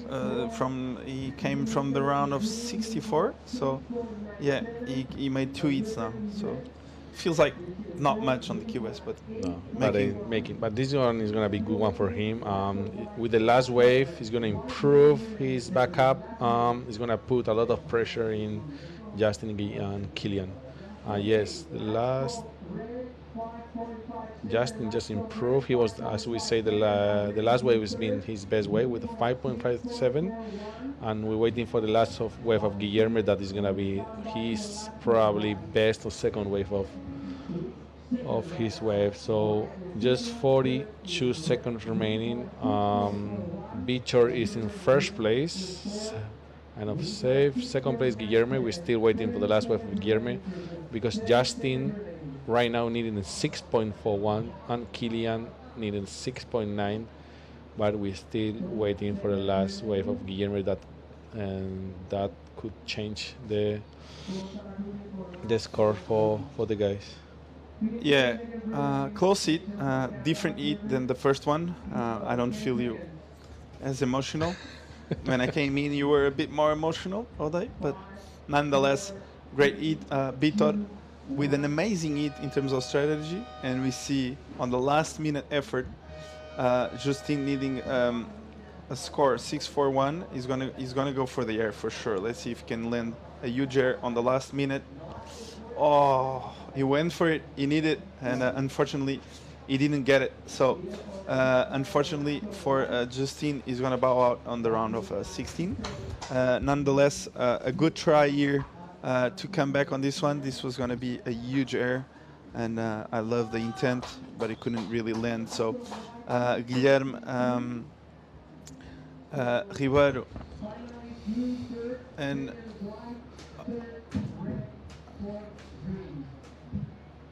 yep, Guilherme Ribeiro improved. He did a 6.63. Sorry, guys, and yeah, he stayed in second. So first Vitor, second Guilherme Ribeiro, third Justin Bicret, and fourth Kylian Guerin.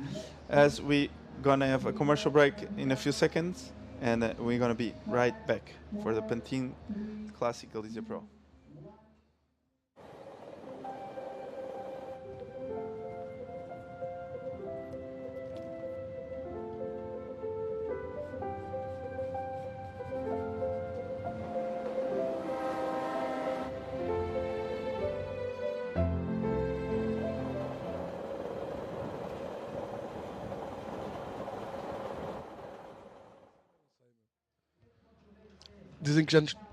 And we're back, and there's a very happy Portuguese surfer winning the last one, Guilherme Ribeiro.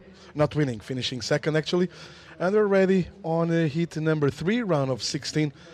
Still with the boys division here at Pantin, ABANCA Pantin Classic Galicia Pro. 36 years of Classic. And we have another very interesting heat ahead of us. Marc Lacomar, Joaquim Chaves, Jorgan Cuisinet and Charlie Quivron. So one Portuguese surfer stuck out there on French Armada with 3 Frenchmen out there. And we just witnessed another very, very exciting heat, the previous one.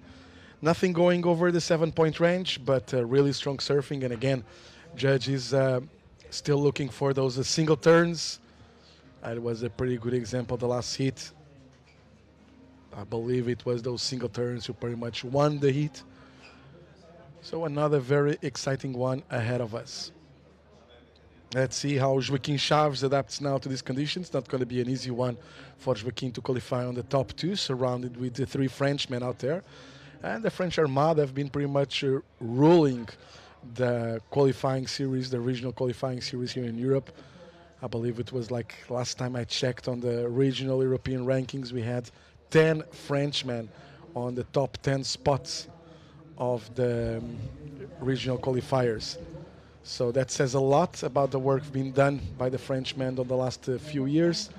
Unfortunately for the Portuguese so far, Francisco, the best ranked surfer is Eduardo Fernandes, who got here in the 24th position. So the opposite of the girls, the Portuguese girls are doing really good. Now let's see if Joaquim Chaves can make it against this French Armada. What do you think is the difference this year, Francisco? The Portuguese are not like really taking the top spots. I know it's every time it's hard for you. It's your friends, and we're talking about our countrymen. But true, it's that we're lacking some Portuguese surfers in the top 10. Well, I think we have one on the top 10 of the most important one, which is Kikas. Yeah, of course.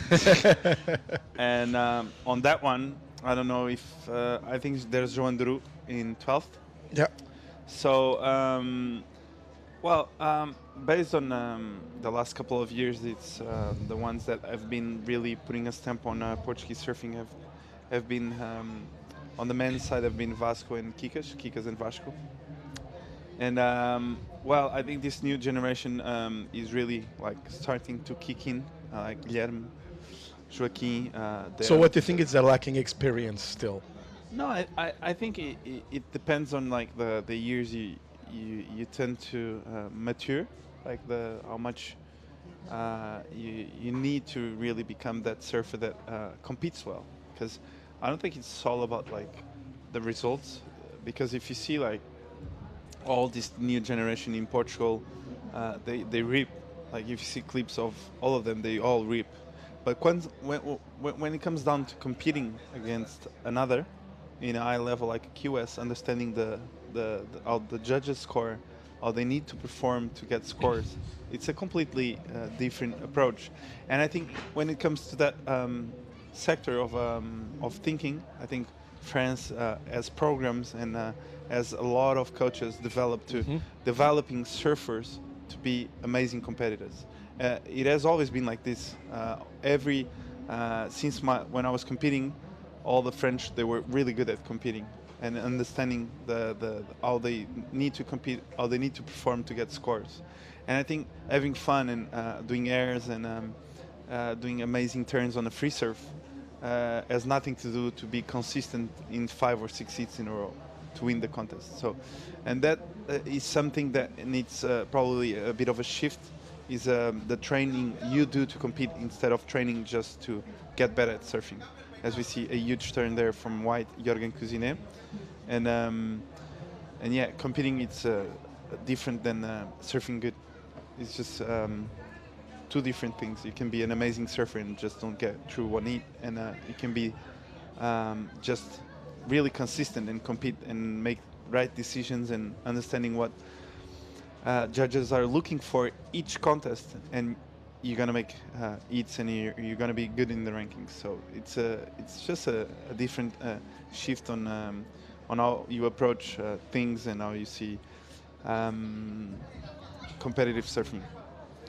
Well, let's go back to the heat, and thank you so much for your input there, Francisco. That was a heavy section there for Charlie Quivron. So let's stand by for scores on that one. But what you just said, it just makes a lot of sense because they have the game for sure on the free surf. You can tell that it's just more hits, pretty much, more rounds, more hits. That's what they need to do. One thing is for sure, they're all pretty young. We're talking about surfers who are like on the teens or early 20s still, so plenty of time ahead. And for the Frenchmen, the top 10 we're talking about, all of them are like very, very experienced surfers already. Let's watch this one of Charlie and see how the score comes in. Yeah, Charlie was saying he's got a magic board right now, Charlie Quiveron. He has been riding that board over the last couple of weeks. He said it's the best board he ever had in his life. It's a CI2 Pro model, the one that won the Stab in the Dark with Ítalo Ferreira in Fernando Noronha. And Charlie is using it. So he was so excited to be using that model, and it's crazy how important it is to have a really good board under your feet for the right day. We saw Justine Becret on the hit before having a really hard time connecting the dots on his waves. And mostly I was speaking with Oday.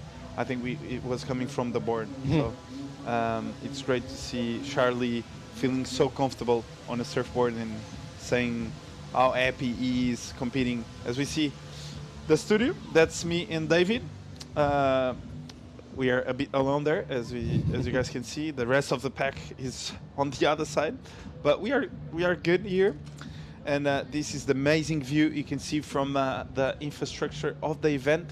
Amazing setup. Yeah, one of the best events I've been on over the last couple of years. And the view is just amazing. I love the coastline, the green mountain, and the wave is just there. As you guys can see, our surfers are sitting right there on the right side of the beach near the rocks. I take my hat off to the... Well, let's watch. This is a smaller one for Joaquim Chaves to start the heat. Connecting some turns there, but on a smaller wave. And I take my hat off to the organizers, because from 1,000 to a 6,000, you always have the same infrastructure here. Could be like a Challenger or World Tour event, you know. They set up like a really, really big infrastructure and very, very comfortable for the surfers. There's a big screen out there. You can watch the live and you see all the crowd watching the live. Just a while ago, we had Aritz Aramburu and Gonizo Bizarreta presenting their new book and showing the film as well, you know. So it's a really, really good infrastructure they have set up here, both for the judges, for all the technical staff, for the surfers, for the media and the audience as well. So it's 36 years already of the classic, you know. And the second day of competition here, Francisco, was like a full beach, you know. Everybody was here on top of the cliffs watching. It's not like sometimes you arrive to a contest site and there's like 10,000 people at the beach, but let's say 90% of them are watching the sun, are enjoying the sun and having fun at the beach, not even watching the contest. Not the case here, you know. On the second day of competition, there was a crowd. They're screaming, right? Yeah, they're screaming and cheering, and they're very knowledge. And there was more people on the second day of competition that most events have on the finals day. So it tells you a lot about the importance of this event for all the municipalities around, both for Ferrol and all the municipalities around here. So it's a huge event, and it's a very big part of the surf culture here, having this event. They're very, very proud, and we've been blessed the last few years with some good conditions. It's been changing a lot, but one thing is for sure, this place has some magic, you know. Pantin, we have some amazing stories. You probably remember, like 7-8 years ago, with Billy Sterman arriving here like ranked 250 in the world and winning the event. And after that, he became like, he had more support, and then he went for the Challenger Series, and it was really good for Billy. We had Dolphins in the final during Silvanas Lima one here as well, and the Dolphins just show up for the final, you know, and then they went away. So they just show up for that. So we have some amazing events here, and it's good to see, and it's amazing to see that all the organizers are rewarded always with good waves and huge crowds here. Now we had a 6-2-7 on the last one of Jorgen Cuisinet. Charlie Quiveron on a 6. That's going to set the pace for the rest of the heat. Again, it will be pretty hard to make it to the next round with less than a good high score, I believe over 6 points, and then you still need a strong backup. So on the previous heat already totals of 13 points. Actually, it was a tie between first and second both finishing with 13.10 total. To break the tides, we always go to the highest score of the heat. If that's still the same, we go to the second one. If it's still the same, we go to the third one. And if it's still the same, we fire all the judges. Because 4 scores being equal, there's something wrong in the tire on the tower. I'm going to try to bring tomorrow the camera into the tower as well to have a chat there with our head judge, which is Mikel Zalakain. Mikel is a World Tour judge, our head judge here. He's going to leave from here straight to Trestles to judge the finals at Trestles starting pretty soon. And here we go. I haven't seen a left for a while there, and there's Joaquin kicking out. When does the final start? Do you know? I'm not pretty sure the forecasts. I would say they will wait at least 3 days into the waiting period, because so far Trestle is pumping right now, but unfortunately the forecast is not that good for the first 3 days of competition, 2 to 3 feet, and then there's a new swell coming in at 5 to 8 feet on the, I believe, the 3rd to 4th day of the waiting period. So I think they're going to run it there. Let's keep our fingers crossed. The winds. Do they do it all in the same day? They do it all on the same day, and I think it's mandatory to do it all on the same. Okay, it's mandatory. Okay. Because of the thing about being the 5th against the 4th and all of that, so making sure nobody has extra time to have a rest, and they all pretty much surf into the same conditions. I just hoped we had a longer waiting period, instead of having such a short waiting period there. But still, I think we're going to have some good waves. 6 weeks? I think it's 5-6 days we have to hold that event, but yeah, if we might be blessed. It's been a pretty tough year for the World Surf League regarding conditions. Very, very bad luck so far. It's been looking like every time we arrive to a spot. These years, when one of these days, if you want to catch good waves, book your trip for the week prior to a World Surf League event, Exactly. Because they've been like really good waves. The week before that, you just saw the trials of Te Ahupu, how they went to, and it was like amazing. And then 3 days after, it was like, it was still some good barrels there, really technical barrels. I loved Gabriel's performance, especially on the second round. Those pair of 8s were amazing. I saw some things from Gabriel that I never saw from a surfer, just coming out of the foam ball and stuff like that, but pretty technical, but not even compared to what we saw during the trials. But yeah, I think back then I remember I used to always think about World Tour event and good waves. I feel like back then when it was like Meeks, Joels, all those guys on tour, every time they flew to some place, it was like crazy waves, like Mexico when they went there for the Surge event. It was like Baja de la Cruz was amazing. Like, yeah. That event I was watching, I was really young though, but I remember watching and it was crazy to watch as we see live action with a big turn there. Joaquin Chaves. He really needs to put something on the board. I think this is going to probably be his best wave. I saw the right end up, that last turn on the right end was good too. So I think we have 2 more waves to come for Joaquin. Exactly. He needs to really put up, he needs to get some work done because both Charlie and Jorgen have 6s. So this was a beautiful carve and I like this last one. Bang. I'm curious to see how these scores are going to come in. We haven't seen a couple of lefts for a long time now, and that looked like a little bit of a smaller wave compared. And scores arriving already, a 4 on the previous one, and now we're standing by for these last ones. I was thinking about that. 4s, mid-4s, between 4 and 5 points. Let's see how this last one goes. I'd love to see Joaquin go for the air on the left. I know Joaquin can land some big airs, and it would be great to see him do a big one. As we see Jorgen here on a huge layback snap. He almost made it. Jorgen has been surfing so well as we see live action. Charlie there with a bit of a hookup. And Mark Locomar yet to catch a wave. Yeah, Mark is pretty selective normally. Reminds me a little bit like Joan Duru as well. They like to live by the sword and die by the sword. So if a big one comes your way, for sure they're going to wait for that, but they're going to wait until a bigger one comes in, Yeah. And Mark realizes that he's strong. It's his power surfing for sure, So Mark will be standing by waiting for a proper one and then try to get a high score on the single turn. You see already Charlie kind of not safe, he's on a pair of 6-point rides. This one is the throwaway. This last one we were watching for Charlie. Losing balance after this first turn. So he's trying to improve now on a 6, but already halfway through the heat, sitting on a plus than 12-point total. He's kind of halfway to make it to the next round already, So really good start by Charlie. I would love to see Joaquin taking a look at the rights. There you go, what I was talking about, 4, 6, 7 on the last one, on the left again, and then the 4, those were smaller waves. And like I told you, I was inside the judges' tower just witnessing how they're working, and there's big emphasis on those big turns, on those big single turns. Like you saw the previous hit with Guilherme, and they were checking, they were actually looking for 3 replays. That's why the score took so long to come in, the last one of white of Guilherme. They were checking all the replays of all single turns of the hit before they threw out the score. So that's the name of the game for today. Again, keep it simple. So far, that's what the judge is looking for. Forget a little bit about those lefts and the multi-turned waves. Just well, if you can connect a couple of really strong ones, what we call connection of major turns. So this is the kind of the wave that you should skip today, I believe.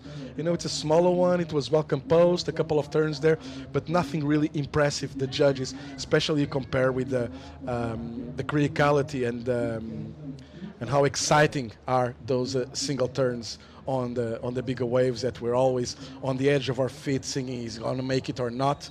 So I think this one of Jorgen, he will improve on a 2.33. So far, he has, together with Charlie, the best way of the hit, 6.27. I think he will improve on a 2.33. So he's going to jump to second place. Was just chasing a 2.4. And like you said, on our screens, a very, very selective Mark Lacomar with priority. I think he's going to go for this one, Francisco. Yeah, this looks like a good one. Let's see if the wave is going to stand up and give him an opportunity to do a huge turn. He does a quick float off the top. Let's see if he can finish it off. A bit late to that occasion, but he made it. So the drone view made it look really easy, but I would like to see. This is what we want to see, the size of the wave and how critical was the section. Well, first float was nice, and this one felt a bit late, but he got vertical there, so the size of the wave was there. I don't think he's going to go huge, but he's going to help his cause with 12 minutes to go. He's back on this seat, that's for sure. I'm curious to see how the judges are going to compare that with the 4.67 of Joaquin Chaves. I think that might go a little bit higher, that at 4.67 of Joaquin, going already into the 5s. Mostly, like you said, he arrived a little bit too late on the last section, but it felt like it was a more critical section, and it was the wave was a lot bigger, right? Yeah, and what they was commenting one thing that I totally agree, that when you're surfing the left, you're surfing away from the judges, and when you're surfing the rights, you're surfing into the judges, you know. So although the judges have access to replays, most of the cameras are pretty much sitting for the rights, not for the lefts, and that makes a difference. I think that Teresa got a little bit, you know, she could get higher scores if the whole setup was a different one. You know, the turns of Teresa on the lefts for the judges, it's pretty hard to judge those turns. And from here, we've been watching on the tele all the time, and with the zooms, and now the drone and everything looks. We're surfing really close to the surfers. If you go inside the judges' tower, my God, they're like a good half of a kilometer, 500 meters away from the judges' tower. So they're really small dots out there. So those strong single turns become even more impactful. You're right, like 5-3. Yeah, 5-3, batters a 4.67 of Joaquin, mid-range score. So that could work as a backup, although I believe you need a pair of 6 at least to make it through a hit. Let's go with Joaquin. That's more like it on the right-handers, although this one closing out too fast for Joaquin. Exactly, that one had the size but didn't have the opportunity for him to open up, so the intent was good, but then this section was just like really hard to navigate through. Yeah, it was a pretty hard wave. He had to deal with that first section that closes out, so he was kind of building speed, but then arriving at the last part just a little bit too late because of that first part of the wave who closed out on Joaquin. So he will not most probably improve. Yeah, he gets. Did he give him a 1? Yeah, maybe didn't consider the last turn complete. Yeah, I think so.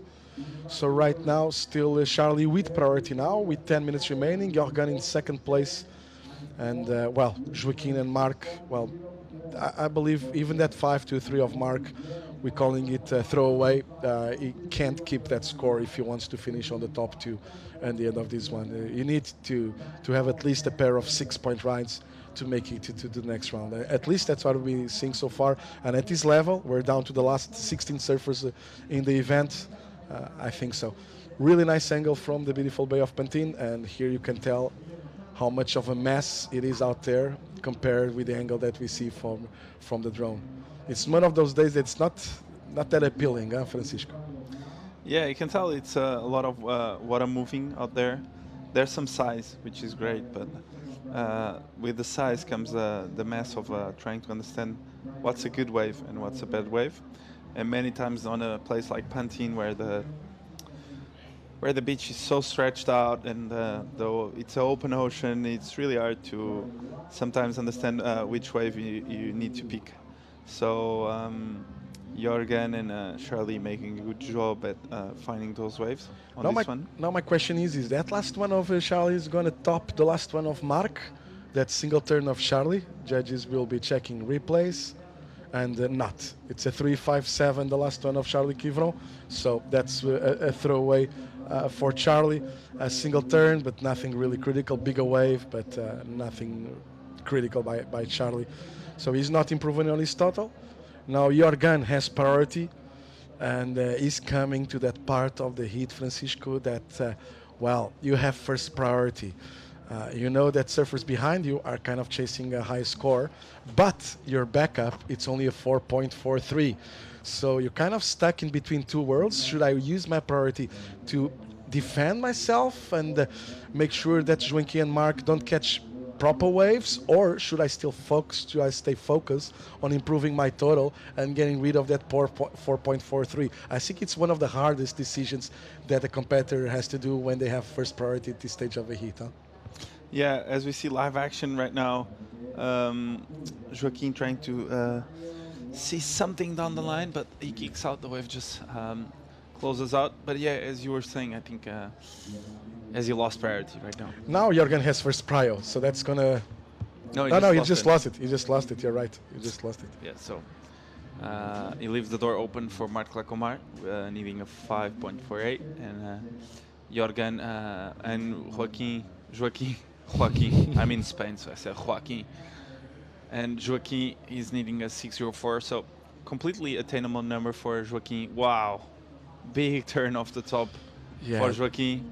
That's more like it. That was really technical. I really like how Joaquim puts the pressure on the front foot and releases the fins. I think he's got one of the best goofy styles approach for sure in Portugal right now. I just love how he uses his arms and look at the back knee and bang, throws the fins out. I think so stylish, huh? I think this probably improved his situation. That turn was massive and he had a lot more space to open up, so I think this is going to be probably his best wave so far. Yeah, I agree. And he's going to help his cause. I think he's going to reduce a bit the what he needs. This was Mark trying to improve on a backup.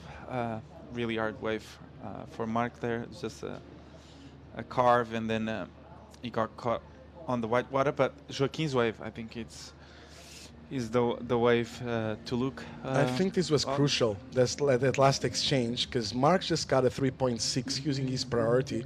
That does nothing for Mark. His requirement stays at the 5.48 at this stage. So he's still in third place. Now Joaquim is needing a 6.04. Let's see how the judges scored that last one, but felt a little bit like a mistake by Marc Lacomar, and scores for the last one of Joaquim a 3.83, which puzzles us a little bit. Felt like a little bit of a higher score, but well. Well, if you compare the 3.6 of Marc Lacomar with the 3.8, at least the 3.8 of Joaquim needed a point or two over. So yeah, I was thinking about going into the fives. You know, I think at least he will diminish his requirement. I think it was his best wave by far. That turn was massive. So, and the technique he put on the turn and the angle of the turn, the section it was, everything was beautiful about that. So didn't felt like his worst wave in the hit so far, for sure. Yeah, and this one is Jorgen trying to improve on the 4.3. Nice carve there for Jorgen. Always so committed to the sections, and a well-claimed wave, because he will improve on that 4.43. 3-turn combo, the first one big snap, and then the carving, and then the finishing maneuver there on the dry sandbank. Looked great for Jorgen. Jorgen was needing that wave to feel a bit more secure on this heat, but as you were saying, like the if you compare the 3.8 for the 3.6, I just felt it wasn't really comparable. And this one from Mark, nice carve now, winds up off the bottom, and bang, big straight hit off the top. A lot better for Mark. This one for me was the wave that Mark surfed the best on this entire heat. So this is going to be probably his best wave so far. The thing is, Jorgen is probably going to improve on his total, getting rid of that 4.43, which will bring a requirement for Mark higher than a 5.48. That's what Mark was chasing at this stage. So let's see how the judges score that last one of Mark. And yeah, still not coming in. We have scores already for Jorgen's last, and he improved. That's a 5.4 for Jorgen on this last one, leaving Mark now chasing a 6.44, and Joaquin is already on the sevens as a requirement to get second place away from the Frenchman in white. So it's Charlie's with priority, green with priority. Let's wait for this last one of Mark Lacomar. Like you said, and I agree with you, looks like probably, if not his best wave, it will be something close to that. But, well, scores coming in, it's a 5, yeah. So is it exactly like that? Not his best one, but close to that. He does not improve. You know, he improves on his total, but the requirement stays the same. Well, I thought this wave was better than his 5.23. 5.23 has size, but was like a float and a light hit. And this one was beautiful. It was like rail surfing, comes off the bottom and releases the fin on the last one. So, you know, Francisco, I think it's hard to judge when you're here because we are watching the screen. They are watching the live action. And that's what I was going to say. You know, I think the judges they see it live and they have action to watch the replay. But the first impact is when you see it live. You know, it's like everything you do in live. Exactly. If you feel the first time, that's the impact on your mind. And they're surfing so far away that on these smaller waves, it's not as impactful as on the bigger turns, on the single turns, on the bigger waves. You know. Yeah. So. And then they watch the replay, but they still, you know, they have their mind. It's not like settled already, but they have like 90% of first impression. The first impression is big time. Thanks for that info, David. No, it's pretty fun that you can go inside the judges' tower and let you go. This is a bigger one, and there's a huge chance. What? Well done. Sick wave by Joaquim Chaves. That wave was really well surfed. Now the answer, Charlie? Nice carve off the top. That board is looking beautiful under his feet. Nice layback jam. And can he fit one more? Oh, he fell on the last turn, but those two turns were beautiful. Both waves from Joaquim and Charlie they were looking beautiful, but the wave from Joaquim, in my opinion, is going to be one of the best of the heat so far. This first turn, bang, huge spray out the back and vertical hit on a big section. Everything judges love are there. So let's see how they score this one now. I love this first carve of yeah, I love the Charlie. Extended carve. Yeah. He's got an amazing technique. This short layback jam reminded me of Flip Toledo when he does those tight layback jams in the pocket. Exactly, yeah. And Charlie is a really stylish surfer. I really enjoyed. I always really enjoyed his style of surfing, and let's see if Jorgen can put something on the board in Marc Lacomar now with priority. This hit is becoming really, really tight. And there you go, now. Scores for Joaquim is 7.17, you could tell, and puts him in second place. And now Jorgen dropping to thirds, needing a 5.58. We're down to the last minute mark. He waited for too long. He's sitting on a pair of fives, but it's still an open game for all the four surfers out there. 6.62, that's a requirement for Mark. 5.58, that's a requirement for Jorgen, and he has the first priority. There's 45 seconds remaining, and you know what? The last one of Charlie, if he made the last turn, I was just going to call it into the excellent already, you know? Really good surfing by Charlie, unfortunately for him. Beautiful surfing Not by making Charlie. the last turn, but impressive how Joaquim, under pressure, gets the highest score of the whole heat on the last 90 seconds at 7.17, and puts him in second place. And he's the scary thing for Joaquim, he's sitting on a backup of a 4.67. That's why he's leaving the door open still for Jorgen and Mark. And well, the time is running out. We're down to the last 10 seconds, and all scores are in. As we see live action, Jorgen doing a huge layback snap in falling. So I think this is it. Kivron in first, Chaves in second, Cuisinier in third, and Lacomar in fourth. Yeah, what a hit for Joaquim Chaves, needing a score and making it happen at the end there. So great to see Joaquim dodge a bullet like this. Yeah. And well-deserved wave for Joaquim. Here was Jorgen trying to do the 5-5-8, unfortunately going down. Jorgen, one of the standouts of the last 2 rounds, going down, and one of the best surfers. Love to watch Jorgen compete. Mark Lacomar, unfortunately, as well, one of the best, going down, and what we call the underdog, maybe? Yeah, well, Joaquim. Joaquim was the winner last year at Lacano, so I'm not calling here the underdog anymore. No, Guilherme. Oh, Guilherme. Guilherme was the winner. You're right. There's too many good guys. Sorry. There's too many good guys. Sorry. No, but yeah, Joaquim, this is his best result so far on the QS, so everyone is really stoked about his performance. I think Guilherme is doing his best result as well on the Portuguese side, and both are on the quarters. So we're going to go to a quick commercial break, and we're going to be right back with the Heat 4 of the round of 16 of men here on the Galicia Pro.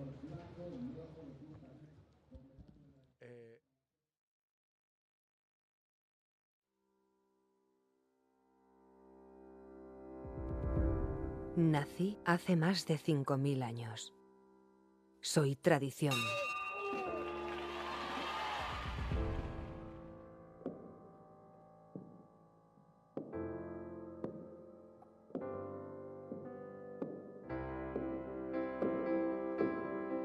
Soy artista. Soy ilustrada. Soy moderna. Soy histórica.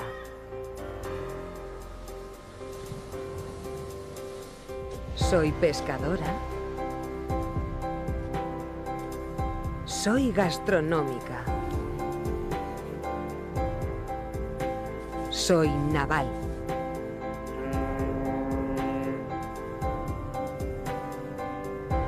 Soy océano. Soy natural. Soy ría. Soy alegre. Soy todo en una ciudad. Soy Ferrol. Ferrol. Todo lo que una ciudad quiere ser.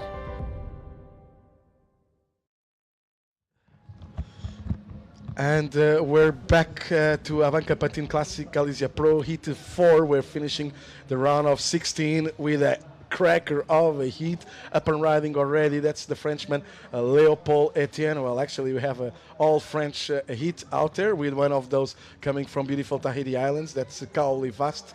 We're in the red singlet. A former finalist here and with a huge curriculum. Wearing white is Joan Duru. And we have Sam Peter, who comes from a really good result together with Kaoli at Anglet. Sam is wearing blue, obviously second generation of surfing, very experienced father Didier. So we have a really interesting hit. Joining me back, it's Ode Collazo. Ode, we're expecting, with good, really high expectations for this one.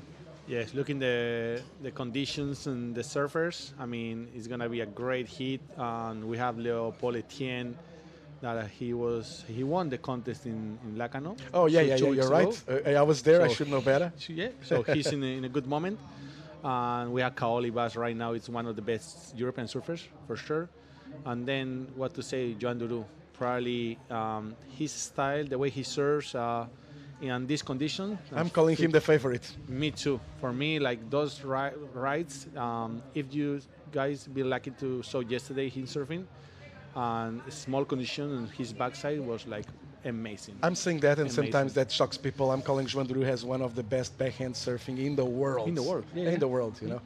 So this is, and St. Peter, with a very, very surfer with a huge amount of different turns, you know, he can adapt really good to conditions. And most people at home are remembering Kaoli Vast from the big barrels at Teahupo and thinking, okay, he's one surfer from Teahupo, huge to big barrels. Well, Kaoli, on the single event we had of the juniors on the year of the pandemic in Espinho, he became junior champ, European Junior champ, with 20 points on the semis and 20 points in the final on a beach break.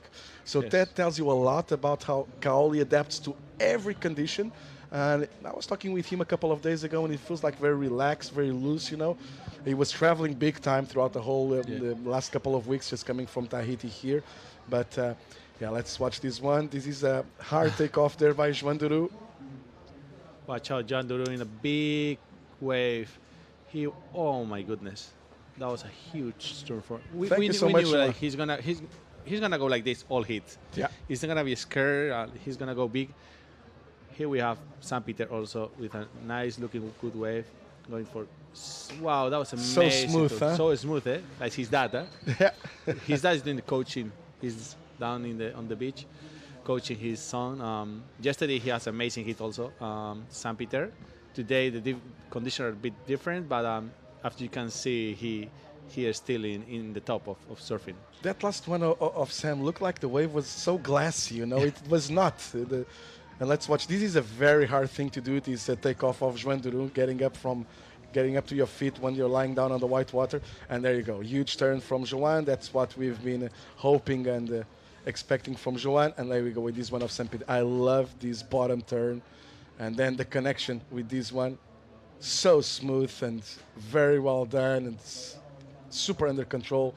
There goes Sam. It's a pretty nice way to start the heat. I'm calling this already going into higher than 6 points for the start. For sure. So, you know, I think they should ask us to comment on these ones all day, because every time we sit with me on the booth, we're having surfers starting with scores higher than 6 points. It's exciting. Yeah, it's good to be in those kind of heats. I'm interested to see how the score is going to be the one of Joan. I mean, one huge turn. I know Sam Peter, 2 big turns, going to be good score, but also the one of Joan, I mean, it was amazing. It was really hard to hit that lip. Probably the biggest so much water. And probably the biggest wave we saw so far this morning. Wave. That's why it's gonna be like I think it's gonna be big scores. The judges like big moves in big ways, and Joan did exactly what they want. You know, I was talking with Francisco, and I've been sitting on the judges' tower on my breaks and watching from up there. And the thing is that those big turns, they're surfing so far away, and we talked about that before today. Yeah. And going to the judges' tower, realized we were right.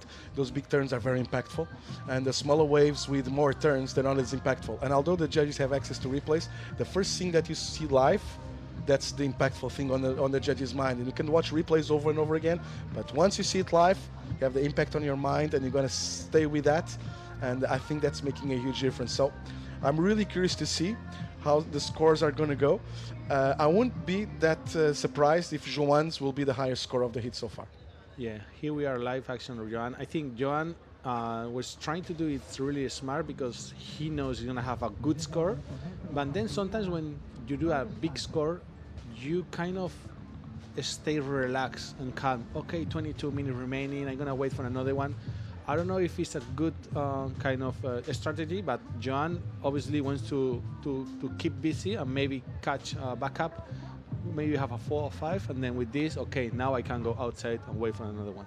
I totally agree with you, Ode. And another thing is that if you start with a high score and you don't put something straight away, you're going to stay with expectations of getting another wave with the same quality for another high score. That might not come in for you on the next 30 minutes. So, and if you catch a backup, okay, now you're trying to improve on a backup. It's different than trying to go for another excellent score. And I think that's what Joan was thinking about. Although I was a little bit surprised, because Joan usually is one type of surfer that has to stay out there and wait for opportunity for another bigger one. So it's good to see that he was trying to be active. He's not one of the most active surfers in the heat. Huh? No, even if today it's big and it's many ways, but it's so much. You see in the screen only like one place, but if you check the place, it's huge. It's so much water moving. It's like different peaks, and you can be lost really easy. So I think it's a good strategy to after have a good one and try to keep or find the backup, and then keep building that score. Another thing that works for you to start early, and I always try to translate that into surfers when I'm beach announcing, is that you get a 7 and you get a 4, and your competitors are going to, at the start of the heat, and your competitors are going to start hearing they need 11 points. And that plays a lot of mind tricks with you. You know, you're actually looking for a pair of fives because the other guy got already 2 waves. But you're thinking, okay, I need at least an excellent score. There goes the first one of Joan, a 7.5, and there goes Joan again. He's going to try to get like a mid-4, a 5, something like that, to put the rest of the heat pretty much into combo and still relaxed and feel relaxed in first place. Yes, because we see here the replay of last wave of Joan and just a kick out. The thing is like you check the names and you say, whoa, those guys, they're gonna go like super high score, but you never know. Maybe it's no ways for 20 minutes gonna be flat. So Joan's strategy is good to go 7-5. Okay, go for a 4, and then let's see how the hit's going, because could be like many ways, or just could be like flat for plenty of time, and then with 7 and a 4 you made a hit. Let's watch this one of St. Peter. You know what I realized too is that you're so focused into your own work when you need hit that sometimes if you're doing bad, you don't realize that everybody's doing bad. You know, so a lot of times we have low scoring hits with the highest score being a 3.5, and I make a point when I'm beach announcing to let all the surfers know that the highest score of the hit is a 3.5. So it's not only you doing bad in third place, sitting on a couple of 2-point rights, everybody's doing bad on that hit. And as soon as the surfers hear that, everybody starts working straight away, you know. You know, equal scores, 7.5 for St. Peter. For St. Peter, 2 big turns. I mean, amazing start for the French guys. As you talk, when I was competing, I knew what the other 3 guys has the scores. I knew all of them. It's not, I know like when you're surfing, you're doing a hit, you're thinking only in your thing, but I think that's not 100% sure. You need to know what the other guys have in the scores. You never know. You need to control your hit, not only the time or not only where they're sitting, and just, okay, I have a 7, but he has a 6, or the other guy has a 8-5, whoa. So you need to know what the other guys have. I think it's important. Yeah, it's very important for all of the hit, I believe, to know all the keeping scores of the hit, you know, especially what the top 2 are sitting on top of, you know. So totally agree with you, but I have a feeling that you're different from most surfers, because I feel a lot of guys out there like so focused into their own scores that they totally forget what's happening on the rest of the heat, and it's very hard. And on a place like this, they're so far away too, you know, that makes it seems even more difficult. I think you have to like keep your thing, do your thing, but just a little thing, just keep your eye there. Just know the case. story, at least stay inside the just story. a little bit, but just focus on your thing for sure. But always just, because imagine you're surfing imagine man on man or wherever, you sit in your place and you're having good scores, but then the other guy there is super far, and imagine he got a 7.5 and he need a 4, and you don't listen this. I mean, you forget about this, you're thinking your own thing. And it's 3 minutes remaining, okay, you go there and you keep next to him. Yeah. Just in case the good one's coming, I'm gonna get the wave. So you have to keep your eye always there. It looks pretty simple, especially on those man-on-man hits, but it is not, you know. It's not. That's why I love announcing every single hit, even if it's a low-scoring hit. There's so much strategy involved the whole time, you know, and not making mistakes using your priorities. A nice single turn by Kaoli as well. So that looked like a good start. Not comparable, I believe, again, the size of the wave, but good surfing from Kaoli still. Yeah, you have the replay of Kaoli with one huge turn, and I guess before that turn he did another one.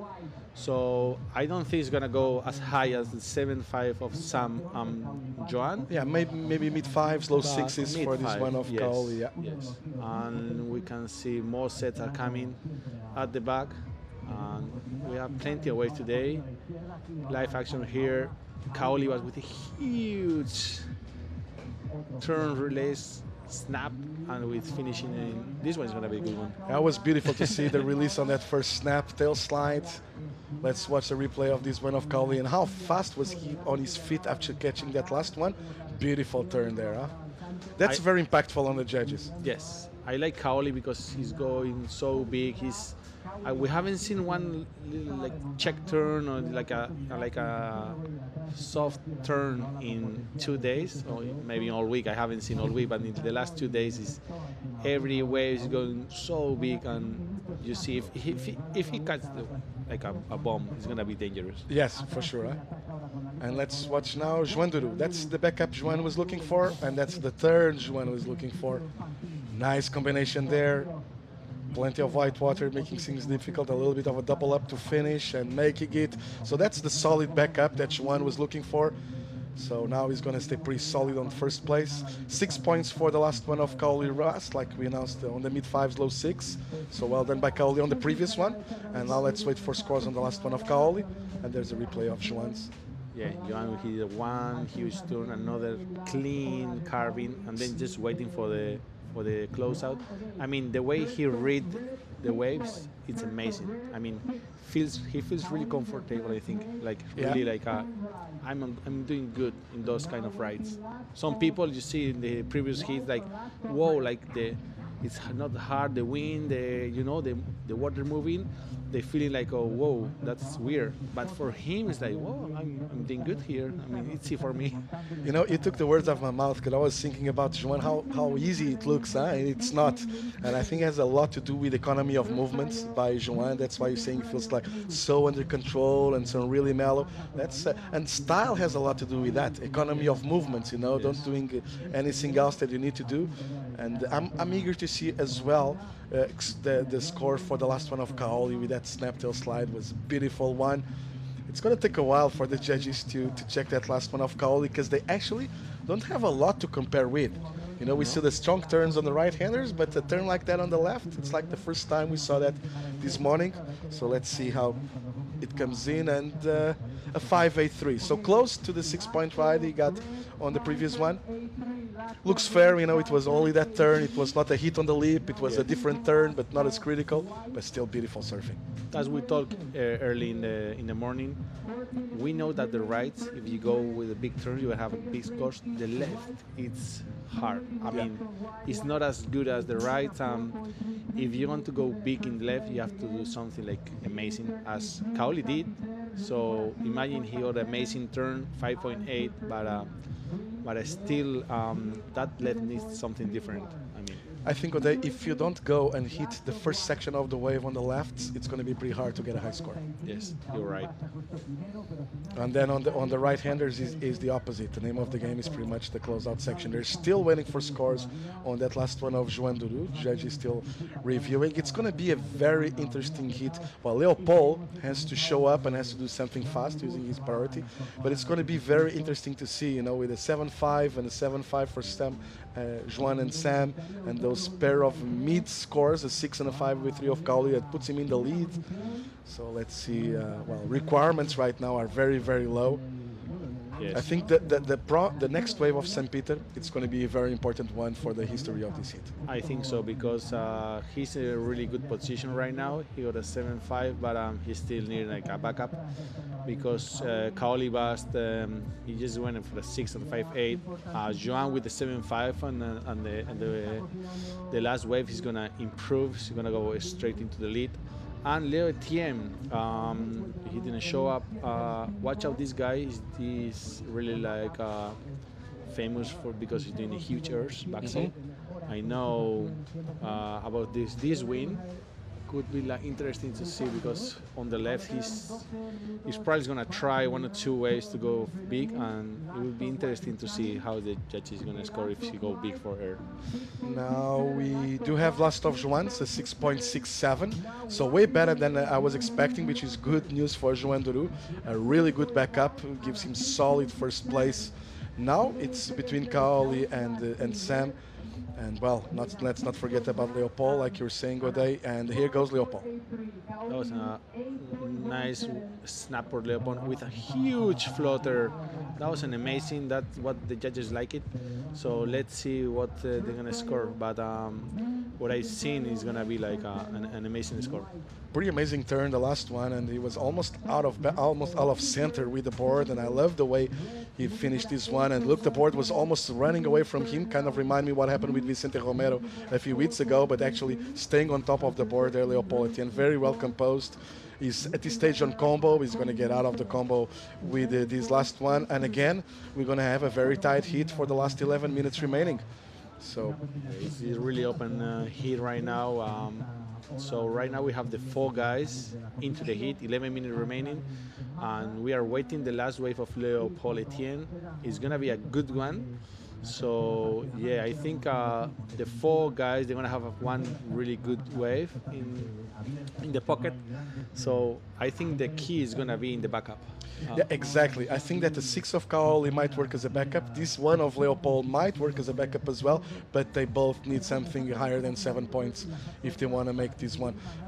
I'm pretty sure that Sam Peter is going to get rid of that 0.5. And look at the requirement of Sam right now, only a 4.33 to take second place away from Kaoli. So Kaoli needs to get like under the 7s, and well, yeah.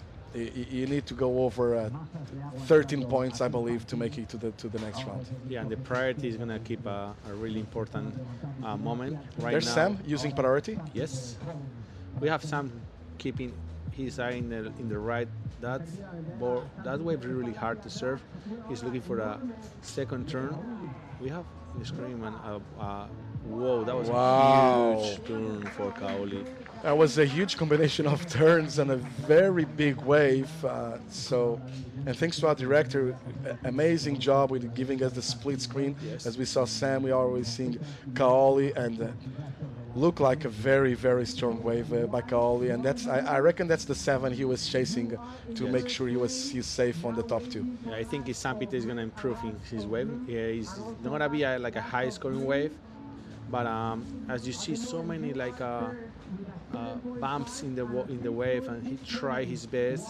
This carving was good, and then at the end did a huge turn, and then this one is gonna be an amazing, probably the best score of the heat, I suppose. Wow, that was an amazing carving with huge. Yeah, I think that's what the judges call connection of major turns, and we're waiting for all morning. I wouldn't be that surprised if this comes out with one of the highest scores of the whole morning. For me, I think it's the best wave I've seen today. I agree with you. I totally agree with you. That was a mix. I really like. I was checking this wave. I came in my mind the wave of Yago. Yeah. Because he grabbed also the rail, but I think Kaoli's wave were more aggressive. Yeah. In the both turns. So I think. And bigger wave. And the bigger wave. Live action here, Joan Duru. Nice start by Joan as well. Another nice combination of turns. So good answer by Joan Duru. Waiting for scores on all the 4 surfers. That was Kaoli with a quick up and down there. So yeah, 8 minutes and 20 seconds remaining. Priority with Leopold Etienne, and I believe Leopold was on his way to get back into the heat, but just the answer now of Kaoli and Sam might start closing the door for Leopold Etienne. I think Sam and Leo Etienne, they are in travels right now. We are still waiting for the previous wave of Kaoli and the last wave. Same for Joan's previous the last wave also. Yeah, Joan is aware that Sam is sitting on a 7.5 as well, and Joan is not feeling 100% safe in first place. Yeah, you see Joan in the replay going for a big turn. Joan has something that every wave he read the same. Like he's not doing in every single wave different things. He knows you have to do bottom turn and then go into the lip. Wherever the lip is, he doesn't care. He just go, and he has that. He's kind of his signature move, no? Yeah. His backside is like known for everyone, like one of the best, as you say before. He shows in every contest, and especially in this kind of condition, you can see the best backhand of Joan Duru. And that's going to be timeless. That kind of surfing, what the Aussies call that meat and potatoes, like real powerful surfing. I think we're going to get into 2050, and they're still being rewarded with high scores for that. And I love to see that. And I actually see that nowadays, with getting a score with a huge hair, it's the most difficult way to get a high score, because the judges, they really are now separating between average airs to good airs, and you need to do like a huge air to get over 7 points nowadays. So very experienced, and that's the base of all surfing. What we see from Joan Duru, you can't deny him a good score when you see waves like that. You might not throw him a 9.5, but you can't deny him a 7. So. It's very good to see. And the last one of Kaoli Vast, if he was, it was the wave that we like more throughout the whole event. He got it, a 10-point right. Wow. I mean, And that was amazing. I mean, the way he attacked the leap, the bottom turn. I mean, the turn were amazing. The bottom turn was like perfect, grabbing the rail, and he just went big as he can. And then you have first 10. Oday, and I think it was a no-brainer. If he stayed with the first turn, for me that was already a 7. If you put there with the closeout turn, he just went over the scale. You know, I think just if he could, and compared with the 7.5s, that was at least 4 or 5 points better than the 7.5s. And we're still waiting the previews of Joan, the last one, and also the last wave of Sam. So and Leo Etienne got a 6.9. So this hit, 5 minutes remaining, is really, really open because they have all of them really good scores, and we're still waiting for 2 really important waves for Sam Peter and Joan Duru. I think what's going to make all the difference is to see if Joan improves on a 6.67 and how close the Sam gets to the 6.68 she requires right now.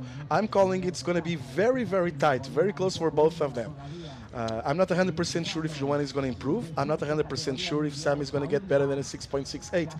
So they're both sitting on 7.5 as their high score, which was the highest score of the hit so far. And now priority, well, Joan has priority over Sam. Let's not forget about Leopold. Leopold is chasing a 7.28. There's opportunities out there. He has priority, and there's almost 5 minutes still remaining. Not even Kaoli is safe. He's on a 16-point total. That's a pair of 8s, you know, so he still might not be safe. Kaoli wants to get rid of that 6 as fast as he can. He has second priority to close out the door definitely for the surfers out there. Nobody's safe. Nobody's safe. It's imagine like Kaoli has a 10 and 6 and he's not 100% safe. Exactly. It's crazy. That is crazy. Good surfing, and welcome to beautiful Pantin. Welcome to Galicia. We're sitting on the top left corner of the Iberian Peninsula. This time of the year, the big swells are starting to come in, and we have scores coming in for the last one of Joan Duru. And I was totally wrong. Thank goodness for Joan. He gets an 8.17. It's the second best of the heat. Puts him in second place solid. Now Sam, we're still missing scores on Sam. He was chasing 8.18, and Leopold is not chasing an 8.77. So let's wait for this one of Sam Peter. And well done. Yeah, well, thinking about it and comparing the 7.5s, that looks like very fair, that 8.17 of Joan's. What a hit. What a hit. That was amazing to if you're in second place with 15.67 and you're not safe, like you said, even with Kaoli with the 16, that tells you how much of a good hit we have on our hands. What a way to finish the round of 16 of that. That's amazing. Amazing surfing from Kaoli, for Joan, for Sam, even Leo Etienne. I mean, 3 minutes remaining, and all of them, they have the time, and they go right, and they go big, and it was good to see them. I'm so happy to see all the competitors having opportunities in this kind of wave. It's been such a rough season. So far, the best waves we got all season long was, guess what? Caparica, which is the place that we never get like the biggest waves on tour. That tells you how bad it was so far, and the conditions we had were double bank, so it was very hard, very demanding for all of these guys. And this is a 3,000 fourth stop on the year, you know. Like that, Caparica was already into last year's actually tour, but yeah, it's really good to see all the surfers having opportunities out there, and just. And then we go Leopold chasing an 8.77 with 2.5 minutes remaining. He has nothing to lose, has to go big as he going for this one. That was amazing. But it's good. People are really happy. Those guys are really happy because today we see the replay of Leopold Etienne. It's like there's no gray area today or day. Either you're a pretty good surfer and committed one, or you're not, pretty much, you know. Either you stay in the 5s or you go into the 8s and 7s, you know. And I think these guys appreciate that a lot. The good thing is like when we start the heat, the round, we saw like 2 kind of surfers. The one go big and for the big waves, big turns, throwing 8s, and the guys the way going for the 5s and going for medium waves, doing the 5-6 maneuvers, and then as soon as the next hit, it's less people doing searching like the medium waves. So everyone, like, more hits are coming, everyone's like focusing more in the sets. So as we see in this one, we don't see any guys going for the medium one to check like 5 turns, or guys going big, with the set and go before the closeout and see the huge scores. And good work by the judges as well, who sent that message loud and clear early in the day. And this 10-point right, if you have any doubts what the judges are looking for today, there's no 2 turns. 2 turns. There you go.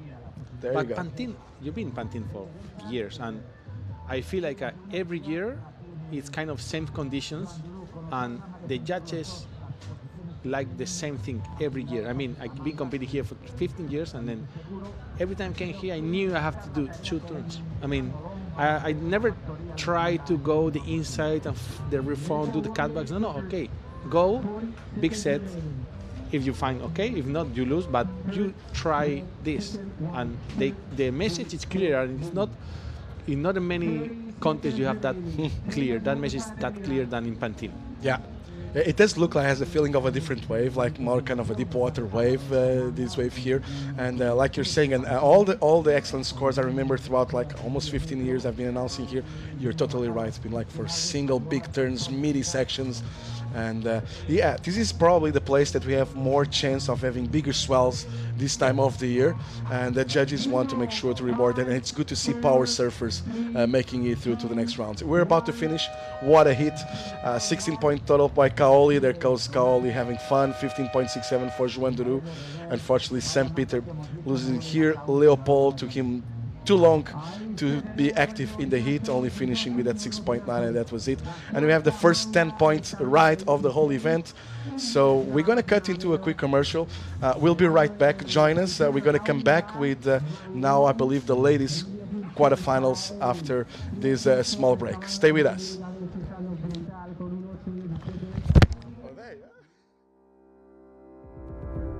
Nací hace más de 5.000 años. Soy tradición.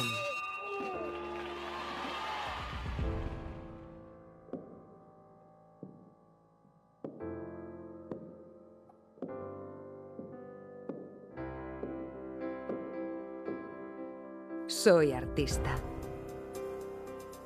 Soy ilustrada.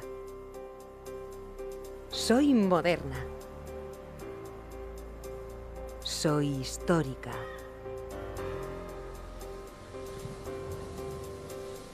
Soy pescadora. Soy gastronómica. Soy naval.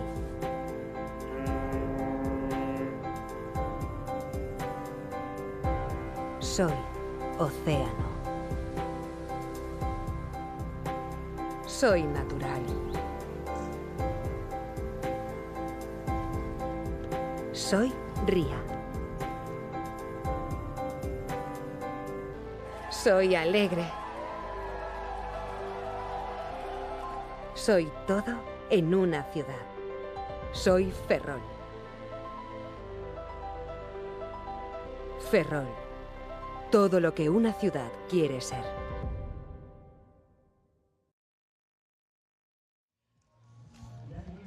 So welcome back. We are back here at the ABANCA Pantin Classic Galicia Pro. I'm Francisco Alves, and with me I have Oday Collazo for the first quarterfinal man-on-man heat of the woman, as we have live the replay, of the first wave of Nina Maria Conradi. What a great name, and what a great moment we have here. We just saw the first 10 of the competition, and Kaoli Vast. That was an amazing hit for. And we saw the first 10-point run of the comp. Sorry, I had an audio problem here. I put my foot on the cable and I turned it off. So I'm back, and 28 minutes to go. First heat is in the water, 5, 6, 7, and for Conradi to start this heat off, and Mafalda Lopes, who had an amazing hit on the last round, is back in the water. So we're gonna have this round of women, the quarterfinals, and we're gonna go straight into the quarterfinals of men also. So a lot of action to unpack, and a lot of great heat.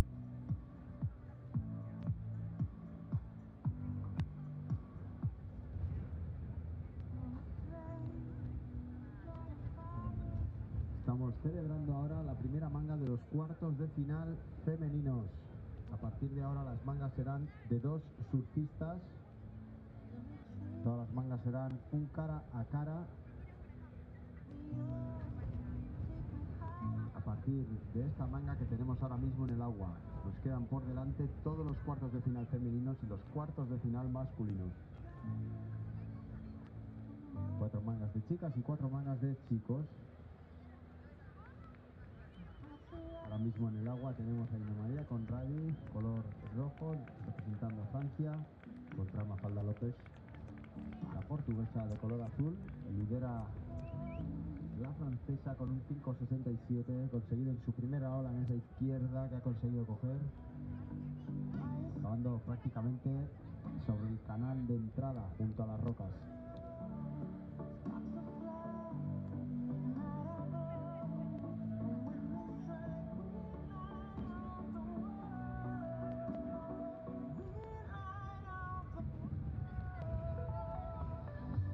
Os recordamos que hoy en el Festival Pantin Sound de Estrella Galicia, una vez finalice la jornada de competición, en torno a las 6:30, a las 7 tendremos a Edu Calvario, luego a Fua, a las 9 a Mario Azurza, nuestro compañero aquí al micrófono estará poniendo música, y por último a partir de las 11 de la noche tendremos a DJ Oki, el DJ residente, DJ local, que ayer no pudo pinchar debido a las inclemencias del tiempo. Pues bien, estará hoy de cierre DJ Oki.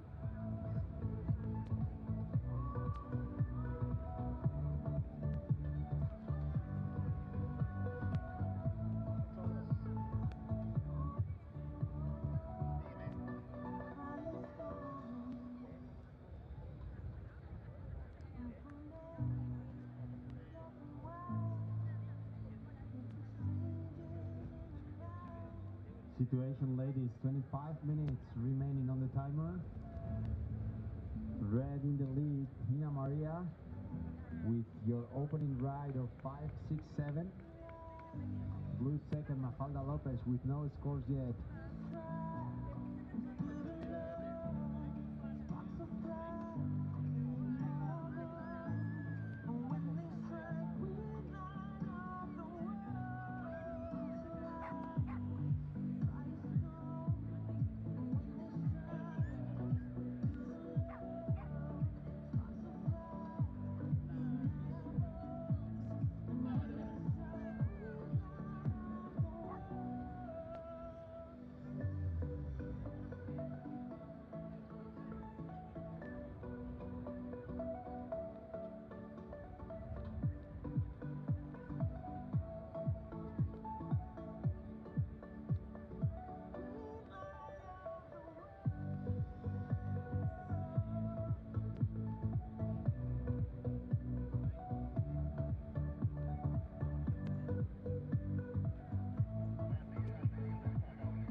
Vuelve a la carga Ina María Conradi con la segunda prioridad. Ha estado muy inteligente ahí la surfista francesa.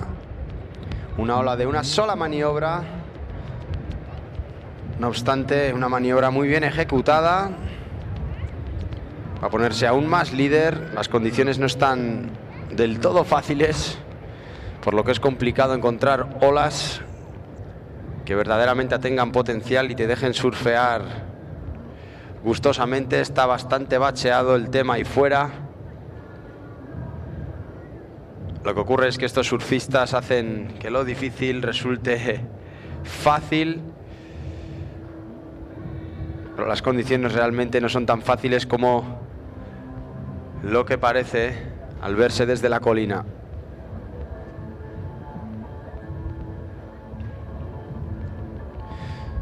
Va a tener suerte la francesa, va a poder volver al pico sin problemas, ya que no se avecina ninguna serie en el horizonte.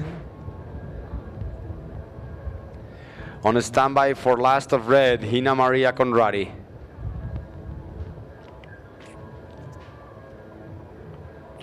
La próxima manga del día tendremos a Camila Kemp y a Nat Lelior.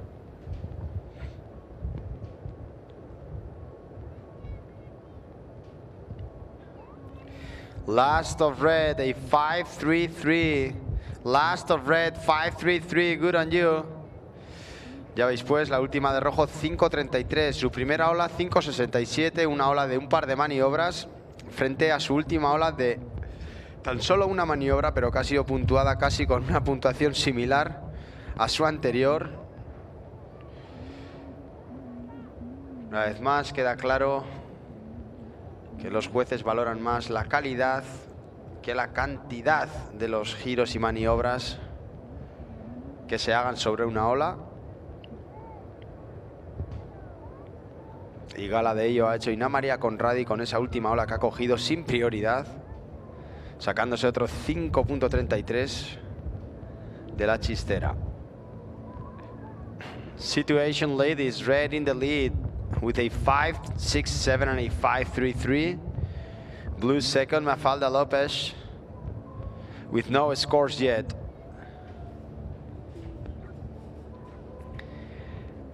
A 5.67 and a 5.33, two best for red, who sits in first.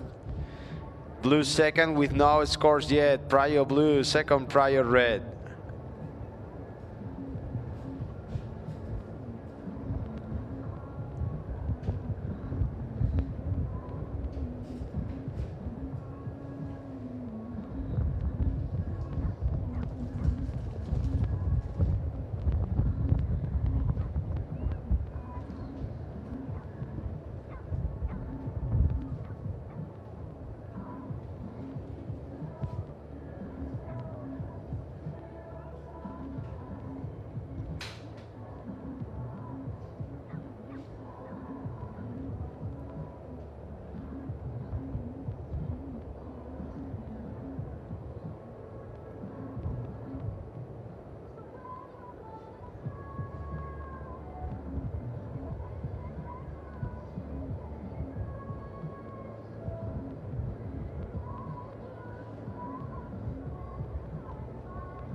Time called, ladies, 18 minutes, 20 seconds.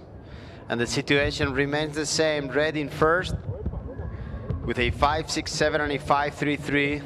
Blue second, Mafalda Lopez with no scores yet.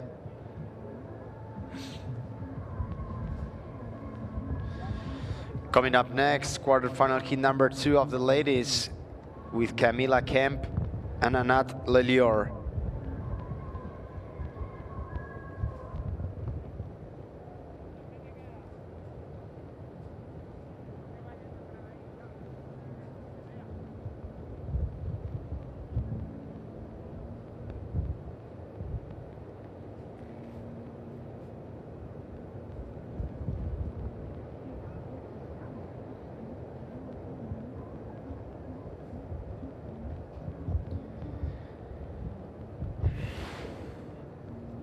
Vamos a aprovechar este parón de olas para dar las gracias una vez más a Marcos y a todo su equipo de la organización por el esfuerzo para poder celebrar una vez más este campeonato de gran nivel, a tope de medios. Gracias, por lo tanto, por convencer a todos los patrocinadores que han aportado su granito de arena para hacer posible el evento.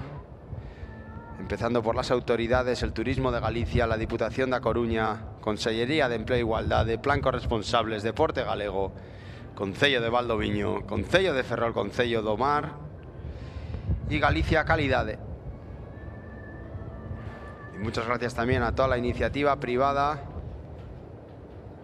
por parte de Abanca, Estrella Galicia y Cabreiroa en primer lugar, Jael Joyería, Tajauer, Gadis, La Roche Posay, Parque Ferrol, Vitas, Alma Atlántica, Red Bull, Badba, We Sustainability, Intermax, Camper Days, Wovo y Surf Logic.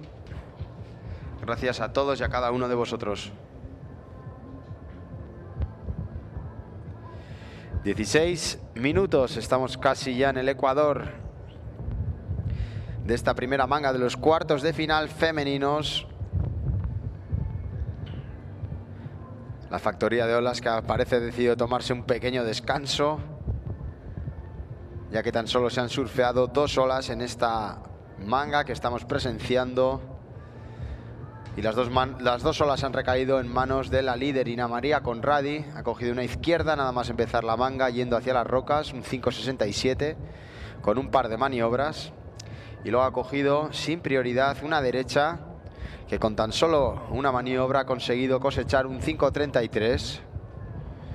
Lidera la francesa de rojo, por tanto, con esas 2 olas frente a Mafalda López de Portugal, licra azul, la cual todavía no se ha estrenado en estos cuartos de final. Time call, ladies, 15 minutes. Os recordamos que el plan de hoy es finalizar los cuartos de final, tanto masculinos como femeninos, y dejar para mañana las semifinales y la gran final. Parece ser también que mañana tendremos una expression session, aparte de las semifinales y las 2 finales. Eso quedará de postre final para la jornada de mañana domingo.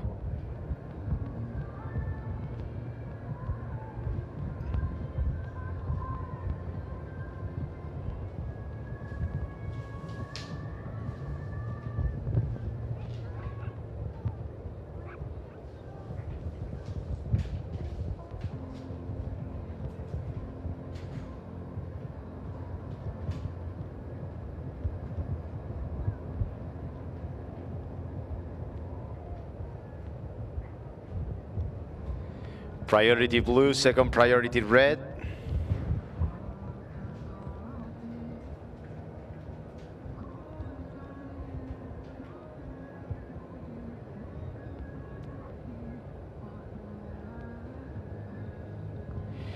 Y atención, porque rojo se gira sin prioridad.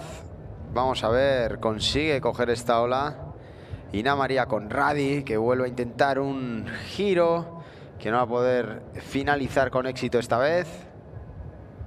Sigue manteniendo la prioridad, por tanto, el color azul en el fondo, la portuguesa Mafalda López.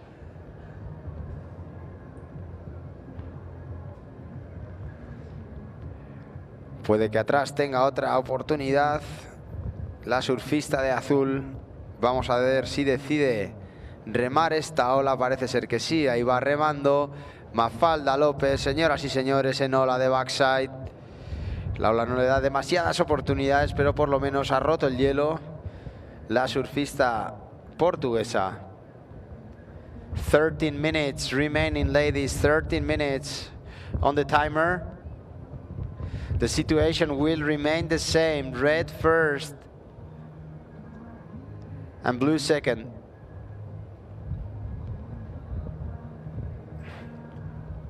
Red in first, Ina María Conradi with a 5.67 and a 5.33. Blue second with a 0.5. Blue in combo situation, chasing a total score of 11 points.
11 minutos y medio por delante todavía en esta primera manga de los cuartos de final femeninos. La situación de la manga sigue siendo la misma. Lidera rojo Ina María Conradi con un 5.67 y un 5.33 frente al 0.5 de azul Mafalda López.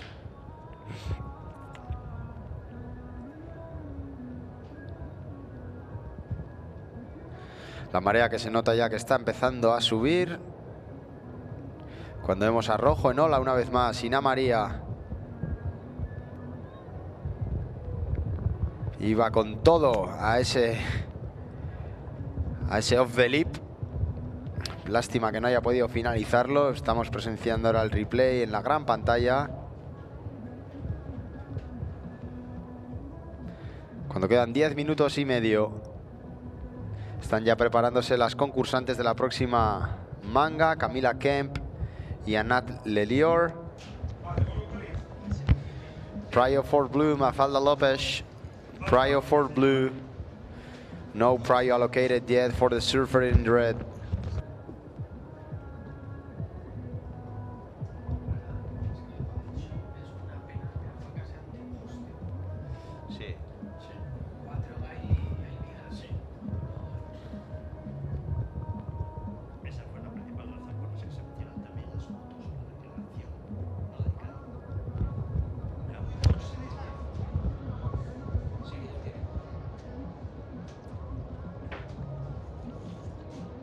Welcome back. Sorry, guys, it's been a technical problem. We are back in the first quarterfinals of girls. 9 minutes remaining. We have in hit Nina Conradi and Mafalda Lopez. And kind of, it was like a, sorry, it looks like a weird hit, no, Chico? Yeah, looks like a. Looks like a. I think I'm speaking towards your microphone. There? It's okay? Oh, that's weird.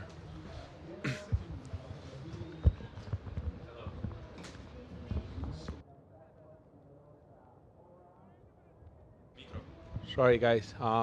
Still with technical problems. We seen the replay of Mafalda going big for the last turn, and he came in second place. He got a 0.5 and waiting for the last course. 8 minutes remaining. Conradi is in the lead with a 5.67 and a 5.33. Still 8 minutes remaining. Really important here for the girls. As we see, we having bigger waves today. Some of them with plenty of waves, but then we have hits like this with not many waves and really hard to find those little rides. But the girls and boys are surfing really good. They finding little scores. Hopefully in the last 8 minutes we can see some more action from Ina and Mafalda. For the next hit, we want to have in hit number. What is the?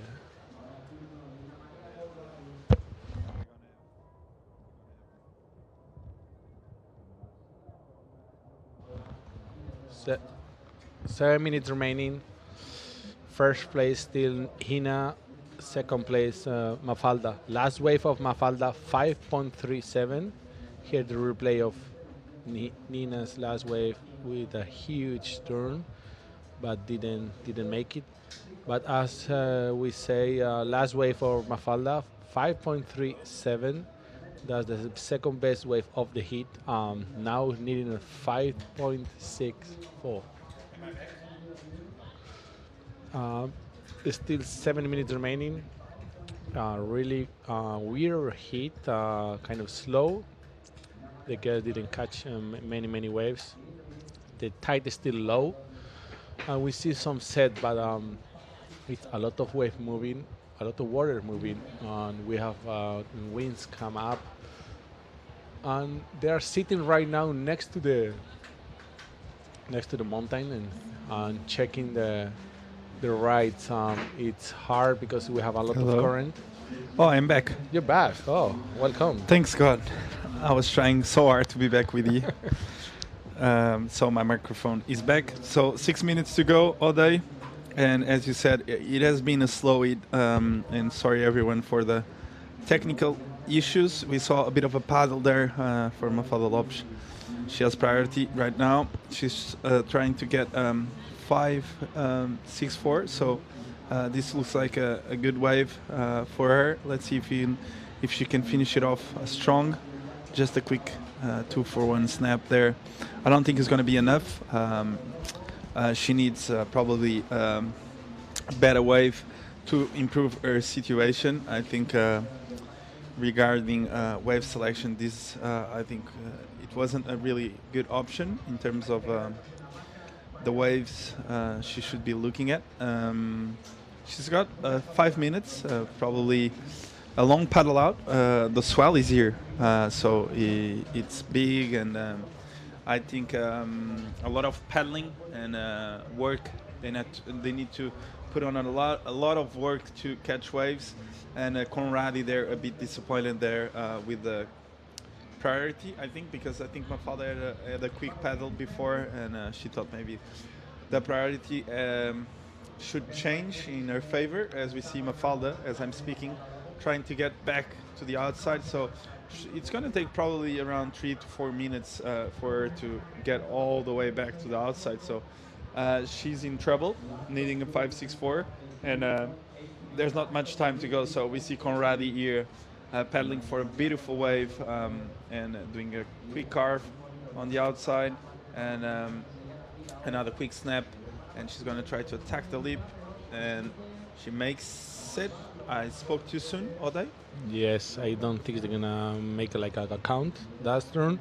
We're gonna wait for last wave of Ina because the last one of Mafalda was 3.83. I just say it's not enough. Here the replay of Ina. As you say, we start with a nice cutback, went for another snap, and then try to finish with a big turn, but I think it's not make it, this one. It's going to be a hard one for Mafalda because, as you say, it's going to be tough to go into the peak.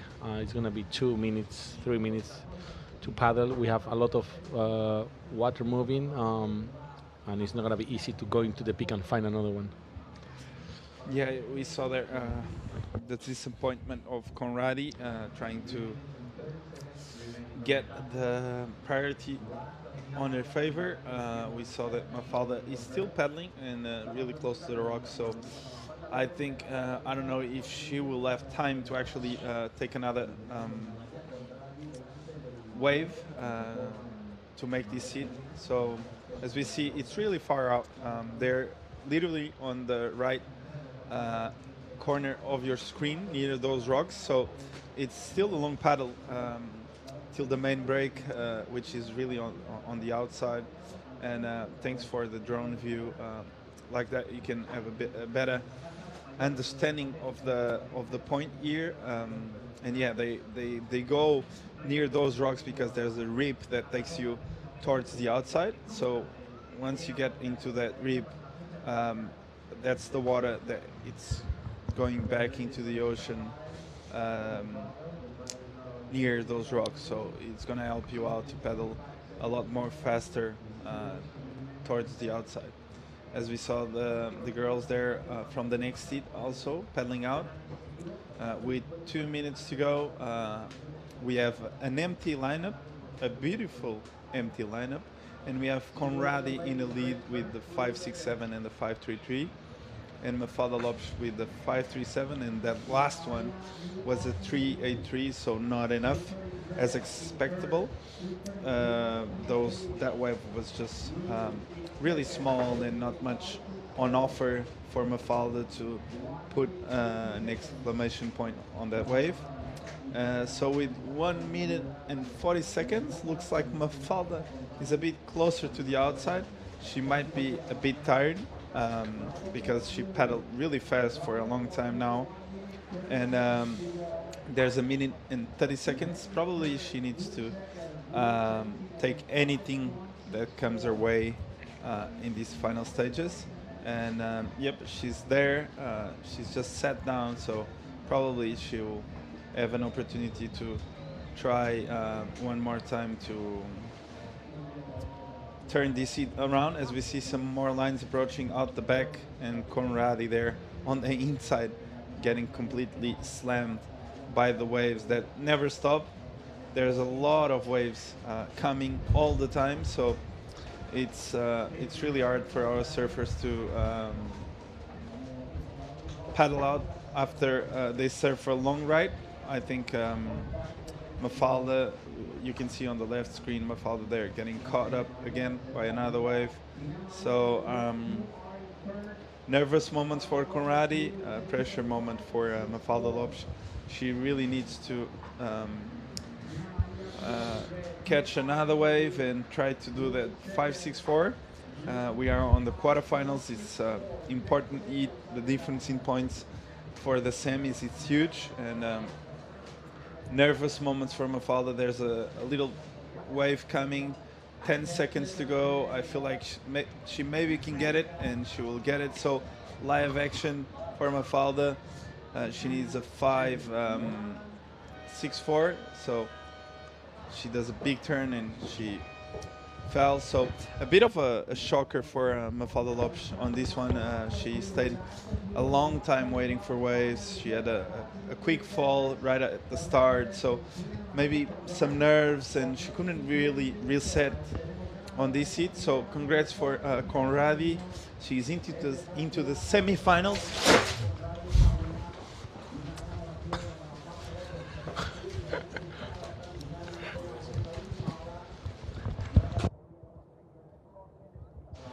He's into the semi-final, so congratulations to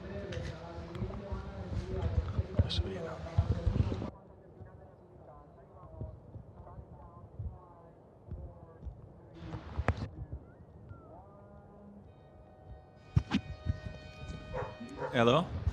So I'm back. Sorry, guys. Hi, guys. Another technical issue here with the wind. We had just a fall of the lights here on top of me while I was saying Conradi is into the semi. So yes, I was really excited and I screamed Conradi at the end, but I was getting with the lights over me. And as we see, we have the second heat on our hands. It's Camila Kemp and Anat Lelior. Camila with a good hit this morning, and Anat with that last-minute effort to make it to the quarterfinals. So one goofy, one regular, and a great hit on our ends. As I have back on the studio, David Prescott. David, we see that the wind is starting to pulse really strong. We had a problem here in our studio, but now everything is great. I almost got caught by the lights, and we are back. Yeah, this is the start of what's coming our way for tomorrow regarding the wind conditions. It's going to blow really hard tomorrow at the end of the day. I reckon we're going to try to finish this event tomorrow like midday before the not a huge storm, but there's definitely a lot of wind coming our way, and you can tell already. You're right. It's way more windier. It was like an hour ago, and we saw surfers on the previous heat struggling a little bit with conditions out there, especially Mafalda, to catch a good proper wave. And I think Francisco, that only having 2 surfers out there is not helping too. 4 surfers out there gives you a little bit more of a notion where the lineup is once you pedal back out. There's always someone at the lineup, so you have like a reference where to go and sit. And we saw Mafalda struggling, like I was hearing you. She did like a couple of mistakes on the start of the heat, and then took her, not enough time. She didn't have enough time to get back into the heat. It was, for what we've been seeing so far, kind of a low-scoring heat going into the 5s. But let's see how Camila and Anat now adapt to these conditions. Yeah, it's beautiful. There's some really good sets once in a while. When they come, it's getting better and better because the tide is coming in and the swell is here. So last night when we were watching the heats, we saw that with the high tide, we needed a bit more size. And today we have the size, so I think we're going to see some long rides.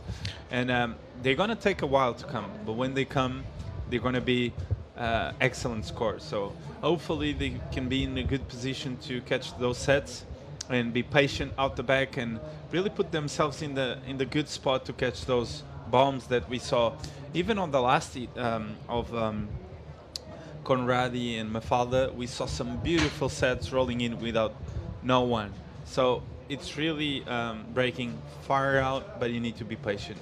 Yeah, that's what we saw throughout the week. In midweek, we had kind of a bigger swell than we had yesterday, and you could tell, like you're saying, once the tide is starting to come in, it stays really more defined. Those right-handers stops going with all of that big mass you have on the inside with the backwash and all of that.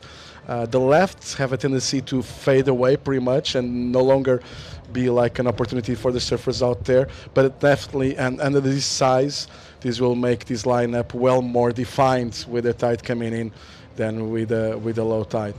The thing is, like you're saying, picking the right ones, making sure sitting. It's a very big open field. You can't tell from, on this angle, you can actually tell, but from the front angle, sometimes you really can tell how big is the field out there, and it's pretty hard to understand exactly where to sit. And although the tide is coming in and it's getting better and better, it's changing all the time. In 30 minutes, there's a lot of water coming in, and it will still be girls having to adapt to conditions throughout the whole heat. We are on the two competitors only on this stage of the event. We're going to stay like that until the end now. So we're done with 4 co-competitors for the heats. These are going to be a little bit slower in action that we saw before, but it's going to be very interesting to see how the girls manage their priorities, how they choose their waves, and let's see who adapts the better. Like I said before, previous heat, compared what we've been seeing throughout the whole morning, kind of a low mid-score hit on the 5s, but we're expecting to see great things, and I'm really curious to see this hit. Camila and Anat, those 2 surfers who are really in form. Anat's been surfing really good throughout the last months, and Camila, as usual, she's a very strong contender, especially under these conditions too. So let's see how this one unfolds. So long way to go still, and so far no rides. I think we're going to have the first opportunity here, Francisco. Well, we see a paddle, but I think the waves they should be looking at are the ones that are really evident that they're going to break. So they start coming in, trying to catch these double ups because they tend to think, well, there's only 20 minutes to go. I need to put something on the board, but then suddenly there's like a double size set out the back, rolling in from further out the back. So they need to be patient. As we see, like this is just a closeout. The wave broke straight on the inside, and it's not the wave they want to be looking at. So probably, I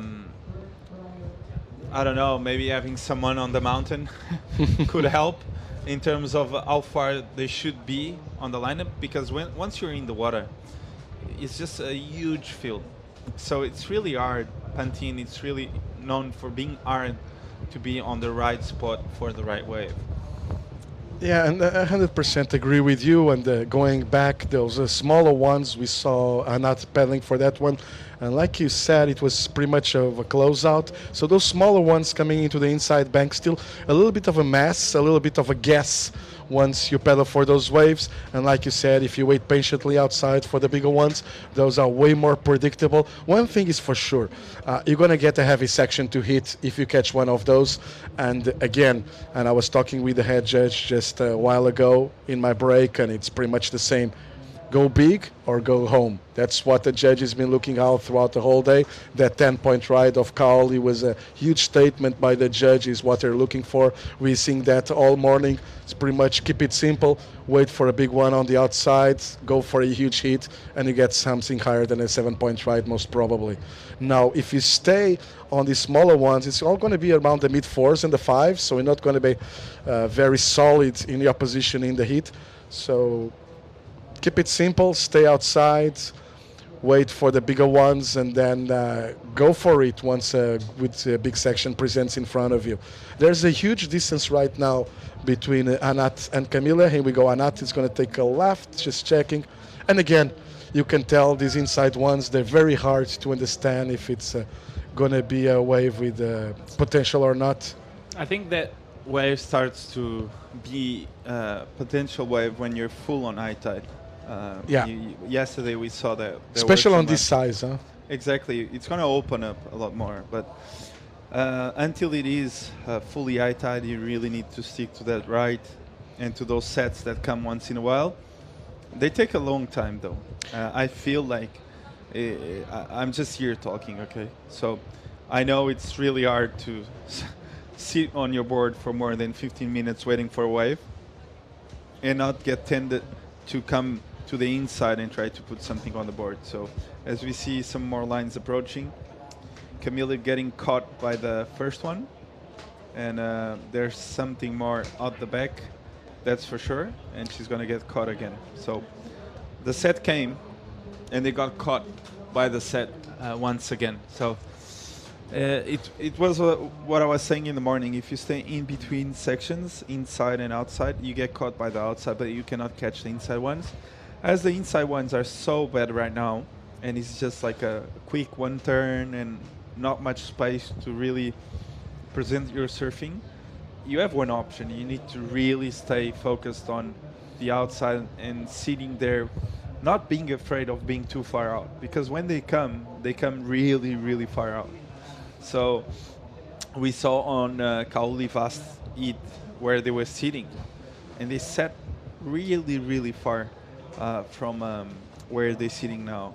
There were two big opportunities during that heat. Was the wave by Joan Duru and the wave of Kaoli were like almost double the size. Everything we saw during All the day. morning, all day pretty much. So it does take a while for those big sets to come in, but in every 30 minutes there's at least one of those biggest sets. So totally agree with you. At least wait outside until you get like your high score, and then maybe come in a little bit further to the inside to go and try to go for a backup. Exactly. But you do need to start your hit strong, and I believe on the previous hit, Ina Maria Conradi took huge chances with Mafalda, and Mafalda was chasing a 5 pretty much throughout the whole heat, but actually Ina Maria won with a pair of 5s. So another thing is that the judges been witnessing the last couple of hours and scoring big turns, like I was saying, make it or break it pretty much. So it's going to be very hard to impress them with the mid-size waves with multiple turns. They're so into the game right now, the judges, with sending that message that like we've been saying, stay out there, wait for your opportunity, keep it simple. It's a 30-minute hit. We've been seeing so far Camila looks like she's sitting out there waiting for those bigger ones, a little bit further deeper as well on the wave. And if a set comes in, let's see if I'm proved wrong or not, but I think Camila will be the surfer catching the bigger wave and having the bigger opportunity once this one starts. Let's watch at this one. On this angle we can tell, looks like a good one for Camila. She's turning, and I think she's going to go on this one. Anat is checking it too, and here we go with Camila using her priority. Wow. Well, she was a little bit too deep. I don't think she fell down. I think she just let that one go. Yeah, I just think I don't know what happened, David. One thing I tell you that happened, she lost priority. Yeah, that's true, but I think she was just too far behind that one, and she saw Anat pedaling, and she thought, well, if I don't go, she's going to get a score on the board, and if I go, she won. I think she got a bit anxious because she saw Anat pedaling, even though she was a bit too behind and she knew she was not getting around that section. You think maybe a little bit of a sell there by Anat? Probably. I didn't saw the rest of the wave, so if it was a really clean wave, she did a good job on that, blocking. Even though she has nothing on the board, that was a good move regarding the scores now. So as we see Anat now with a good carve, winds up again and bang off the top. So a healthy number for Anat right now. She's she had nothing on the board, so it comes down to the last 16 minutes almost of this heat, and she puts a quick score on the board. I don't think it's going to be huge. Looks like a mid-4, something like that. Exactly, but she's going to build some confidence maybe and put herself in a better position to not lose without a backup probably. And as we see behind Camila having a look, deciding not to go, and Anat there with the left.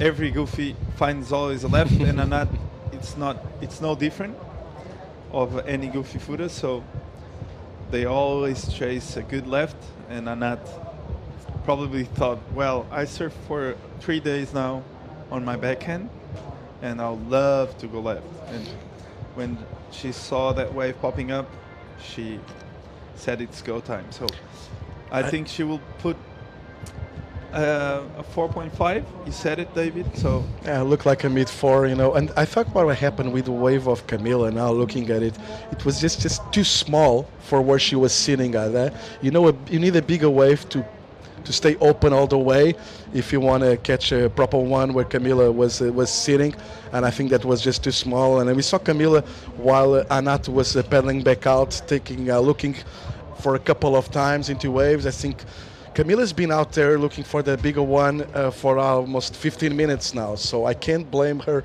for kind of starting to lose her patience. And we saw Camila already, and after that 4.5, Camila probably is thinking about, okay, I'm going to get something under my boards just to make sure that I get something. We could work for her or actually be a mistake, you know. With 15 minutes remaining, I think she should stay out there and still wait a little bit more for a bigger set and give it more 5 minutes, and then starting to come a little bit more to the inside and finding more opportunities. Let's look at Camila now using her priority. And there she goes.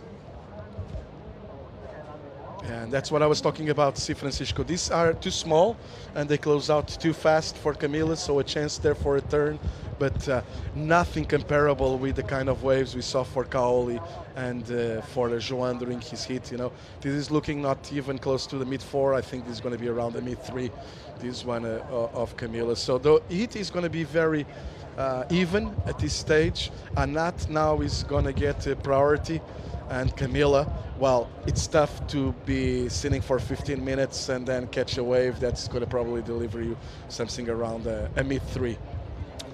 Well, it happened the same with Mafalda actually on the last hit.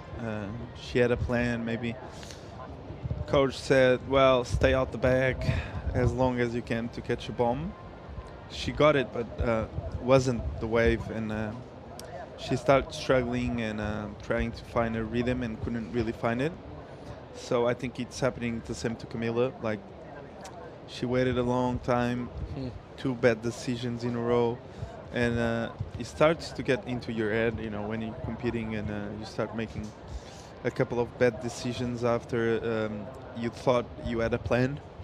Exactly. And suddenly it's just like an endless road of bad decisions. And where's my plan? The wave didn't come. And yeah, Camila with a 5 though. Yeah, that's they scored the 5. Okay, so better than the wave of Anat.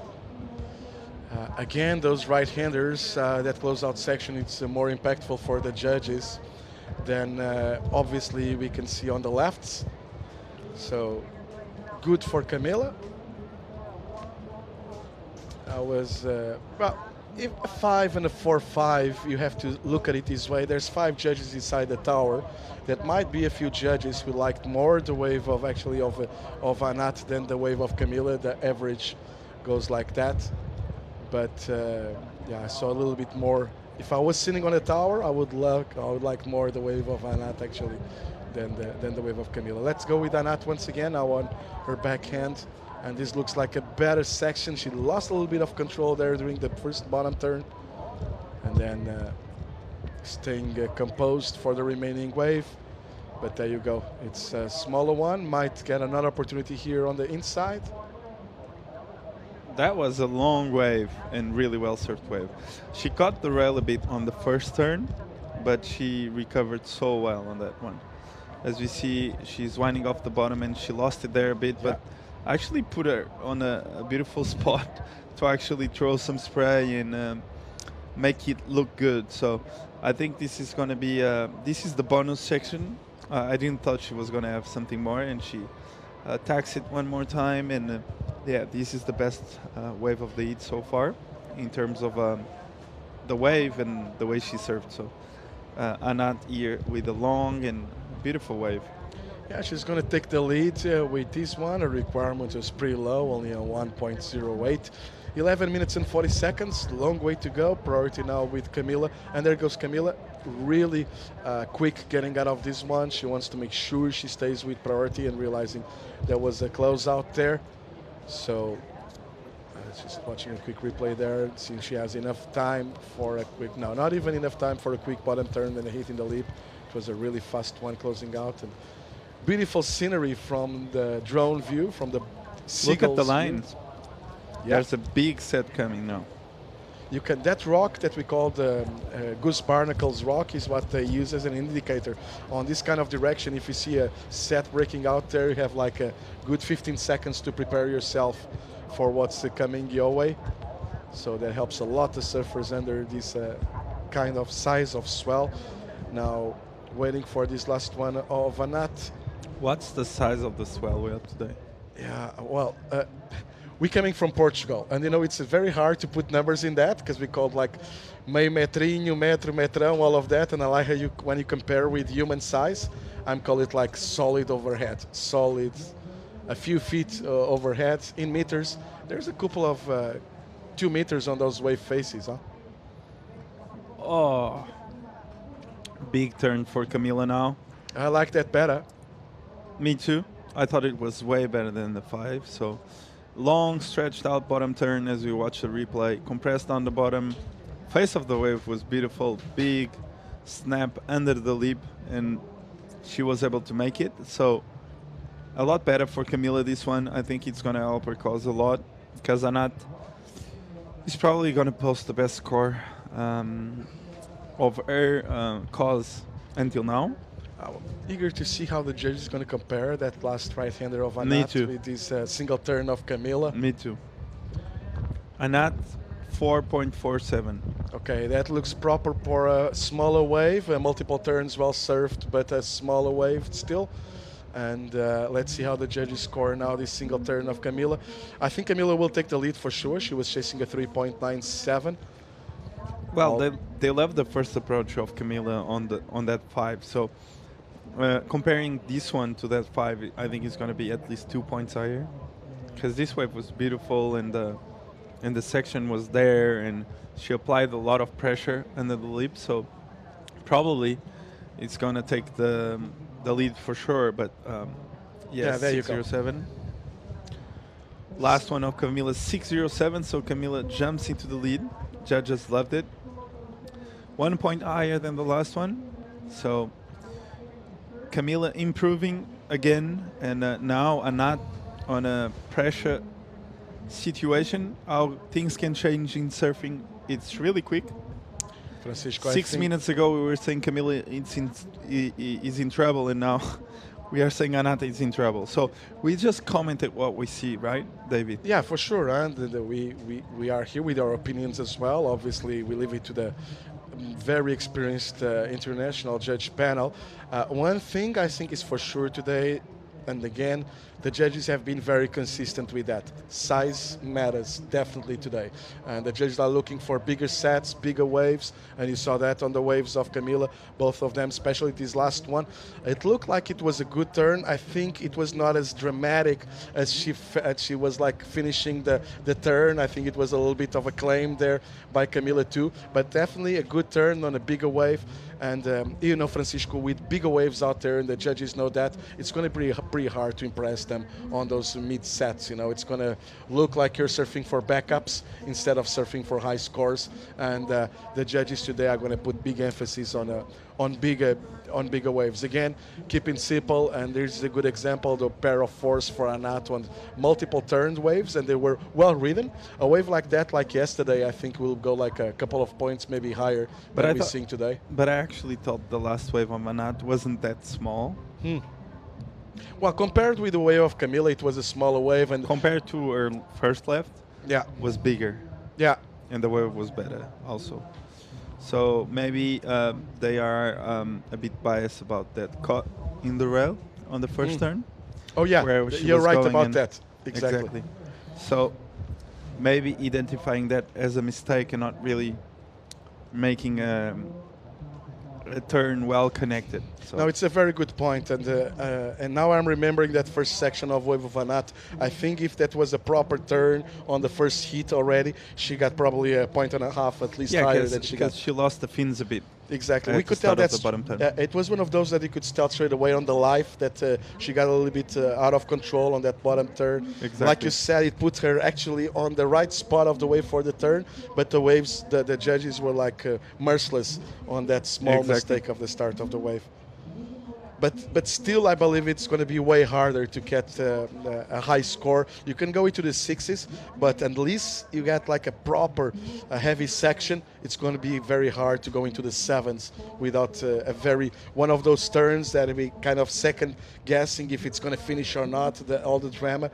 And the judges are used to seeing that throughout the whole day now, so it's going to be pretty hard to get high scores on multiple smaller waves, although like you said, I agree with you, that first section of Anat was pretty meaty, and she got like a good opportunity there. Now she's chasing a 6.57 Anat with 5 minutes and 40 seconds remaining. She does have priority. Let's see how her plan is going to go right now. For the moment, she's already deeper than she was before and a little bit further out, kind of joining Camila. Well, she heard the score of Camila on that previous one, and she knows where the potential is too. So let's see how Anat answers now to Camila. And Camila, well, she's not safe yet. She wants to improve on a 5. So let's see how these last 5 minutes develop in the heat. Camila, and her priority is now trying to improve on her 5. She would love to get priority for the dying moments of the heat. Anat is kind of on a tough position with priority, chasing a 6.57. Now she knows that she needs a proper one. She needs a set wave to go for that 6.57. Yeah, there's some lines approaching. 6.57 is not a big task for Anat. She has been posting 9s and 8s all events, so I know if she catches the right one, she will post that. So nervous moments for Camila, that's for sure. She knows how dangerous Anat is. But Camila making a really good hit, really consistent, making on the second half of the hit good decisions and surfing through the criteria, right? So coming back on this one and doing exactly what the judges want to see, and helping her come back on this hit, because she was having a bit of a shocker until the 15-minute mark. So she had the 5, and then she was able to build on that with the 6.07. We see that the bigger sets are taking longer and longer to come. I don't know if it's the tide or it's just the moment of the day, but it's taking long time for the waves to get to the shore. So we see Anat here having a look on a good looking ride. Here goes Anat, and closing out again. Too small for that lineup, and closing out really fast for Anat. That's a priority change on the last 3 minutes of the heat. Now priority goes to Camila, and as you can see, this is not even a head-high wave. And we're talking about size before. I'm calling like 2 meter faces. Good a couple of feet overhead. I think you agree that's the size that we're looking at today. Good 2 meters.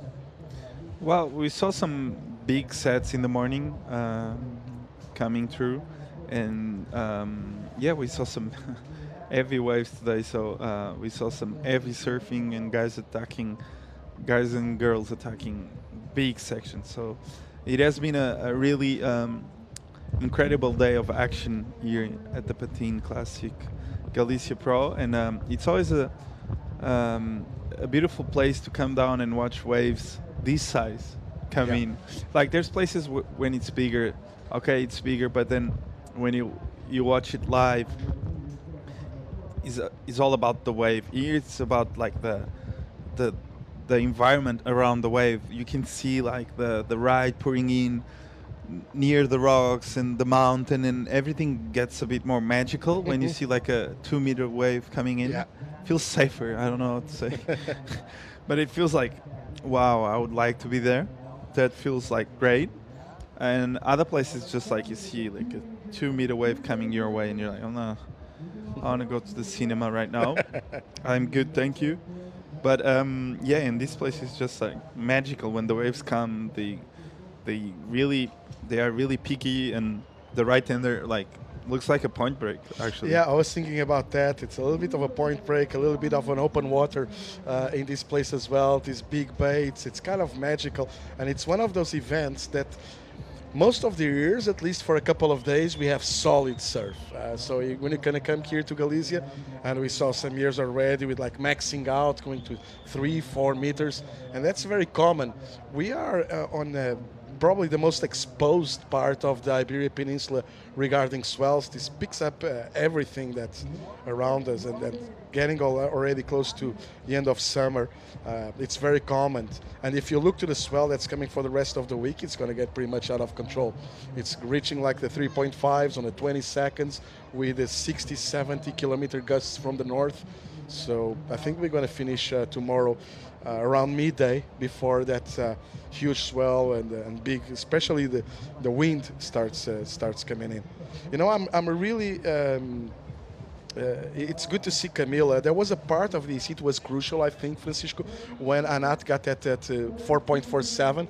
You saw Camila kind of losing her patience there and paddling for a couple of closeouts. Thank goodness for Camila, she didn't lose priority, because after that, she got the chance for that single turn she was looking for that 607. And there goes Camila once again. That was stopping Anat from catching this one. There's still 10 seconds remaining. I don't think there's anything coming on the outside. Let's check if Anat is in a wave or not. I don't think so. So well done by Camila. On, like you said, it was kind of a comeback during this heat for Camila. He was, and Anat there a bit disappointed. It's normal. Camila trying to protect her lead. Nice carving, snap, really stylish, and Camila getting the knot over Anat Lelior and into the semis. So congrats, Camila Kemp. And unfortunately, Anat, we will see you in Santa Cruz. Yes. For more 9-point rides. Good luck. We're gonna briefly cut into a quick commercial soon, and we'll be right back with quarterfinal number 3 of this ABANCA Pantin Classic Galicia Pro. We'll be right back.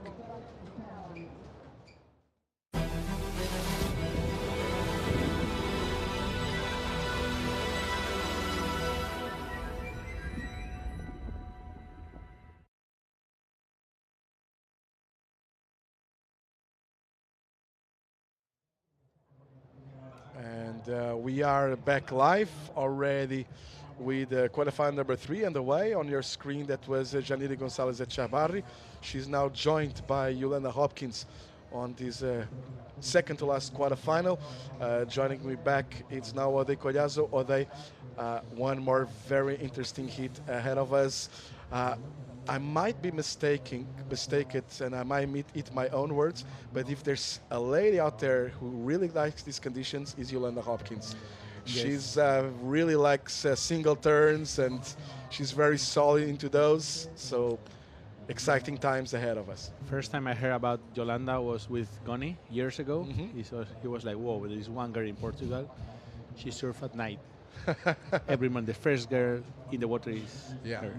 So when you wake up, she already come up from the water. So then I see some videos and some live, and I see her surfing in Anglet also. And I was like impressed. And even here in Pantin, because she's one of those girls that she doesn't care about everything. She just go big and huge turns, and then it's not about I'm gonna surf clean and easy. No, she just go big, like huge, like a Sunny. In that time. Exactly. You know? So I really like those kind of surfing.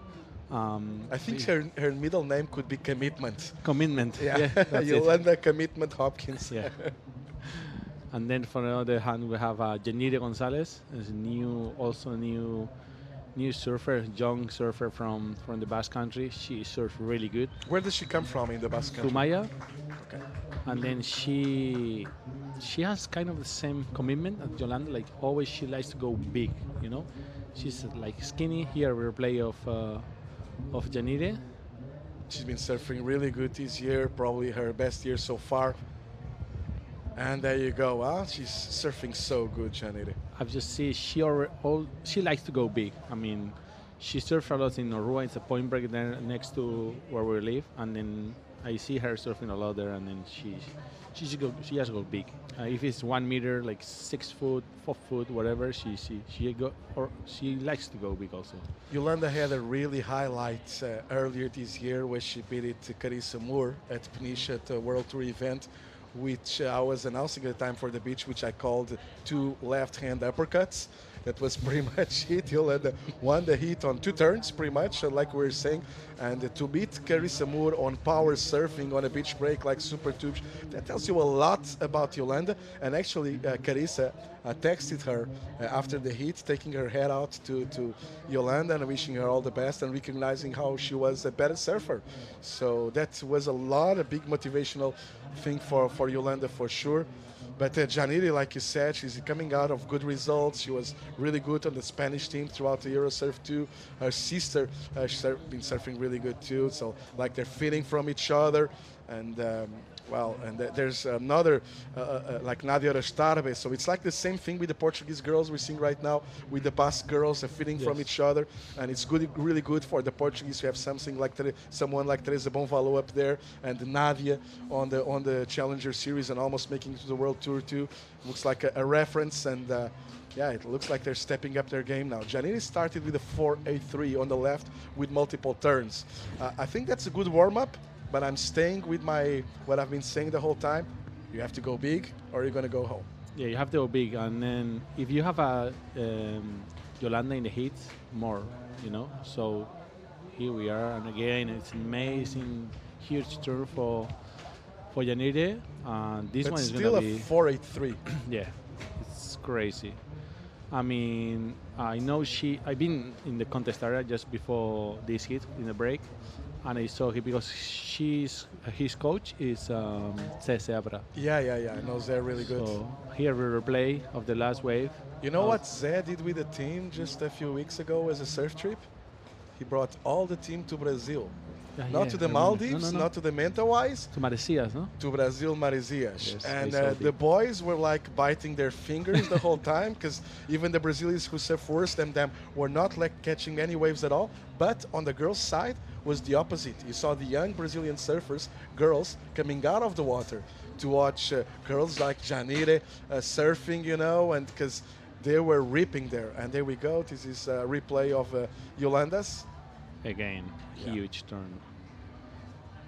I think they know, like even Janire knows, has to be big if she wants to beat Yolanda, because she know they know each other. Of so course. they know they're gonna go big, and it's already 2 girls in the water. Just one is gonna make through. 24 minutes remaining. Good score there for Janiri, is 6.17 or last one. So those are the keepers. Those are the one that gonna get you through the heat. If you saw the previous heat, Surfer in Red was like very composed the whole time, but only on a 4.5s and a 4.47s. And then you saw, well, actually. Sorry, I forget the name of the Portuguese. Camila, actually, thank you so much.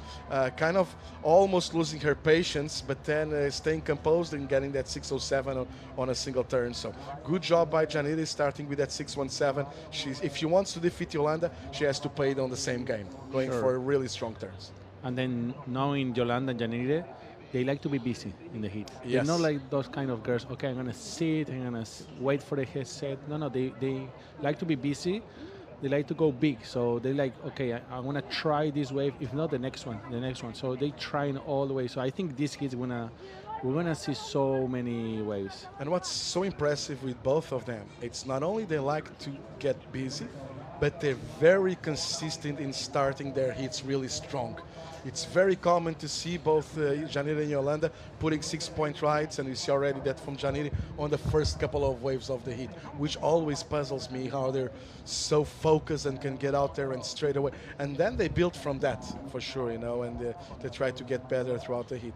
So far, priority with Yolanda Hopkins, but I believe that 6.17, it's going to be huge. And now you can tell how big is the field out there. The area is huge. I know Yolanda. I think she likes to be in that position. Like, I need to go big. I'm in behind. So let's see Yolanda, a huge backside turn. But what I say is like one of those girls, like they not scared to be behind, to be in the last position. Here we are replay again of Yolanda. Because the way she surf is like I can do a really good comeback. She's very confident, Yeah. You look at her and even talking with her the whole time, she's feeling like she's about to go out there and smash, that's her, that's how the way she approaches the heat, and like you said, she knows that on a single turn, she knows she's a very powerful surfer and she can turn a lousy wave into a good score with a single turn, and I think that helps a lot Yolanda with that confidence, and she's been really good throughout the last couple of years, so she's building with that. But again, Janiri, like you said, it's the same kind of surfer, they're both of them, they're low center of gravity, Yes. they're not very tall, which helps them to finish those extremely hard turns on those very steep sections. Let's watch Janiri taking a look into a left once again. Here we are, Yolanda Hopkins again. Sorry, Yolanda. There you go. They looking left now. We've been watching some rides, and then suddenly I think with the tide, here we are replay again of the last wave of Yolanda. Went big, but it was dead. I mean, the wave didn't like it or didn't help a lot. But the tide was really low in the morning, so we see some rides right now with the tide going up. It is in the mid-tide. I don't know what's happening in this place that it's connecting the right with the left. It's coming from the left side of the beach, so it's making like more closeouts. Mm-hmm. So I think this tide is probably the worst we're gonna see during the day. What I was thinking about the previous hit and talking with Francisco is that if you want to go for a bigger right-hander, actually a right-hander that stays open all the way like the ones we saw, and I'm already going with what I'm thinking about the wave of both Joan and also Kaoli, is that you need to have a bigger wave. If it has enough size, it's going to stay open and give you opportunity for maybe a connection of major turns like the 10 of Kaoli, or probably you have going to have enough time to set up and go for a good bottom turn for the closeout section. If it's a smaller one, there's a good chance the right-hander is going to close out for you. So it does look like it's still the name of the game, the right-handers, but it does look like you have to be more patient and wait for a proper right-hander to have an opportunity. The lefts, well, there's still opportunity out there, but again, like we talked before, I think it's going to be hard for those high scores coming into the lefts. There you go. Last one of Yolanda, around the mid-fours still on the lefts. So it's and then the judges, now they're used to what they saw on the previous heat by the men's. They're now kind of hooked in watching those big turns. So it's going to be hard for them to go into the 6-point range with smaller waves with multiple turns. Yeah, you say we know now what you need to do sevens, eights. Okay, you have to go outside, take some right. If you having fours and fives, mid height, you have to take maybe more inside waves, like this one of Janire. Here she's going for a nice little snap, but not didn't like it. That we're talking about. If you go outside, you can have chance to have bigger scores. You have in the medium, small waves, the score is gonna be like fours and fives, and it's not gonna go. Even if you destroy the wave, maybe a 6, but no higher. But if you go outside, you wait and you have those big rides. You're going for a big turn. You can have a 7, 8. Now what we think in the last couple of heats is that it's taking way longer for those bigger sets to come in on the outside. So that's why we're seeing, I believe, the girls playing it a little bit more safe and trying to build the house in these smaller waves, going in maybe even into the lefts. But I was talking with Mikael Zalakain, and well, it was pretty blunt. Go big or go home. That's what they're looking for on a day like today. Yeah, and we've seen January start really good the heat with a 6.17 and a 4.83. Now she's probably gonna have to wait a little bit and maybe choose it better the waves and not rush. You don't need to be catching all the waves, because if you catch many waves, maybe you're losing a lot of time paddling out, and then maybe if some of the good one is coming, you wanna be there. And if you're not there, maybe it's gonna be Yolanda. So you don't want to be Yolanda in a good one. I think Yolanda is going to be selective now and going to take her time and wait. Not only because she knows she needs a 6-4-3 to take first play away from Janiri, but also because that's the kind of wave she loves. That's the kind of wave she have fun at. It's the bigger ones, those close-out section. So we're going to see Yolanda being way more selective. She took a couple of chances on those lefts, realizing she only gets mid-fours on those. So I believe she's going to stay out there now and wait, and you might see Janire catching a few ones under Yolanda's priority. Janire wants to improve a 4.83. She knows if she does that, Yolanda will be already chasing on the 7s, which will not be that as easy as the mid-6. And I have a theory, and talking at that with the judges, it's funny to see, there's kind of when you go higher on the scale, well, an easy way to put it is that from a 6.5 to a 7, you have to do something different. But then when it comes from a 7 till an 8, it's much more than from a 4 to a 5. You know what I mean? Yeah. And then to go from an 8.5 to a 9, you have to go even better and better. And you want to go higher than a 9. The gap to an 8.5, it's a huge one. It's you can't compare a 9.5 to an 8.5 like you compare a 5 to a 4. It's only 1 point spread the same, but I think it's a whole different deal, and that's the thing with these high scores now too. So surfing, it's a fun sport to watch and to score too, but it's true, between an 8.5 and a 9.5, it's a huge gap. And then if you go for 9.5 to a 10, it's another thing. It's not 0.5 of a point that separate you. It's a whole different thing. We saw a 10, and that was a absolutely different thing that we've seen all week. I mean, that was the difference wave. That was the wave that everyone wants to surf. Yeah. And then we see we check in the webcast right now in the stream that Yolanda has priority. And it's interesting to see Janine next to her because has no prior. So you have two choices: of you stay there and then you you can sell her Yolanda a wave, you know, like paddling. Oh, looks like a really good one, and Yolanda maybe she's like, oh yes, okay, I go. Or you can go far away and try to catch more waves, like not next to her, like far from Yolanda.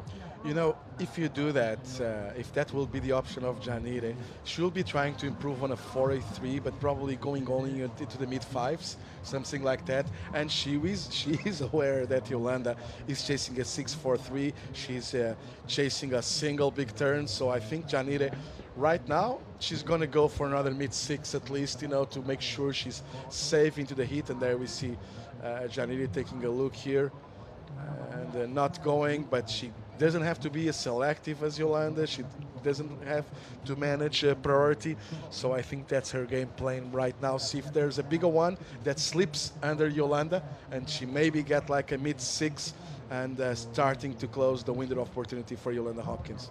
Because she knows that Yolanda will be out there and waiting for a bigger one. No, the thing is like Yolanda has a prior needing 6.4. It's not a huge score. She can do it because we saw her doing this like easy. But if Janire improve the 4.8 and put a 6, Yolanda is gonna need a big score. With a big score, you can only take the set. You cannot do an 8 with a medium wave or small wave. So it's gonna be interesting to see if Janire just been thinking a little bit of, okay, I need to improve this, so I have to push more pressure in Yolanda. And what we saw the first half of the heat already is I'm having my doubts if there will be on the next 30 minutes 2 big sets. One, maybe it almost for sure will come in. So one of them will have opportunity for that mid 6. And there we go. That was Yolanda losing a little bit her patience. Let's see how the judges look at this one. And you want to see replay. And straight away, Janire taking a look. Yeah, let's see the replay of last wave of Yolanda. We saw the last turn kind of sliding snap. I don't know if she did anything before. Let's see the replay. Just went fast and then go. No, she lost her patience. Yes. Interesting moving, but I think that was a mistake for her. For sure, that was a mistake. Losing her priority, that's probably not even going to go on her top 2, and it does not. It's a 2.67. So she gives now priority to Janire, and Janire now, if he waited so long for a bigger set, chances are it's on his way. And once it arrives, now it will be Janire's priority. And if he catches another 6, like you said before, Yolanda will be chasing something under the 8s already. But also, Yolanda looks like it's more happy without prior, because she can catch more waves. It's true. It's true. I think she get more like she feels better when has no prior. She can catch so many waves. She can try to better score. So I don't know if let's see Yolanda again. Yeah, I agree with you totally. That's the approach of Yolanda. Let's see if that translates straight away into this one. You can't really tell from this angle, but now she's a lot of downtime here. And let's see the size of the wave. Doesn't look that big from this angle. Let's see it from the upfront angle, how big was this wave or not. But I think Yolanda likes to work under pressure. As some surfers do, and I think she's better if she works under pressure without priority than actually trying to manage. And it's curious to see, but I've been watching Yolanda for a while now, and you're right, this is not a big wave. It's the same size as the previous wave of Yolanda. That was a first nice turn. We can't see it. But there was a little bit of downtime there for Yolanda too, so I'll be very surprised if that's enough for her to reach first place. Watching the scores, we've seen all day long. I don't think it's gonna go super high. I don't think he's gonna be like a mid-range maybe. Yeah, not on the fives. If she's really good, but we know that the judges are liking. We saw the last wave 3.33. So from the drone angle, we can't really tell. We could tell there was a lot of downtime there. We could also tell it was a small wave, and she made the last turn, but with a smaller wave. There you go again, 3.33. So far, Yolanda is having a tough heat out there. I think on her own fault. She lost priority. There was a mistake on the previous one, and on this last one, not a mistake because she was surfing under Janire's priority. And I'm kind of curious to see, we can't tell right now, where is Yolanda? Where is she's going to sit for the last 9 minutes of the hit? And now you can see her arriving at the lineup. Yes, The thing is that if a big set comes in, it's a Janire's priority. Yes, but I think right now Yolanda has to play her cards, and her cards is this is a good mood for Yolanda. She pushed Janire, so I don't know. That was crazy. I mean, she said, okay, Wow. maybe I'm gonna go. So Janire's like, whoa, maybe it's a good one. I go. Yeah, well, a couple mistakes from both Yes. of the girls. That's what I like about surfing. Like, can't change everything in 1 second. Like, looks like everything is done for Yolanda, and then suddenly he has priority right now, and she just needs a 6.4, and then we know she can do so. That looked like a last-second decision actually by Janire. She was actually taking a look at the right-hander, and she realized too late that she was already committed into the wave, so she would lose priority anyways. So she might as well take the left. That was the 3.33 of Yolanda. Two beautiful turns. And now a lot of downtime. See, she stays a lot of time with just quick setups.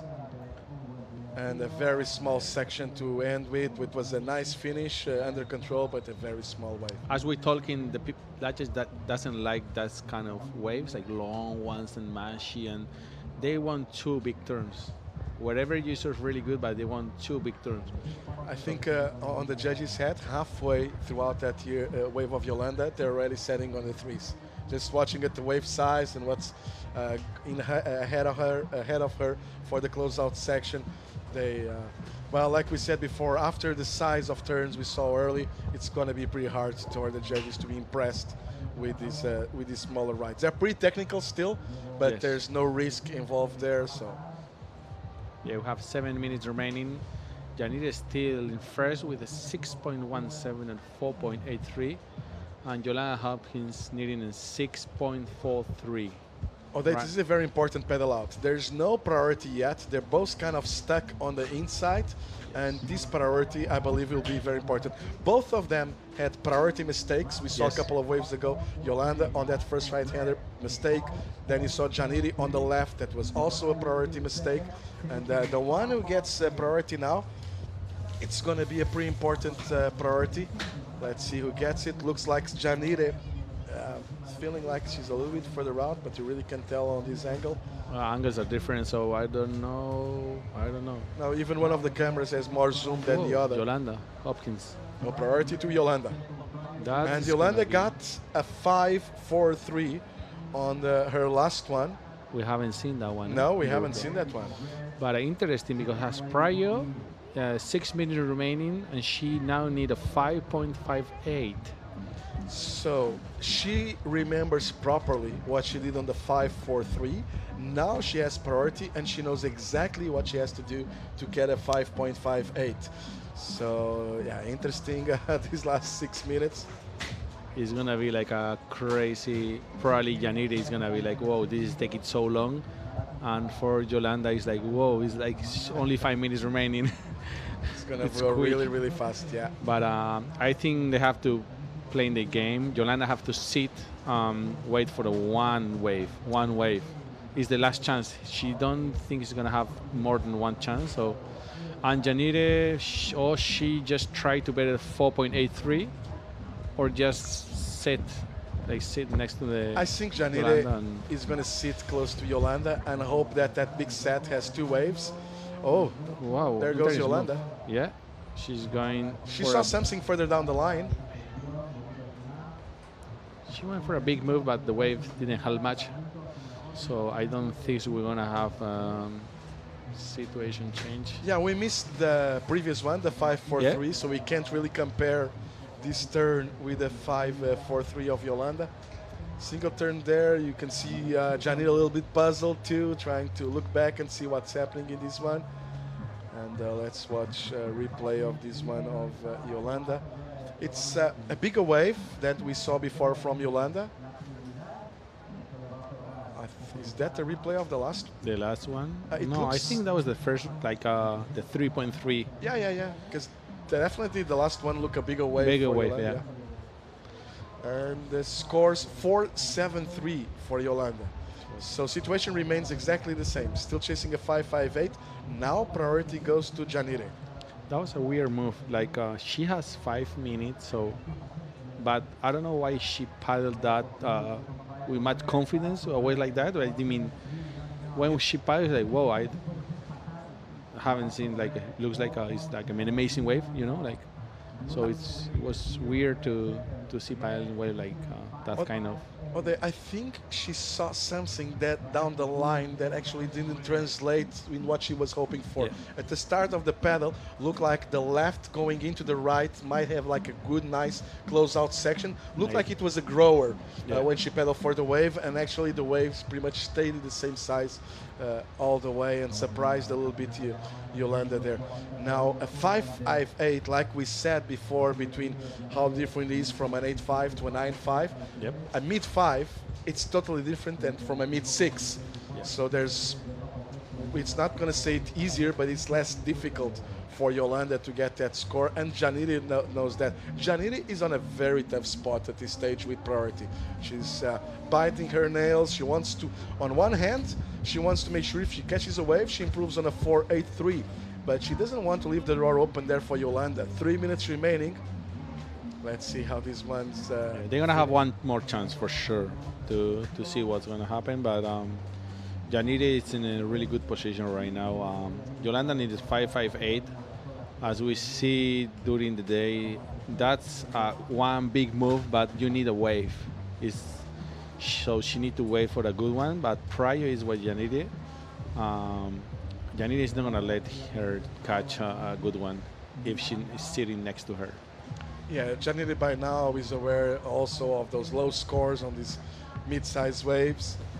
Very, very close together out there. Yolanda now is going to try to sell one for Janire to go and leave their lineup open for the last, for the dying moments of the heat. Yeah, still 2 minutes remaining, and I think Yolanda trying to move, you know, she's gonna try to catch everything right now. Here we are. Yolanda Hopkins going to the left. Wow, that was a really hard wave to serve. Yeah, that was a little bit of a waste of time and energy by Yolanda paddling into that left. She needed little mistakes, I think, when she had a prior, and I think she should be more patient a little bit. I mean, I know, like we told, she likes to be without prior because maybe she feels like with more confidence, but maybe she needs to try working. If you have a prior, you can't catch a medium wave. You have to wait for the good one, you know. It's so hard on these dying moments of the heat today because you're chasing a score, and your mind is set in between two worlds. I'm gonna stay busy, and but I still want to wait for a good one. And there goes Janire.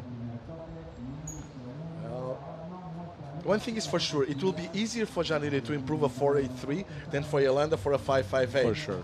So that was a good move, I believe, for Janire here. This wave had not potential for a high score, but maybe enough to improve on that 4-8-3. With 1 minute remaining, she's now keeping her fingers crossed. There will not be a bigger set coming in for Yolanda. That is going to be like an interesting 45 seconds because, whoa. Oh, Yolanda doesn't claim a lot, so... No, that's where I say Chico. I haven't seen her claim. That was going to be interesting to see the replay. I don't know if the move of Janire was the right. It was a risk, you know. Either you have to take some risk if you're going to make hits. I don't think that was a mistake by Janire, you know. That end of the heat, she was trying to improve. She believed, let's hitch the wave of Yolanda. It's not a set wave. It's not a big one. No, this one was the previous one. Yeah. Let's see if we can see the replay of the last wave of Yolanda Hopkins. We also waiting for the last score of Janire. No, it was 2.87. Didn't improve his backup, but let's see. And this is the replay of Janire's. This is 2.87. He's in one turn. Yeah, only whitewater yeah, turns. it was pretty whitewater much. turn. Yeah. Nothing really special. So let's see. Last wave of Yolanda Hopkins. Just needed a 5.58. We apparently don't have the replay of that last one of Yolanda, so we can only be guessing. That was it. Oh, here we go.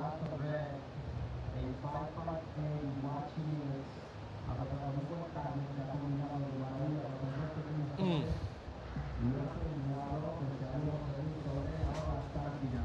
I think it's gonna be like a tight. I don't know if she's gonna make it.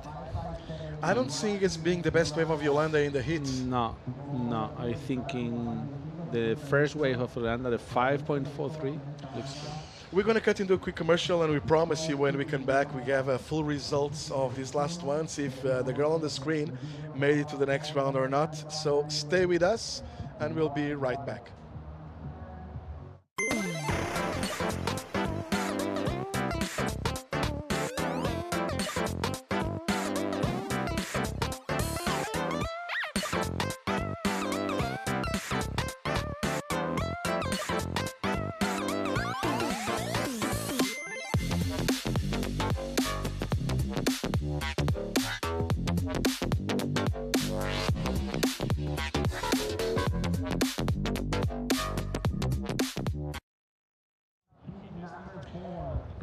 And we are back for the last quarterfinal, and as promised, results for Yolanda Hopkins on her last wave. She got a 5.07, so not enough to turn the heat.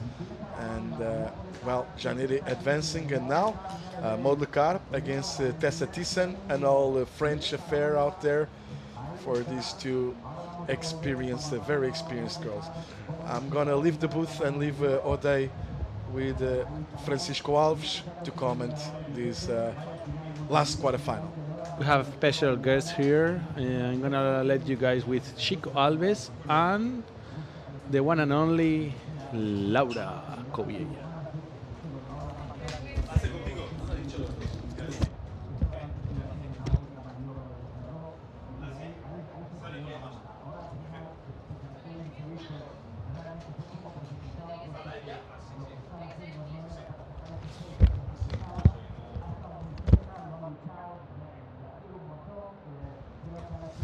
So we are back live here from the Pantin Classic Galicia Pro, and I have a special guest with me commentating this last heat of the quarterfinals. Laura, welcome to the booth. Thank you. I know it's really loud here. Yeah. It's your first time, right? Hmm? It's your first time on the doing Yeah, the live. here, talking here, yeah. How is it? Is good? Yeah, it's okay. Feeling good? So we've got 28 minutes to go. We've got Maud Lecard and Tessa Thyssen on the water right now. And the last heat we had. Sorry, I'm having a bit of a technical issue here with the audio. But yeah, we have Maud and Tessa. And who do you think is gonna get the nod on I this don't one? know. Everything can happen in the competition live, so I couldn't say. You can choose one. You reckon it's gonna be all about wave selection, right? Yeah. As we Yeah, I see think live it's action. not easy. Sometimes, like, you think it's a good one and not, and the opposite too. So, yeah, the wave selection is super important, I think. And how good is for you to have an event like this, sponsored by one of your sponsors right now, right here in Pantin? It's always good to compete at home, right? Yeah, so good, Pantin, good food. There is always, normally there are waves always, yeah, Janine, Spanish girl, ripping. Yeah, as we see, this was... But this is? Oh, okay. Ah, this is... We have this is Tessa Thyssen? It's Tessa? It wasn't Janine? Yeah, I think it was Tessa. No worries. It's blue. And maybe Janine was in blue also on the heat before. And Maud now sitting with priority as we see the replay of the last wave of Well, but this is Yolanda. Yeah, this is the replay of the last scene. Ah, okay, so okay. I don't know what happened now, but nonetheless, a good wave for Yolanda. Wepa. Nice claim too. So I think They're fun waves, eh? I think Yolanda made it, right? I have to I don't know. double check that. But I think she did with 26 minutes to go. The rain came to visit us, but it looks like it's gonna go away again because the sun hopefully is gonna pop out again. With 26 minutes to go, we haven't seen yet a major score made by Maud or Tessa. So a slow hit for both athletes right now, and really open field, really hard to find the good ones as we have a bit of a rain coming back again. And the weather here shifts a lot during one day. It's like it shifts from sunny to rain probably 30 times a day, right? Like, so when you better than yesterday. Yesterday was a hard day. Yeah, a lot of rain raining yesterday. all day long. Yeah, I think when you come to Ferrol, Pantin, you need to always bring like board shorts for one day, and then the jacket for the rain. So, and you're ready for a full day out of home. Yeah, normally 3-2, 4-3. Yeah? This year it's super warm. The water. Normally it's much colder. I haven't surfed yet. I only brought my paddle racket because I'm addicted to it. So I wish I can have a little surf maybe this afternoon with someone's board, as we see now live action of Maud. Nice style, quick off the top there, trying to wind up this last section. A lot of white water, and bang, big turn off the top. Oh, and she cannot make it. So unfortunately for her, that was going to be a big score. What do you reckon of this wave? You can call it. You see there's a big carve, right? And then she just waits and weaves her way and tries to apply a lot of pressure on this last one. So that turn was the money turn. What do you reckon? 6 at least? 6? I don't know. Maybe. Maybe more? Maybe, yeah, the last one was looking good. Yeah, it was looking like the wave. She needed 23 minutes to go.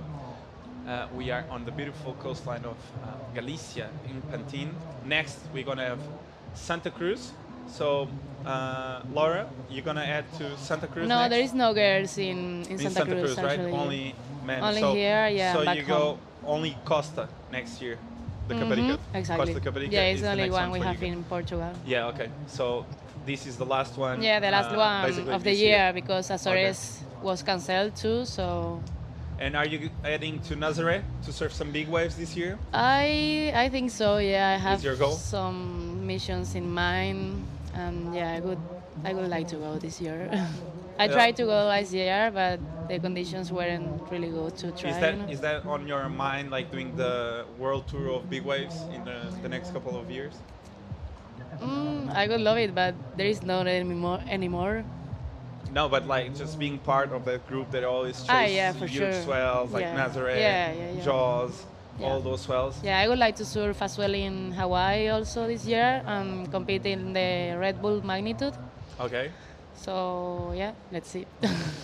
That sounds like a plan for you, not for me. I don't like big waves, but how do you prepare for a season like the winter in Europe? We have so many big swells. What do you do to prepare yourself for a season of big waves? Actually, this year with Red Bull, like when Red Bull came and everything, it's been like a really crazy year, like non-stop traveling and like this. I haven't had really the time to focus and train a lot at home because I have been traveling and I couldn't have really a routine, eat well at home, a place to train and like this. But normally, now that I'm going, well, not now, now I'm going one day at home and I'm leaving again 3 weeks. But after Maybe this, I'm going to be at just home. a plan of one day and that's it. I'm going to start today finish today. That's it. But yeah, once you get back home, probably you'll get into some type of program. I saw Nick van Roop. I don't know if you some know him well. routine, training. Yeah, he has been training with a good. That wave was good from Tessa. That wave was long and really good. So she found a gem out there. So Tessa is always really smart about the wave she gets on it, and I think she has been improving a lot over the last couple of years. Tessa, always one of the standouts, as we see the replay. Taking a little too long on the takeoff. Nice snap off the top, carving all the way around, waiting for the wave to build up again. Nice quick snap, and she was able to fit two more. This vertical approach here, and a quick snap here too, throwing a lot of spray out of that board. So really nice wave. Here the wave was a long one, eh? Yeah, that was a good one and really long. So really good wave selection by Tessa on this one. Looks like she's gonna put a really good score on the board. I don't know if it's gonna go excellent because the wave was quite small, but was really well served. So let's see what the judges think about it. We know today with the Swell we have on our ends, they've been really critical about the size of the wave, so they really enjoy more than quantity, quality in terms of wave selection and sections you hit. And yep, 5, 6, 7, so almost a 6, but nonetheless the best wave of the hit so far. 19 minutes to go and she's in the lead. Now Maud a little bit behind the 8 ball. She needs a 6-1-0, so Maud is looking to get rid of that 1.6 and put something on the board around the 5 or the 6 range. So you're gonna stay around a couple more days in Pantin, or you're just gonna go back home and yeah, I just coming back tomorrow morning home. Yeah, I'll be one day at home and then I'm leaving to Tahiti for 3 weeks. Yeah. And yeah, that's the plan. that sounds like a really good plan to me, leaving to Tahiti for 3 weeks. And you've got everything settled to catch a big bomb in Tahiti? I hope. You hope? Yeah, you just gotta go, right? Not think too much and go. I would love it. And have you checked the forecast for Tahiti for the next 3 weeks? The first day, actually, I arrived like super early, and it's looking good, the forecast, I think. But I don't know, maybe I'm destroyed from it's from a the long long trip. So I actually was able to be there with Kevin Bourges. I don't know if you know him, but it's the brother of Michel Bourges. yeah, I was some years ago with him doing a shooting for the last brand I was sponsored by. So great, and I was there for 3 weeks and I couldn't catch a wave because there was no waves for 3 weeks. No way. Yeah, so I was This really year? sad. No, it was like 3 years ago. I was there during the CT, and before they ran the CT, it was just flat for 3 weeks. Oh, no way. So yeah, I had a shocker, and I went sailing on a boat with Nick, and we went to Morea, which is a really beautiful place. Yeah, at least you have a lot of things to see, and it's so beautiful around. Yeah, there's a couple. Eating good fish. No, it was great. Overall, it was great. You can go fishing. Exactly, if you're a good fisher. And now you see Maud Lecard on another closeout. It looks a bit more difficult now with the high tide. Pantin looks like a really hard place to read. Yeah, and the tides are super long right now, no? Yeah. Because of the moon and all these things. Yeah, with the full moon, the tides are really long, right? Yeah. It gets really high and really low. As we see Tessa again on a good-looking wave. Looks like it's going to stand up, so she's going to attack it. Bang. Really good off the top, and another one. So 2 in a row, and looks like it's a double up all the way towards the inside. So it's one of those rides that are starting to show up when the tide starts to fill in. So really good wave choice again for Tessa. And let's break it down. This wave, nice bottom turn, just a setup snap. She knew the wave was gonna stand up and the double up was there, so she winded up again and bang, big turn, and the wave just kept asking for it. So she surfed the pace of the wave, and that's the good part about Tessa surfing. I think she's really patient when she surfs, and allows her to put the right turn on the right place of the wave. And Pantin is a wave that you need to be patient to actually put your turns together and to connect all the dots. So we have 16 minutes to go. This is the last heat of women quarterfinals, and then we're going to go straight to men's quarterfinals. And I think we have some really good heats on our ends. We've got on the first quarterfinals Iago Dominguez and Guilherme Ribeiro, Máximo Suno and Vitor Garita or Nandia. He has a hard name to spell. He has a hard name to spell. Charlie Quivron and Joan Duru, and Joaquim Chaves and Cauli Vaz. So a stack quarterfinal heats of men coming up next. The beach is full, and the overall vibe around the contest is great. Everyone is happy. Everyone came down here to watch the best surfers in Europe take place, and we can't wait to see what's gonna unfold over the next couple of hours. Tomorrow, I think we're gonna start around midday, and we're gonna finish it up the contest with both semis, women and men, and the finals. So a lot of good waves coming your way. I'm really happy. Sorry, I'm having a bit of a sound problem. I'm always touching the cable with my feet. There you go. I'm back. So there's 14 minutes to go. And Laura, if you are in this seat and you're Mod Le Car, what would you do to come back needing a 9.5 with 14 minutes to go and not really a major score on the board? Yeah, I would try not to wait a lot and try to get two quick scores, like on the mid range, yeah. Right? That sounds like a plan. Not or try maybe, to get maybe the 9.5. No? No. Or just go for the 9, right? You could go for the 9. There's ways. We've seen There today. there is enough Potential. time still, For two waves, yeah. Yeah, maybe try to go for 2, and around the 6-minute mark, maybe try to go for the 9.5. So Mod Le Car with priority and trying to get rid of those small scores, because Tessa Tyson just improved.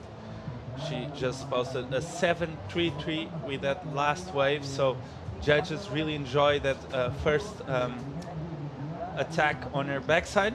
And Tessa has been posting some big scores.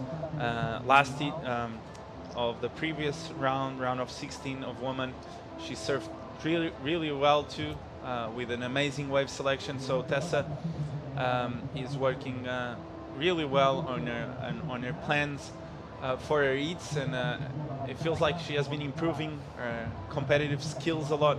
I remember I saw a Challenger Series last year in Brazil, and Tessa was surfing really well. I think she made the quarters or the semis, man on man. So amazing surfing and a really good competitor.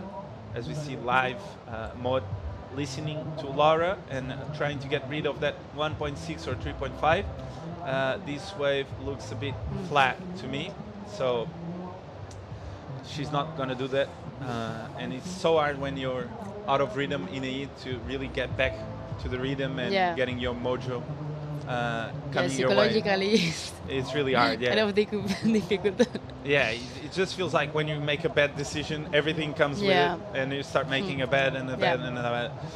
And yeah, it feels like time flies by too. Like it's 30 minutes. Yeah, when you like, are there, it's like time flies. yeah, it's like 2 minutes of bad decisions, and when you come in, you're like, why did I do that? I had more time. So competitive surfing, it's really a hard game to play, and you have to be really strong mentally to make right decisions and not shake too much under pressure.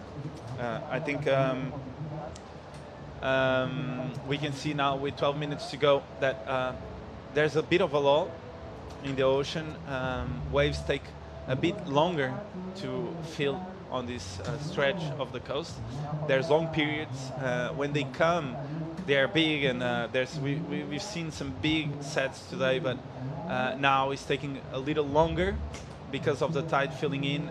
But when they come, they're beautiful. So I think Tessa had the two best waves we saw of this heat, and she made a good job.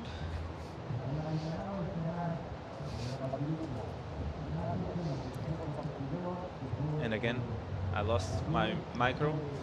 But yeah, I was saying Tessa had the best two waves until now. She's asking for scores. I think probably because of the wind or being too far out, she can hear. We see her hand. She's probably trying to listen anything she can to understand the situation. It's really hard when you're in the heat. You cannot hear anything, Yeah. right? Do you prefer to hear or not hear? Because there's I people prefer that to say hear, yeah. You prefer to hear? Well, depends on the maybe, situation. yeah. If the other surfer is like an 8 and a 9, I prefer not to hear. Yeah, so the situation is bad. Exactly. Maybe prefer not to hear. Exactly.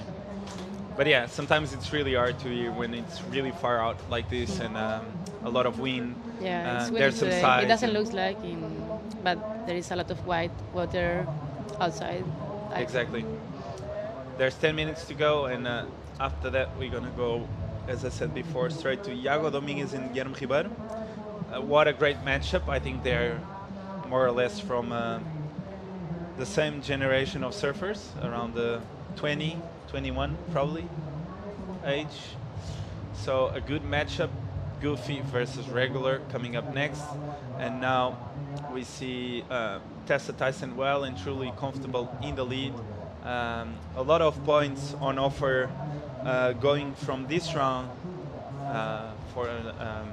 through the next round. So if she gets through, she'll get at least 100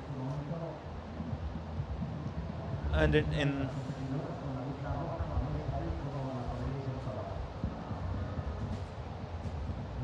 sorry again. Maybe I'm back. Yeah, I feel like I'm back. And yeah, I was saying she'll get double, almost more than double of the points if she makes this. So there's a lot of points on offer, and with the qualifying being on top of the table, any points count. So any round from round of 16 until the final is crucial for the rankings. So we know they're here with one goal, and the goal is the Challenger Series. And as Laura was saying, this is the one, not the last one, but after this one, it's going to take a long break until you have another one. So pressure time for woman, and a huge backside snap for Maud Lecard on a really good left. She identified the potential on this one, and she throws another snap. So I think this is going to really help Maud Lecard situation right now, because basically she has nothing really major on the board.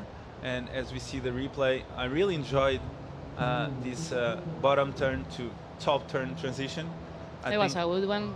Was a pity that the wave was big, and the judges have been rewarding these type of maneuvers all day long. So I think Maud really needed this, right? Yeah, at least now she has a little backup, and she can work from there. Like she maybe if she puts something around the 5 range on the board, as she puts a 5 to 7 on the board. She not only needs, but she has time to try to get that 7.73. It's always better to try to get a 7.73 and not a 9.5. So Maud Lecard is well and truly capable of posting big numbers on the board. We know she's a little behind right now, but we never know. Surfing is unpredictable, and we need to work hard until the end of the heats, because we've seen some surfers turning heats around with only 5 seconds to go. So 7 minutes, it's plenty of time, and we know that Maud Lecard has the talent and the skills of one of the best surfers in Europe, so she has been around for a long time. She has been in this situation for many, many years now, and she's one of the veterans probably in this round. Maud has been competing all over the world for more than 10 years now, so more likely like Pauline Odo and that generation from France, they're sticking together, and what a great coach to have with her. Joan Dru too, who's through the quarterfinals, so I think he got through the quarterfinals, I don't want to be mistaken. Yep, E3 with Charlie Quivron. The two French are going to meet in E3 of the quarterfinals, so he's probably nervous right now watching this heat of Maud and Tessa, and let's see what the action, what is going to unfold in the next 5 minutes. It looks like it's harder right now with the tide filling in to identify the good ones, and yep, it's going to be a hard 5 minutes for Maud, and a quick 5 minutes. No, sorry, a quick 5 minutes for Maud, and a really slow 5 minutes to wow. Really big turn for Maud again. Single maneuver, but we see that the judges have been enjoying one maneuver in a big section, and this one, do you thought it was better than the left? I don't. I think it's gonna be kind of similar. The score? The score, yeah. What do you think? I don't know. I feel like the left had a bit more of a bottom turn. She had a bit more space, maybe. But this one, I thought it was a bit more radical. Like she throws the fins, and so I think it can come down on the same maybe scale, because that was really aggressive. I really enjoyed the approach. I think if she probably fits 2 turns like that on one wave, she can get into the excellent range for sure.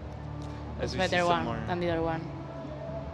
Way better than the other one. 6.4. So you were right. I was wrong, and that happens. And yep, 6.4. She improves. So a single maneuver, once again proving that can go really high. And judges love the ditch of the fins on that one. And 6.4 for Maud. Now she's only chasing a 6.61. So coming from behind this one, she's a lot closer than she was 3 minutes ago, right? So a lot can change in surfing in a few minutes. Yeah, here she goes.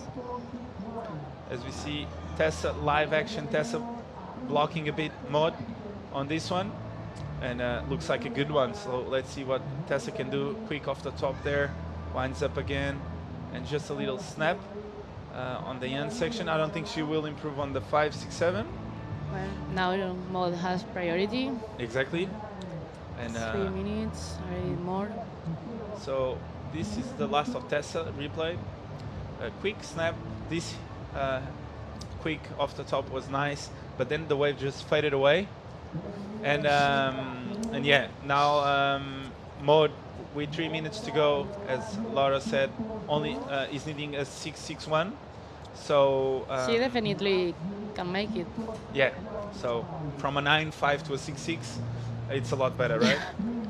I would love to only need a 6.6 instead of a 9.5. So she paddled for this one, couldn't make it. So Laura, how has been your experience in the booth for the first time? Have you been enjoying being here in the booth for commentating? It's fun, yeah. Your fellow friends, competitors? Well, how does it feel to see from here when you're commentating? Does it feel the same? Like if I was there too. You feel more stressed? You feel a little bit, yes. You feel the emotion a bit more on your skin. I think it's because of the volume on the headsets, right? You feel it more. And we have 2 minutes to go, and the sun came back. So in a matter of 10 minutes, it went from rain to sun, and we are back with the sunlights here in Pantin. So things are great. Everyone is happy, and Maud Lecard is the one a bit stressed right now. She needs a 6.61 to get into the semis, and nervous moments for her. She really needs this result. She's here to win for sure. and she's probably thinking, how am I gonna get a wave to do a 661? But yeah, we've seen many hits being turned around in the last few minutes, so can't wait to see if we can see a couple of more waves being ridden as we see Maud Lecard paddling towards the outside. Something is approaching the lineup maybe, and would be amazing to see her having another chance, right? Yeah. I think it's always great when we see emotion, and we see a lot of shifting in the scores, a lot of shifting in positions, like going back and forth, first, second. I think Ode, our fellow commentator friend, Koyaso, loves it. You've seen a couple of hits. He's emotional about shifting positions in the hits, so I know Laura is really emotional about shifting positions too, so she's just waiting for Maud to catch a wave. So 50 seconds to go. A lot can happen right now. I'm feeling so stressed for Maud. You can feel it, right? And now 40 seconds, and there's a big set coming. So I think we're gonna see at least Maud having another chance to maybe turn this hit around. And yep, would be great to see what she can do under pressure. She's paddling, and let's see if Maud can turn this hit around on the last 22 seconds. Looks like a good one. She's trying, she's getting around it. Looks like a big session. Wow. Big snap off the top. Let's see if the wave can stand up again. It will. Winding off the bottom. Let's see if she can get in time to the last section. No. And maybe on the inside she'll get something. Nice wrap around, and a nice double up section. She'll hit it, and well, Tessa was coming behind, and I couldn't really see what the end of Waves Mode was, but I don't think it's going to be enough. This turn was beautiful though, Laura, right? Was a beautiful turn. She really thumped down the line. Here I thought she was going to have another opportunity, and it was looking like she was on her way to do the 661, but here it's just like a part of the wave that is really small, really hard to put like big turns and to really impress the judges and go to the excellent range. So it's going to be hard. I think it's not going to be enough. Nonetheless, a really good comeback for Maud, and she tried really hard, and she should be proud of her comp. Congrats for Tessa Tyson into the semis, and really good surfing. And this was the last of Tessa. Big snap off the top, winds up again, back to the white water, and here she waits for the wave to build up. Bang, big snap, and again. So really composed surfing, not making mistakes, catching the right waves, and really technical surfing for Tessa. So Tessa might be stoked about this heat and her performance on this one. So nice off the top again, non-stop wave. This wave has gone forever. She's like, she came from the other side of the mountain. So really long wave for Tessa to say goodbye to the quarterfinals and say hello to the semis. So Tessa Tyson into the semis, and now I think we're going to go into a commercial break, and we're going to be right back with the first hit of the men's quarterfinals. Y su nuevo lanzamiento solar nos acompañan a surfear, protegiéndonos de los rayos UVA ultralargos. Un fluido invisible que además resiste al agua, al sudor y a la arena. Desafíate cada día, pero nunca desafíes al sol. Protégete con Antelios.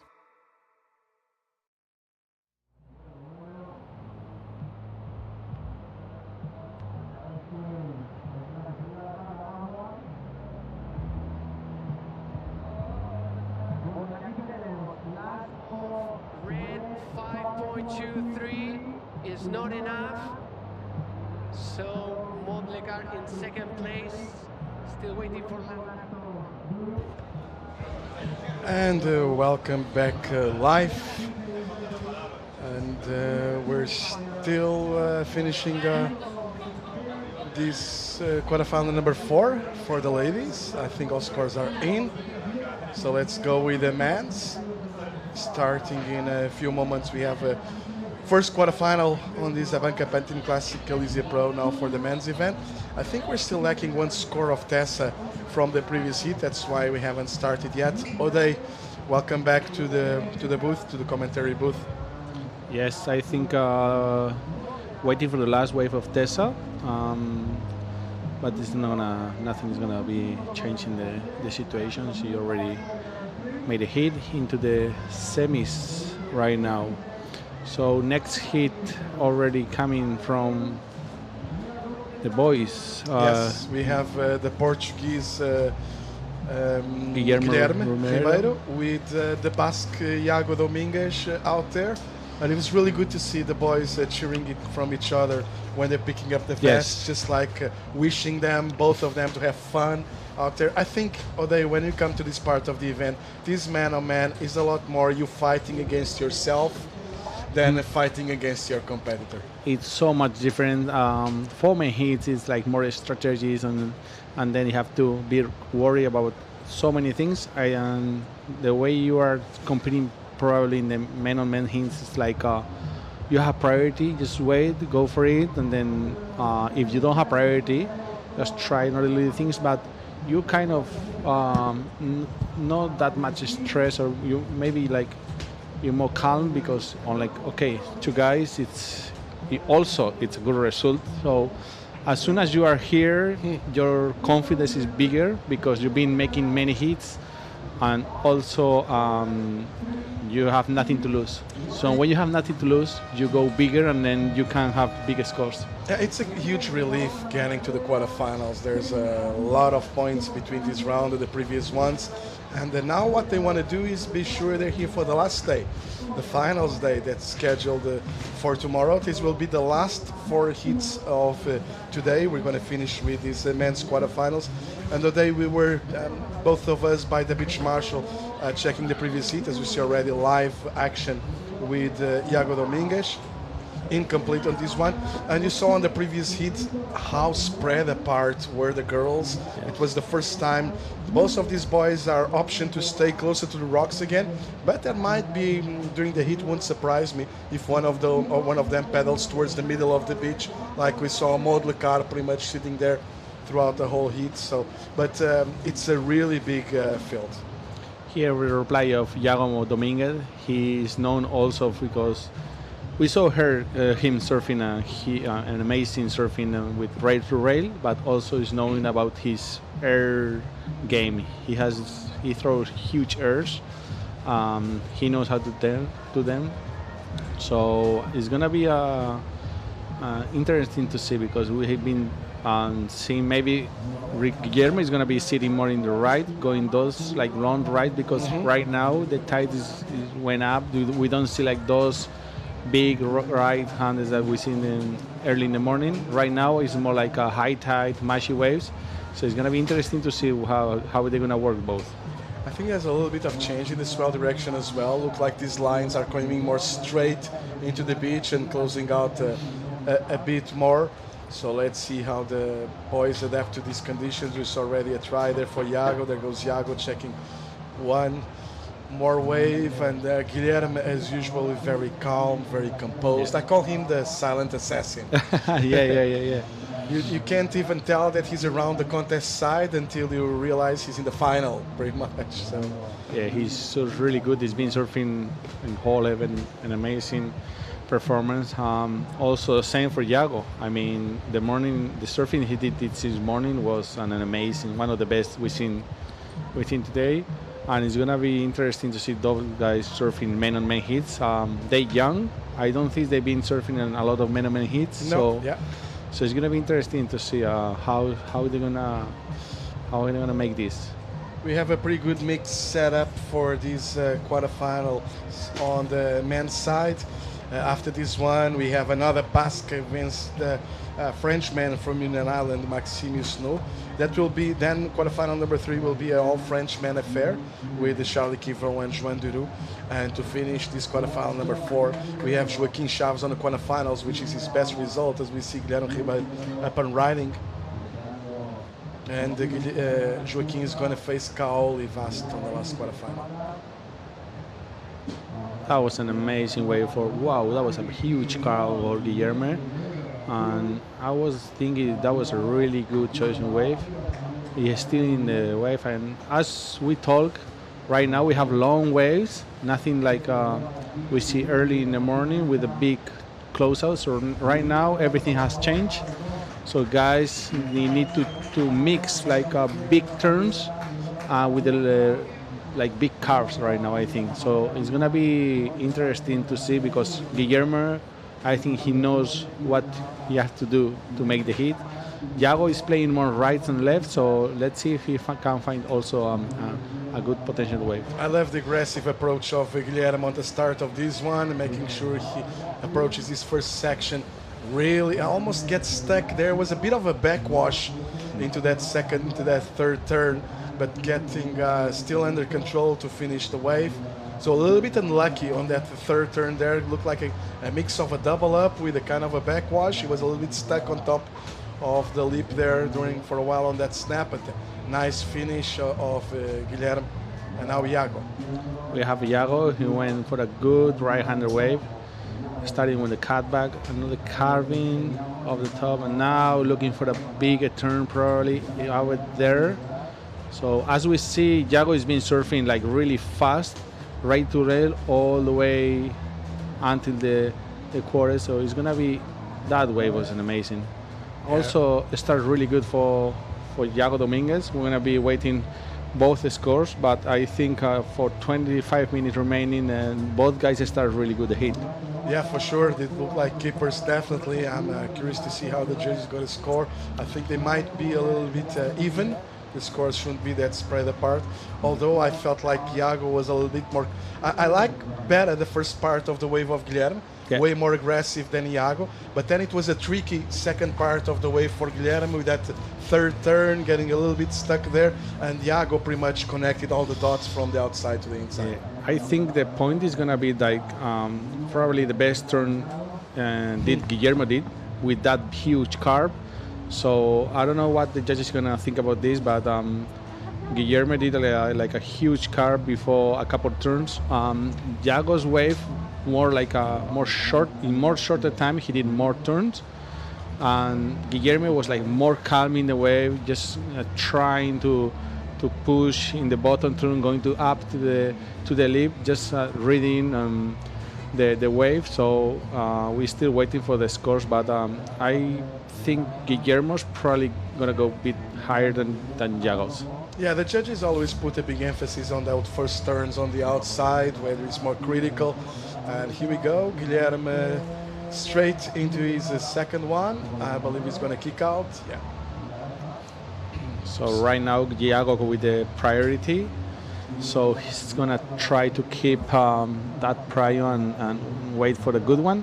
And probably Guillermo is going to try to get a few waves and see if he can and improve with the score. Yeah, and it's still if you're lucky enough, there's some breaks between sets and you can make it out there really fast. I was a little bit puzzled because I saw Yago pedaling out for his hit pretty much on the middle of the beach, and I was thinking that might be a mistake while Guillermo was going around the rocks and using the channel to get out there. But actually Yago almost got there before Guillermo. He was lucky enough to get a break in between sets. So the high tide is not that hard to paddle out. So low tide, yeah, because I have like a short break and it's like breaking really close to the beach. But high tide is kind of the wave is mushy. You have currents, exactly. So it's like easier to go into the peak.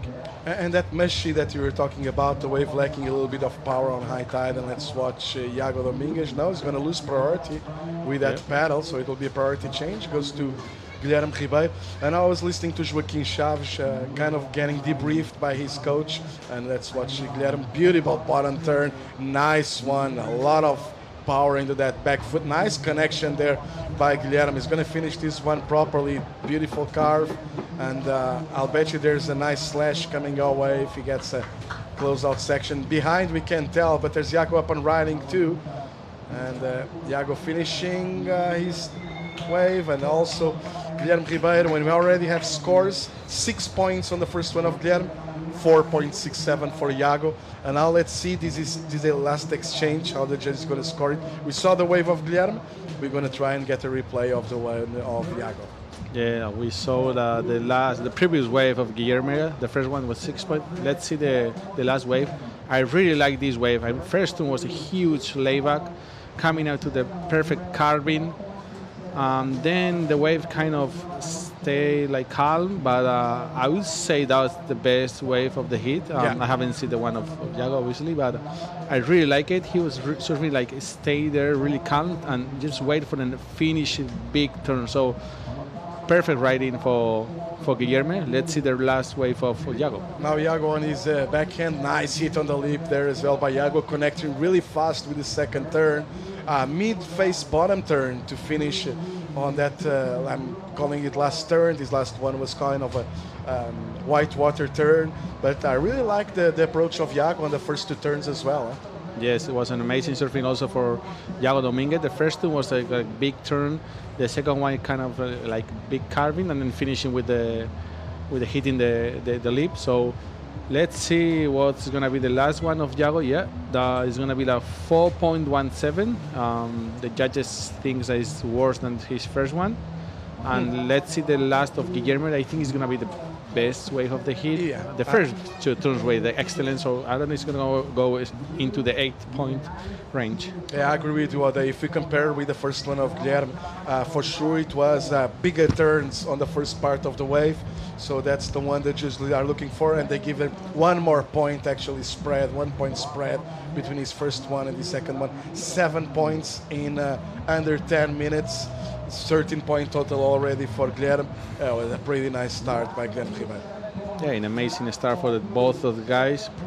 Probably Guilherme is going to be really happy with this. And as we see in all the hits, he's been competing really good, and then mixing with his amazing surfing.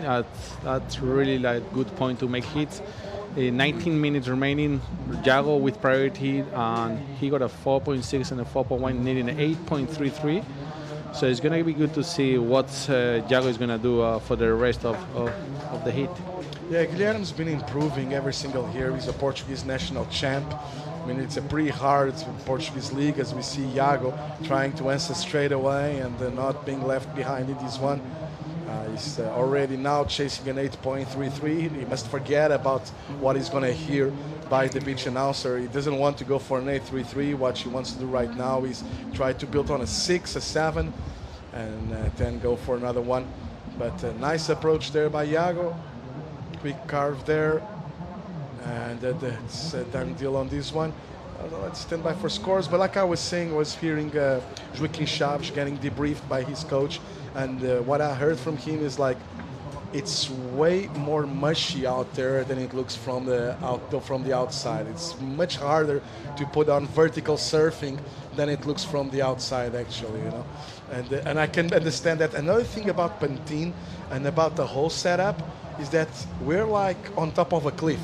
We're seeing every single wave, the judges, the cameras, the crowd at the beach from up top. You know, and you can't really understand conditions, I believe, until you go to the water's edge and you see it from up front. How are the waves and what's the power or the lacking power of the wave? And I think that's super important to manage your expectations once you go out there. And I'm seeing Guilherme adapting really good to conditions, Iago as well, but definitely Guilherme getting the top notch on that first exchange. You can see Guilherme is really like a confidence. He has a lot of confidence, and he knows what he's doing. As you see, Iago has the priority there before the 7 of Guilherme. He paddled for a wave. That was a mistake for Iago. Yeah. Imagine how the heat will be different if Iago could take that one. So when you have priority, you have to be really like calm, and you have to like choose really well, because can't happen this. And now he's behind. He needs an 8.33. He has two options. One is to keep building, keep surfing and trying to get a 6 on a 5, or wait with priority and go for an 8.33 on a 9. So I'm looking the waves. I think probably you have still 16 minutes. So with no priority, I will go to try to build and then better the 4.17 and 4.6, and then depends what happened, and then at the end you will see if you have the prior what you're gonna do. But without prior, I will go to try and build that 4.17. Yeah, exactly. I couldn't agree more. There's more than half of the heat still left on this one, and Iago should go like for a mid-6, something like that, and then try to build a house and try to get another mid-6. 8.33 will be one of the highest scores of the morning, and I feel that actually the potential out there is not the same that it was early this morning for those high scores. And 8.33, like we said before, there's a huge gap between a 7 and the mid-8. That's the judges call between 6 and 8 points. They call good surfing. From 8 to 10, they call it already excellent surfing. And under these conditions, it's going to be pretty hard to get an 8.33. On the other hand, we see a very confident Guilherme Ribeiro sitting on a backup of 6 points. I don't feel it's going to be that hard for Guilherme to improve on a 6 the way we've been seeing him surfing. So Iago has to watch out, and like you said, he has to stay calm and collected and not be that impressed with the requirement he's chasing for right now, and just try to build a house. And it will be crucial for Iago to get something under Guilherme's priority now. We know Guilherme is an amazing competitor. I don't think he's going to make any mistake. He knows he has a 6. He knows how he did to make the 6. So he has in his mind he's going to have, okay, I need to wait this kind of wave to improve my score. And then if someone can do an 8.33 today, this is Iago, because he's been surfing amazing. The last hit was impressive. He got a 9 with 2 huge turns. Yeah. I think his confidence is really high. So I think if I was him, I was like, hey, buddy, I mean, I did a couple 9s. I've been surfing amazing the whole contest. So just calm, just do whatever I've been doing all contest. This is a pretty important one. Let's see if Guilherme improves or not. Looks like a pretty clean wave. Nice connection there. Let's see what's ahead of Guilherme. A lot of white water. He might get another opportunity here. He will. Nice snap and connecting the dots for a snap re-entry to finish. And it's a make. So let's see if Guilherme improves or not. I'm not taking my chances. I think this is going to be around a 6, but if he improves, not by much, I believe.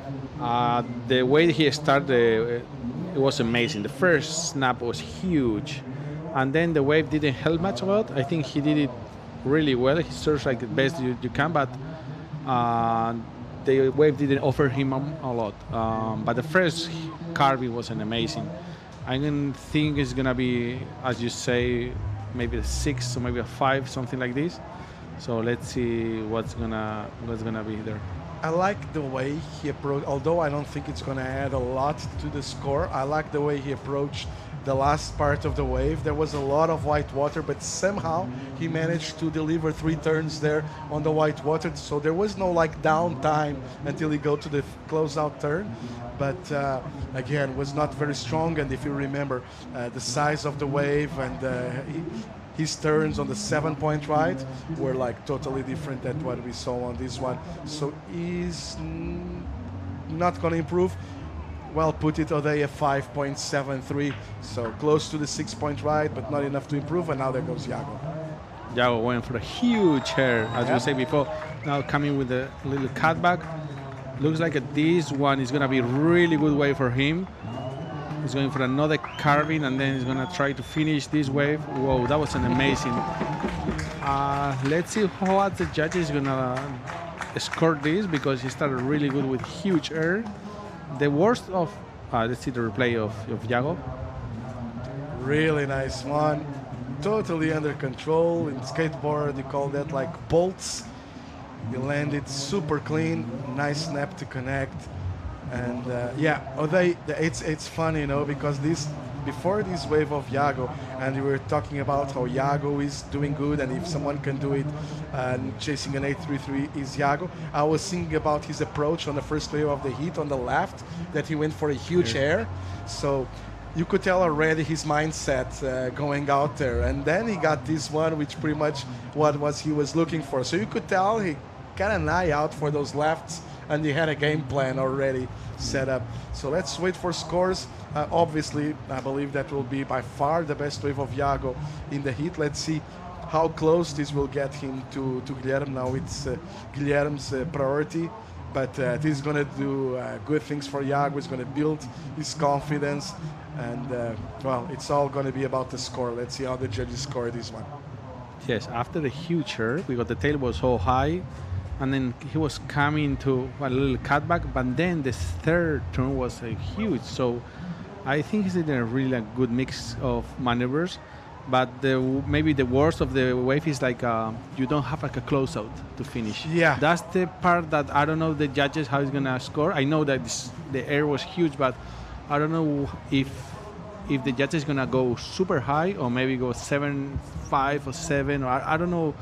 I'm not sure. Because we haven't seen those lefts scoring that high.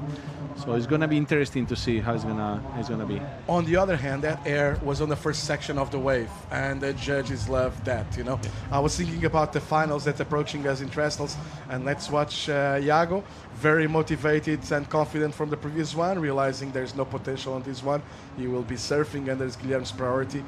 And let's watch Guilherme now with priority, trying again to improve on a 6. That's Guilherme trying to answer. This is closing out really fast. And well, I don't know, definitely that's not going to improve, so priority goes back to Iago. And I was thinking about the finals at Trestles, especially the lefts, where Gabriel Medina is like the only guy going for the air on the first section, and how judges score that. And last of Iago, 6.83. Well, I do hope at least one of the judges give him something better than a 7. Yes. Here we replay our last wave of Guilherme with a huge tail out. I mean, as we told, the left, he did a huge error, but imagine you have a closeout in the left. With it hit there, you go for the 8 on 8.5, easy. But that's the left that you can't go really high. You can surf the because in this left you can't do anything more that Iago did, and we see it's 6.8. So it's good to know, like, okay, if I go to the left, even if I do my best surfing, it's not gonna be more than a 7.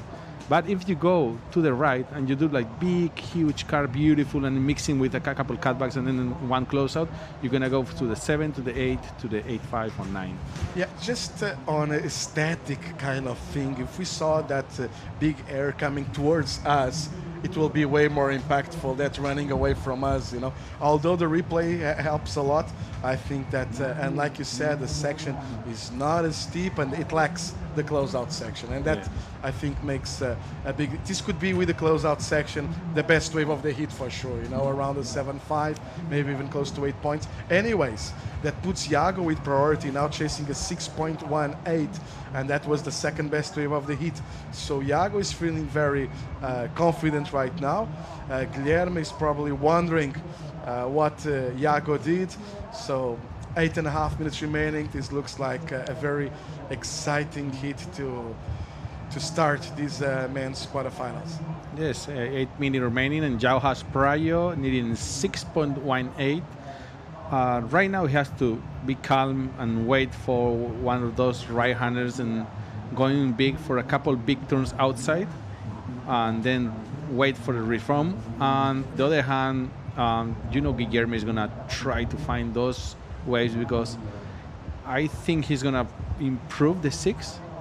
The way he's competing, not even competing, surfing is really calm. You don't see when he's surfing, he's not stressing, he's not over surfing. He's like trying to do, okay, what I have to do now? At a cutback, I do a cutback. What I have to do now? And big carving, I do big carving. Like, he really think before the turn ward is the best for this moment. Yeah, that's why I call him the silent assassin. I can't remember seeing Guilherme desperate in the heat, you know. Even when he's chasing scores, you know, he looks all the time. He's very calm, very collective, and like you said, and the minute he stands up, that translates into his surfing. It's super smooth, and well, he was kind of, you know, that left of Iago left Guilherme wondering, is there still potential on the left?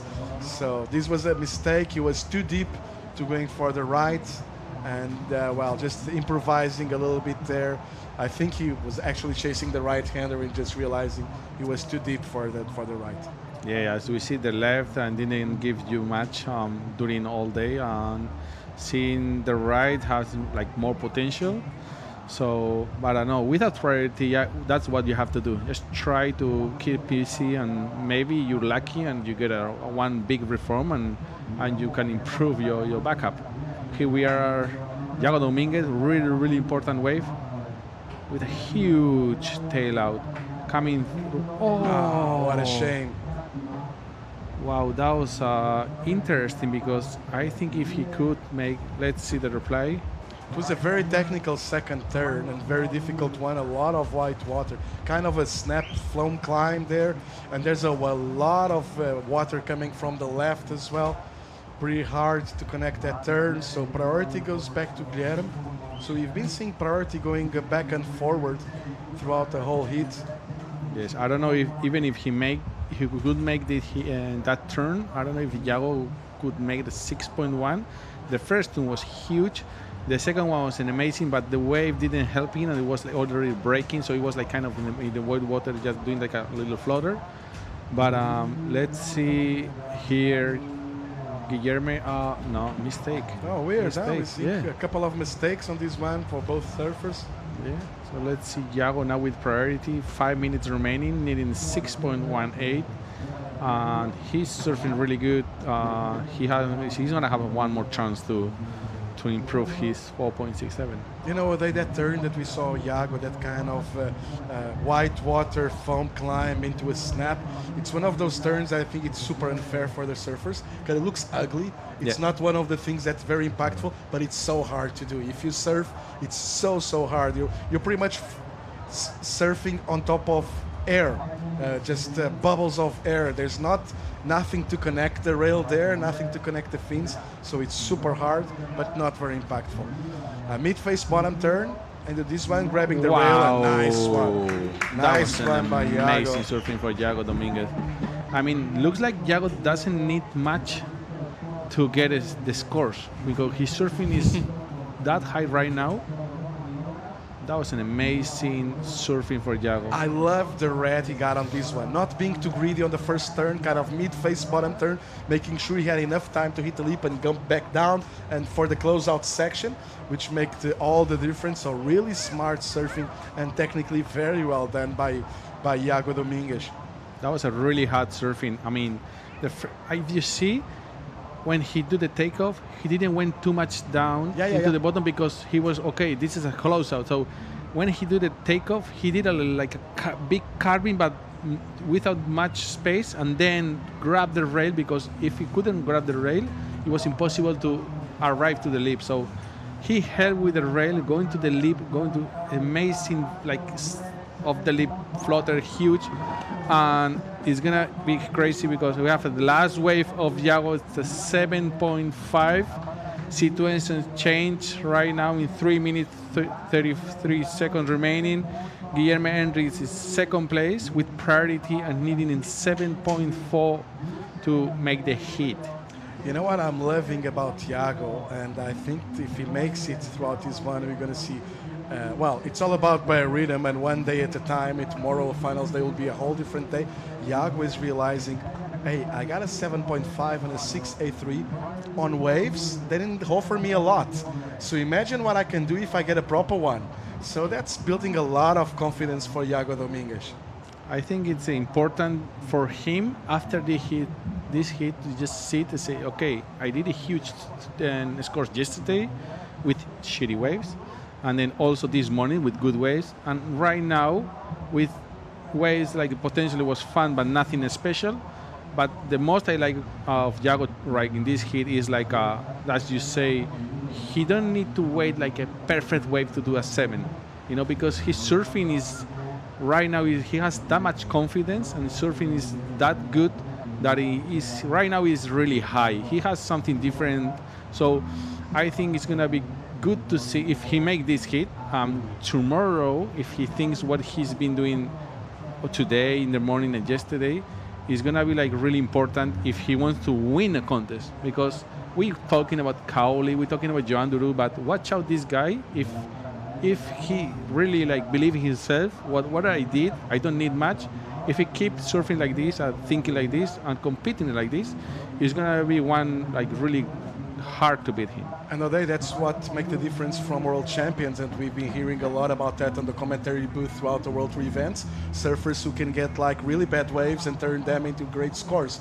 And actually, I believe that the highest score of the whole heat between the 4 top scores we have here, the 7.5 was the worst wave that we had between all of those 4 scores. So exactly what we're talking about, Iago realizing I don't need much, so let's see. But again, one day at a time, and biorhythm and the whole thing. Tomorrow will be another day. Conditions will be way different than we have today too. Yes, but as we see, yesterday was small, and even Iago was surfing really like fast, and because I think him and Joan or Charlie Quiberon, even Jorgan, they surfing different. I think the 4 guys, they surfing like better than the rest, for my opinion, because they surfing something has like Cowley was surfing really fast and strong.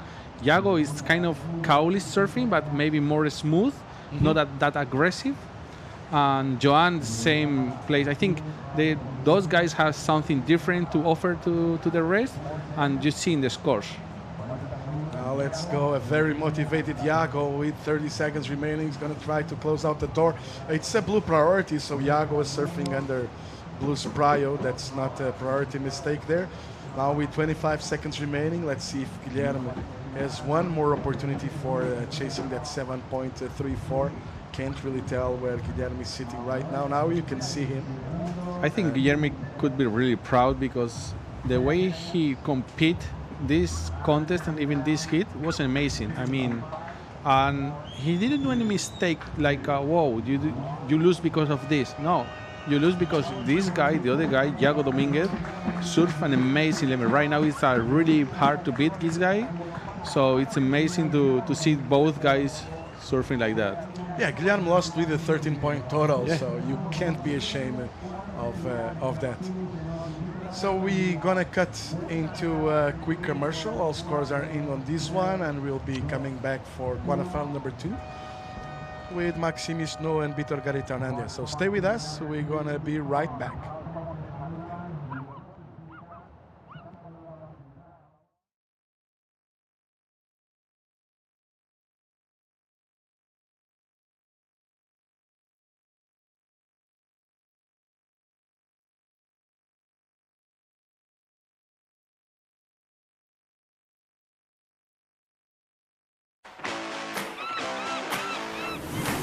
Red Bull te da alas.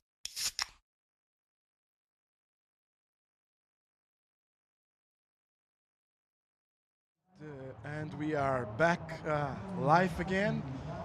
As you can tell on your screens already, round 6 heat 2. That means quarterfinal heat 2. Joining me back in the booth is now Francisco Alves. Chico, we lost one of the Portuguese surfers. He doesn't have any reasons to be ashamed. Lost with a 13-point total into a very informed Iago Dora. Iago Dominguez. I love that. Yeah, I love that sooner or later, I was going to make that mistake. You know, I was thinking about talking about Iago. We've been here for a couple of hours now, and you can apologize, okay? So no problem at all. So yeah, it was a close heat in between those two. Really great comeback from Iago Dominguez with the air and then the right-hander. So really great surfing by Guy, his best comp so far. And well, this is quarterfinals of a QS 3000. So now I'm the one correcting you. Guilherme actually won like I know last year. No, but this year it's this the year. best You mean this year? Yeah, he has a pair of 33rds, 17. And yeah, he has been struggling a lot this year. So this is the best result he had this year so far. So it's gonna help him a lot in terms of ranking-wise. This was a really good turn by Vitor, and yeah, he was hitting 49. So he's gonna put a lot of points on the board for his ranking position, as we see Maxim destroying a beautiful wave out the back. I was watching the heat, and everyone is on the beach cheering for their fellow friend that still in the comp, and it's amazing to see everyone so excited about surfing. So Maxim here with a big carve, releasing a bit the fins, and another one there on the white water. So beautiful first carve for Maxime Mousseau. Maxime always so composed, so technical, and a guy that has been around for so long. He loves competition surfing, right?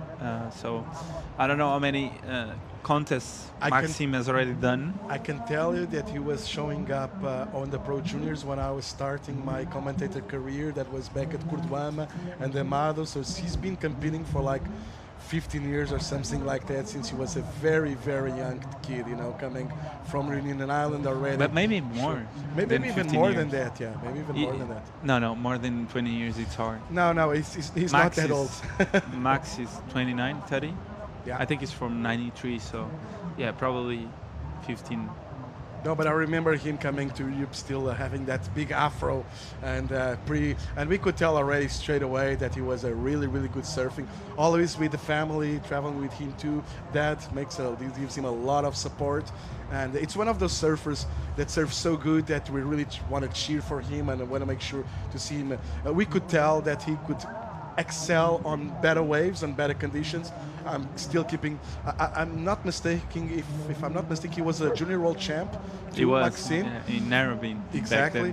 So now in the Challenger Series, now it's gonna, and then he went to the World Tour actually. So I'm still thinking we're gonna see great things from Maxime on the next few years. It's undeniable. He's one of the top surfers in the world for sure. Yep, now he with was the on Vitor tour. Garitanadia. He was on tour last year.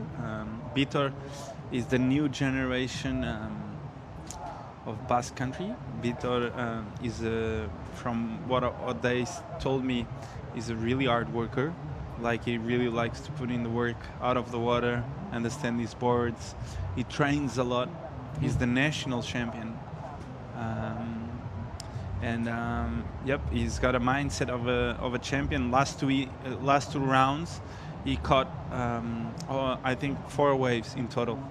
So last round he caught 2 waves. So very composed, very effective. And we go with 367, the first one of Vitor. We're still standing by for scores on the first one of Maxime. And it's really cool to see. And I've had the privilege of join the whole junior tour last year. And it's so cool to see these boys stepping up now into the qualifying series. And I think we're going to see, I think this next Basque generation, it's already showing up, as you see quarterfinals here by Vitor, and Iago is pretty much on the same generation as Vitor on the previous heat, making it through. And there's a few more, and there's Markelvis Carguenagua, and don't forget about the Odriozolas as well, both of them coming from San Sebastian, being coached by Zé Seabra into that beautiful TV show. So there's a lot of good surfers coming out of the Basque Country, both for the men's and for the ladies. We have Nadia Rastarbe competing on the Challenger Series already. They have one thing that I love about the Basque Country is that they have a lot of different waves, a lot of different kind of waves to surf with, and that's why we see some of the biggest big wave riders coming out of the Basque Country. Some of the best barrel riders, names like Aritz Aramburu, that's actually presenting his new book here during the event, and all the surfers coming from Zarauz. Here we go, Maxime straight into his second one. This is closing out really fast for Maxime, so kicking out early, and a 6.83 for a starter. So that's a pretty good start for the Reunion surfer. Yep, Maxime starting off strong. This is the 3.83 of Vitor. Under the lip snap, and couldn't really fit anything else. This is the 6.83 of Maxime Snow. Winding off the bottom, gets a beautiful carve done, release of the fins there, winds up again, and closes out on the last maneuver there. But yeah, nonetheless, a really good start for Maxime, starting off here with a 6.83. it's always great as we see Vitor there out the back, looking for a better wave. Nice fade. He's looking for a big section to hit. And with that fade, he kind of committed a little bit the rest of the wave, but he went straight into the leap on that first part of the wave, and that's what the judges are looking for. Pretty impressed with Maxime on that first one. It was a big release of the tail there, and it kept him still under control.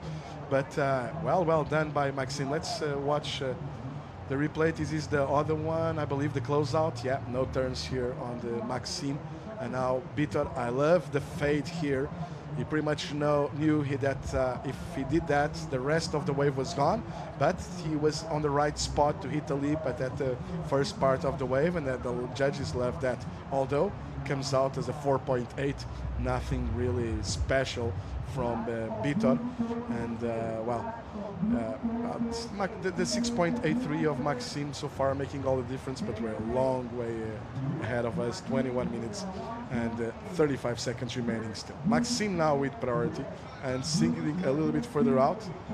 We're seeing surfers again going back closer to the rocks. We saw a couple of hits of the ladies surfing in the middle of the beach, but now we're seeing them going back to those right-handers. And one thing that I noticed is that Vitor is really surfing for the criteria. He's one of those guys that I feel like he understood the criteria of this contest, and that's why he's on the man-on-man. I just feel like he's always looking for those ways where he can attack really hard on the outside, so the score can go a lot higher than normally. So yeah, he understood the game of this contest, and it's great to see the young generation coming all the way to the man-on-man heats. And we saw Iago Dominguez on the heat before also doing an amazing job with Guy, which is part of the young generation too. So Max here being the veteran of this heat, yeah. And we've got Joan Duru on the next one. So a mix of new and I'm not going to call old, but just the more generation, experienced ones, yeah, the veterans. Yeah, so the new generation meeting the generation before is just priceless to see in professional surfing, and I think the new generation feeds a lot from what the veterans do in heats and how they actually compete, because of many of them have amazing level. There goes Maxime, really beautiful bottom turn into this one. And another beautiful carve there. Fading there for another beautiful bottom turn into a quick snap carve there. And kind of a double up into this wave to finish. And well done by Maxime. He's going to get rid of a 0.67. He's going to take the lead of this one. And Vitor will now be chasing something around the mid-high sixes to go back to the lead once the scores are in, I believe, for this last one of Maxime. Well, that wave was really, really well served. Was probably the best wave Maxime did this whole competition, in my opinion. And this was amazing to watch. Big hit off the top there, and he waits and he does a huge carve off the top. That turn was beautiful, and he got another one, and he was able to finish it off strong. So really well put together wave. I think this is going to go excellent for sure. And what an amazing wave for Maxime. Vitor there, struggling a bit. 7.4 for Maxime. So we see live action now. Vitor trying to put himself back into this heat, and another fall. So Vitor here struggling a bit on this occasion here. The wave looked really good from the start, but then it took him a long time to actually open up, and then it was quite late to this last snap, and he ended up falling. I think it was going to be a bad wave afterwards anyway, but Maxime, I didn't saw his last hit, so this is the first hit I'm actually commentating of Max. So I heard in the last round he had higher scores than this. He did Yeah, like he an had, 8. but I can see where you're going with that 7.4. I love the way of Maxim, especially, and sometimes people don't pay a lot of attention to that. The approach to the bottom turns he did the whole wave, totally different ones. You saw like the second turn, he really delayed, came from out of the white water, really long bottom turn to hit, and then really fast on the bottom turn, the last one to hit the lip. So perfect read, beautiful bottom turns there by Maxime. And the second thing, what you were saying about Peter and how he's been surfing to the criteria, that wave that we saw, although it was only a 4.8, the way that I said he went and pretty much jeopardized the rest of the wave just with that fade, making sure he was into the pocket to hit the lip on the first part of the wave, that tells us that he was really paying attention what the judges are looking for out there. Unfortunately for Vitor, he only had that section and nothing else, and then, well, we saw Maxime surfing really good. So now Vitor has to go into a different mindset.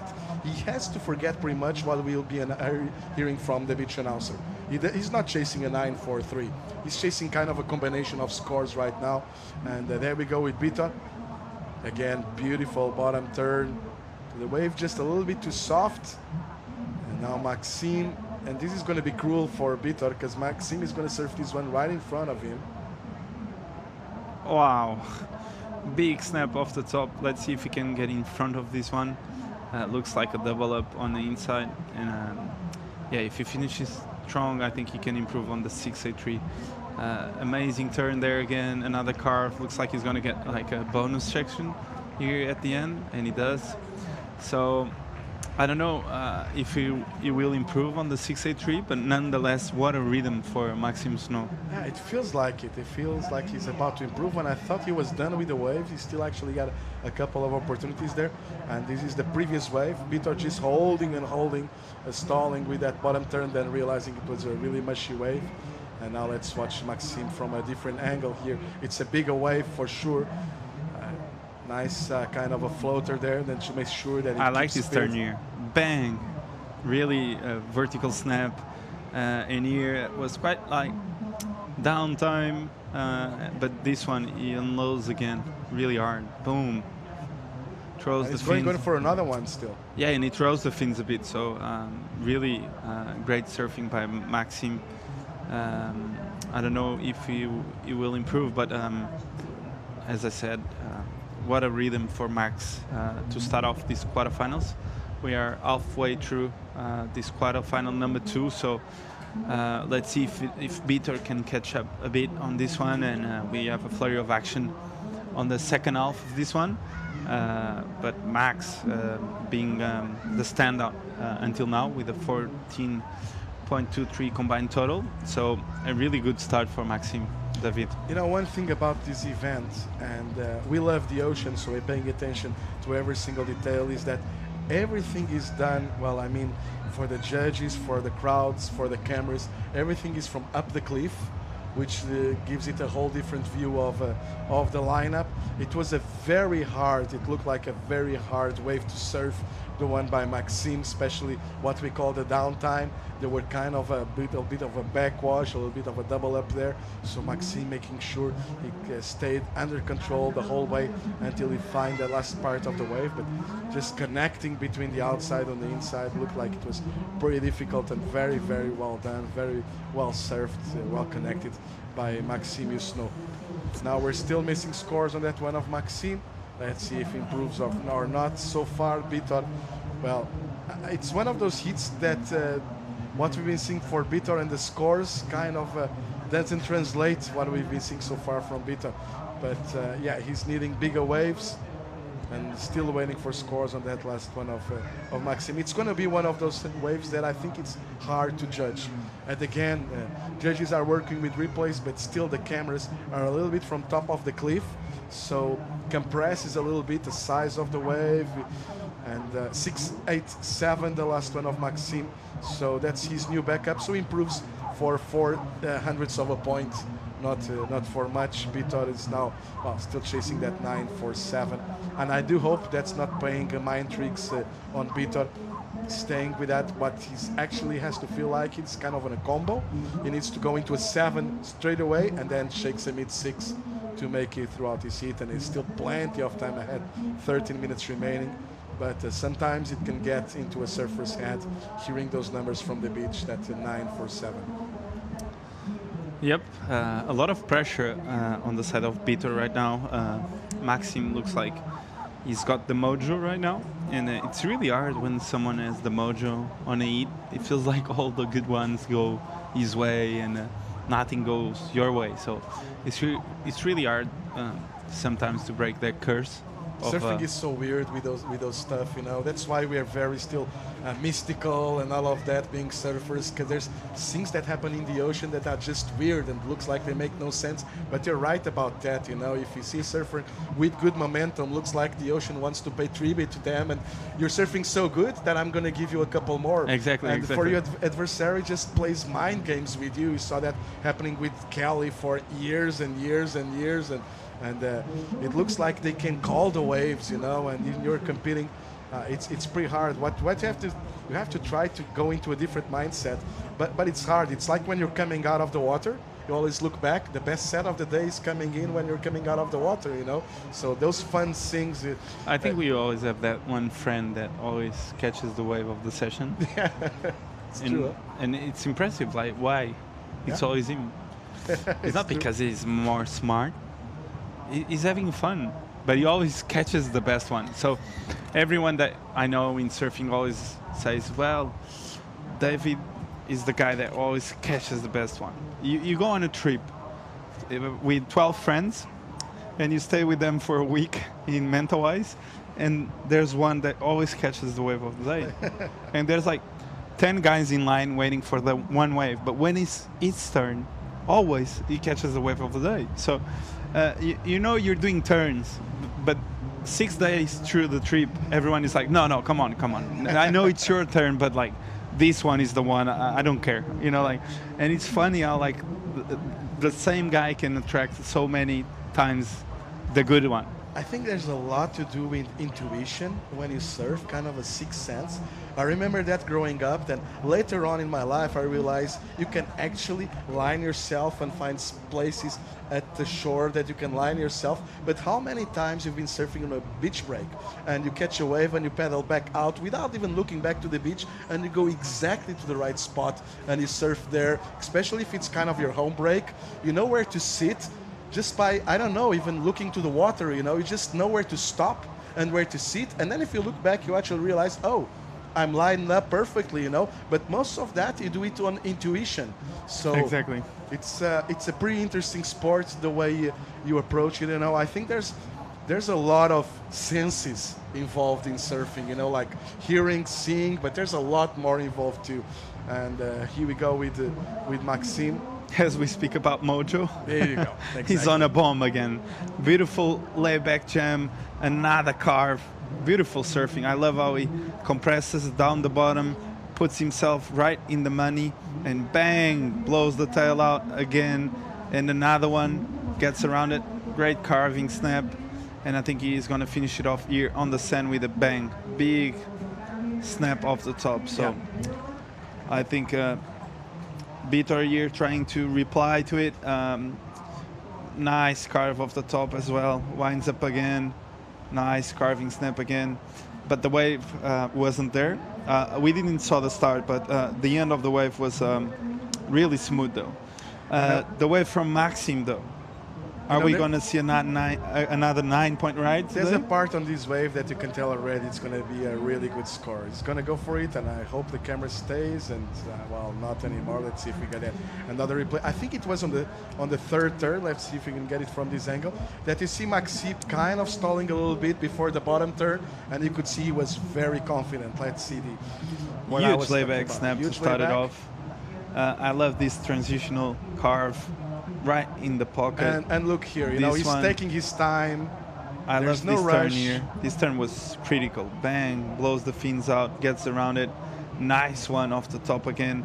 Carves, and the last one was even better. So I really enjoyed this last turn. Bang. Really nice one to finish. Well, I thought the third one was the best one, but that one looked really sick too. As we see Vitor from the start, wow, big snap off the top.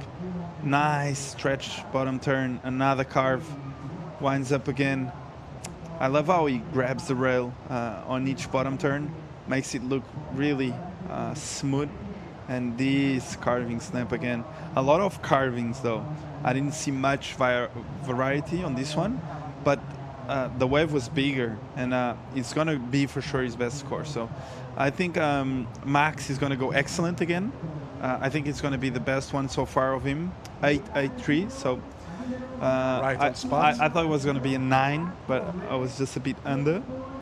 And yeah, Victor, I think he's going to put something on the board, a 6-7. So now he needs a 9-9-6, basically a 10. After the 8-8-3 of Maxime, Vitor was actually in combination, and he got that 6-7. It was one of those waves of Vitor that I liked it a lot more once I watched the replay than the first time I watched it live. It looked like a bigger wave on the replay, and good surfing by Vitor.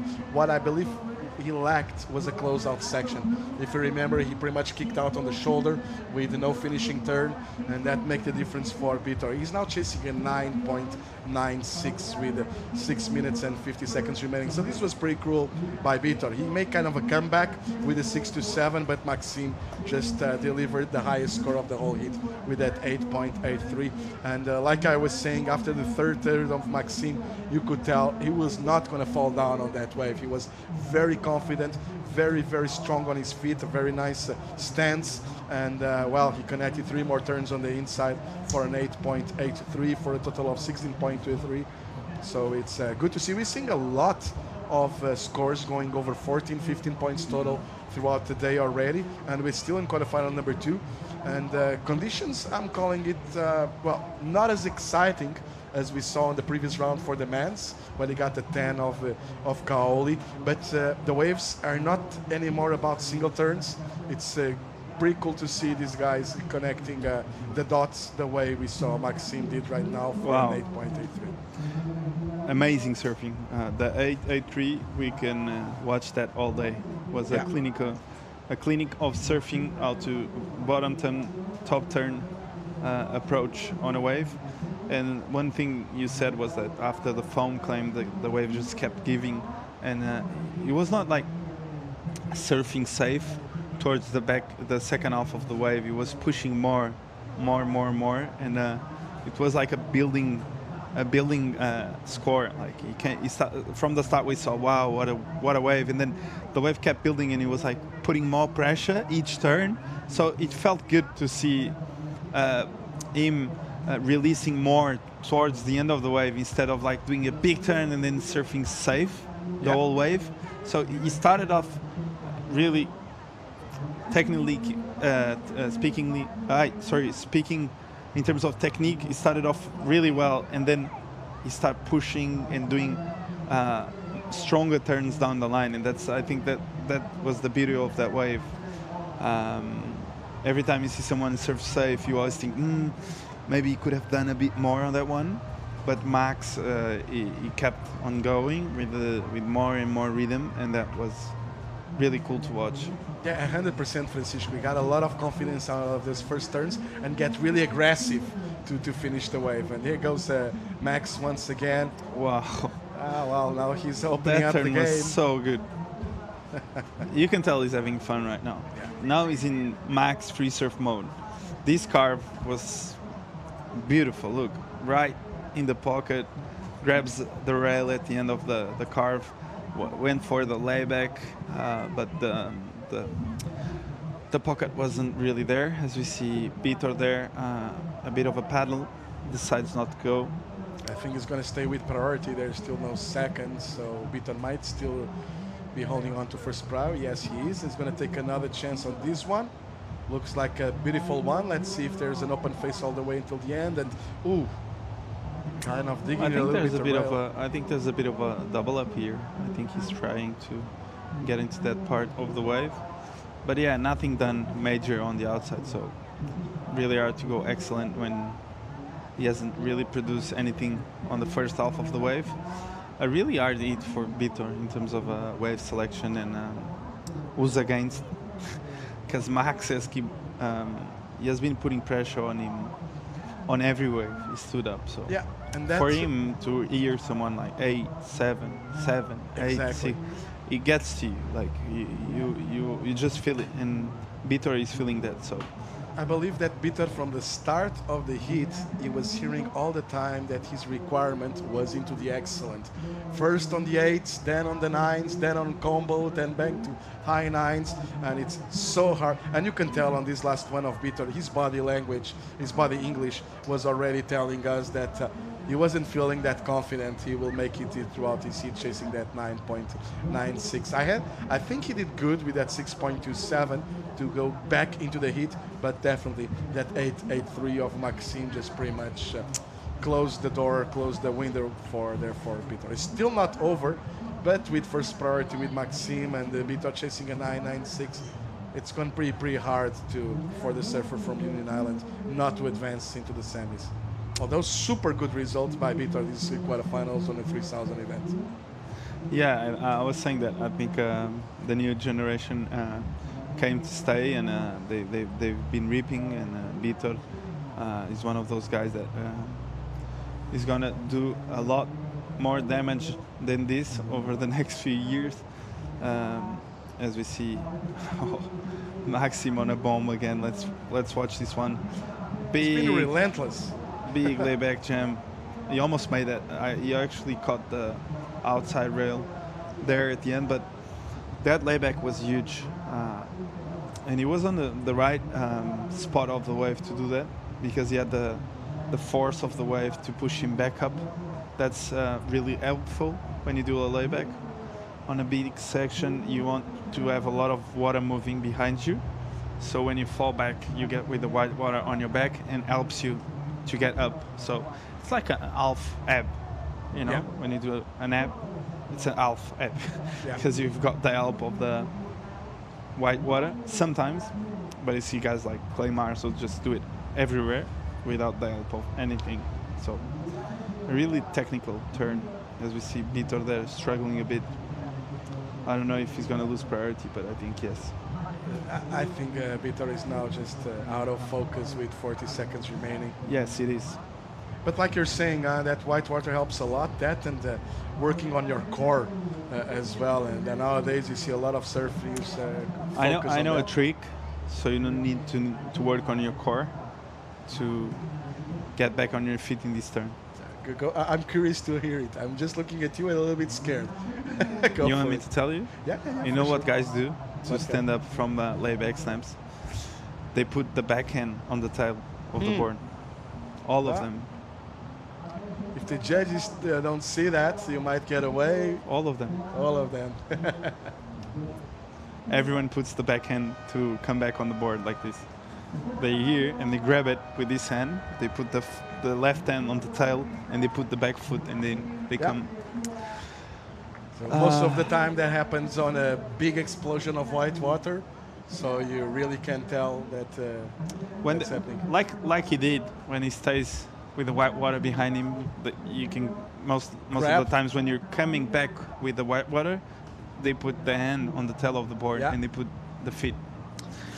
But yeah, you cannot really tell because the position you're in is just like always like a recovery position. So you're always really low near your board. So we're gonna go for a quick commercial now, and we're gonna be back with the quarterfinal number 3 with Charlie Cavron and Joan Dru.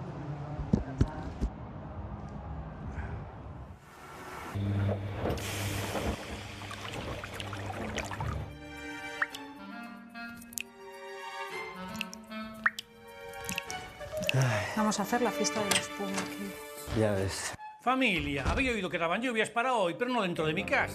Qué desastre, Luis. ¿Y ahora dónde vamos con este panorama? Pues si os vuelve a pasar, yo me iría al seguro de hogar de ABANCA Seguros, que cubre daños por agua, te incluye la reparación de electrodomésticos y además te mandan humanitas a casa para todas esas cosas, que es mejor dejárselas a un profesional. Qué crack, Luis. Por eso a ti cuando se te cala algo te da igual. Mira, no me hables de cosas que se calan, tú ya sabes. El seguro tan tuyo como tu hogar. ABANCA Seguros, los seguros como tú los hubieras hecho.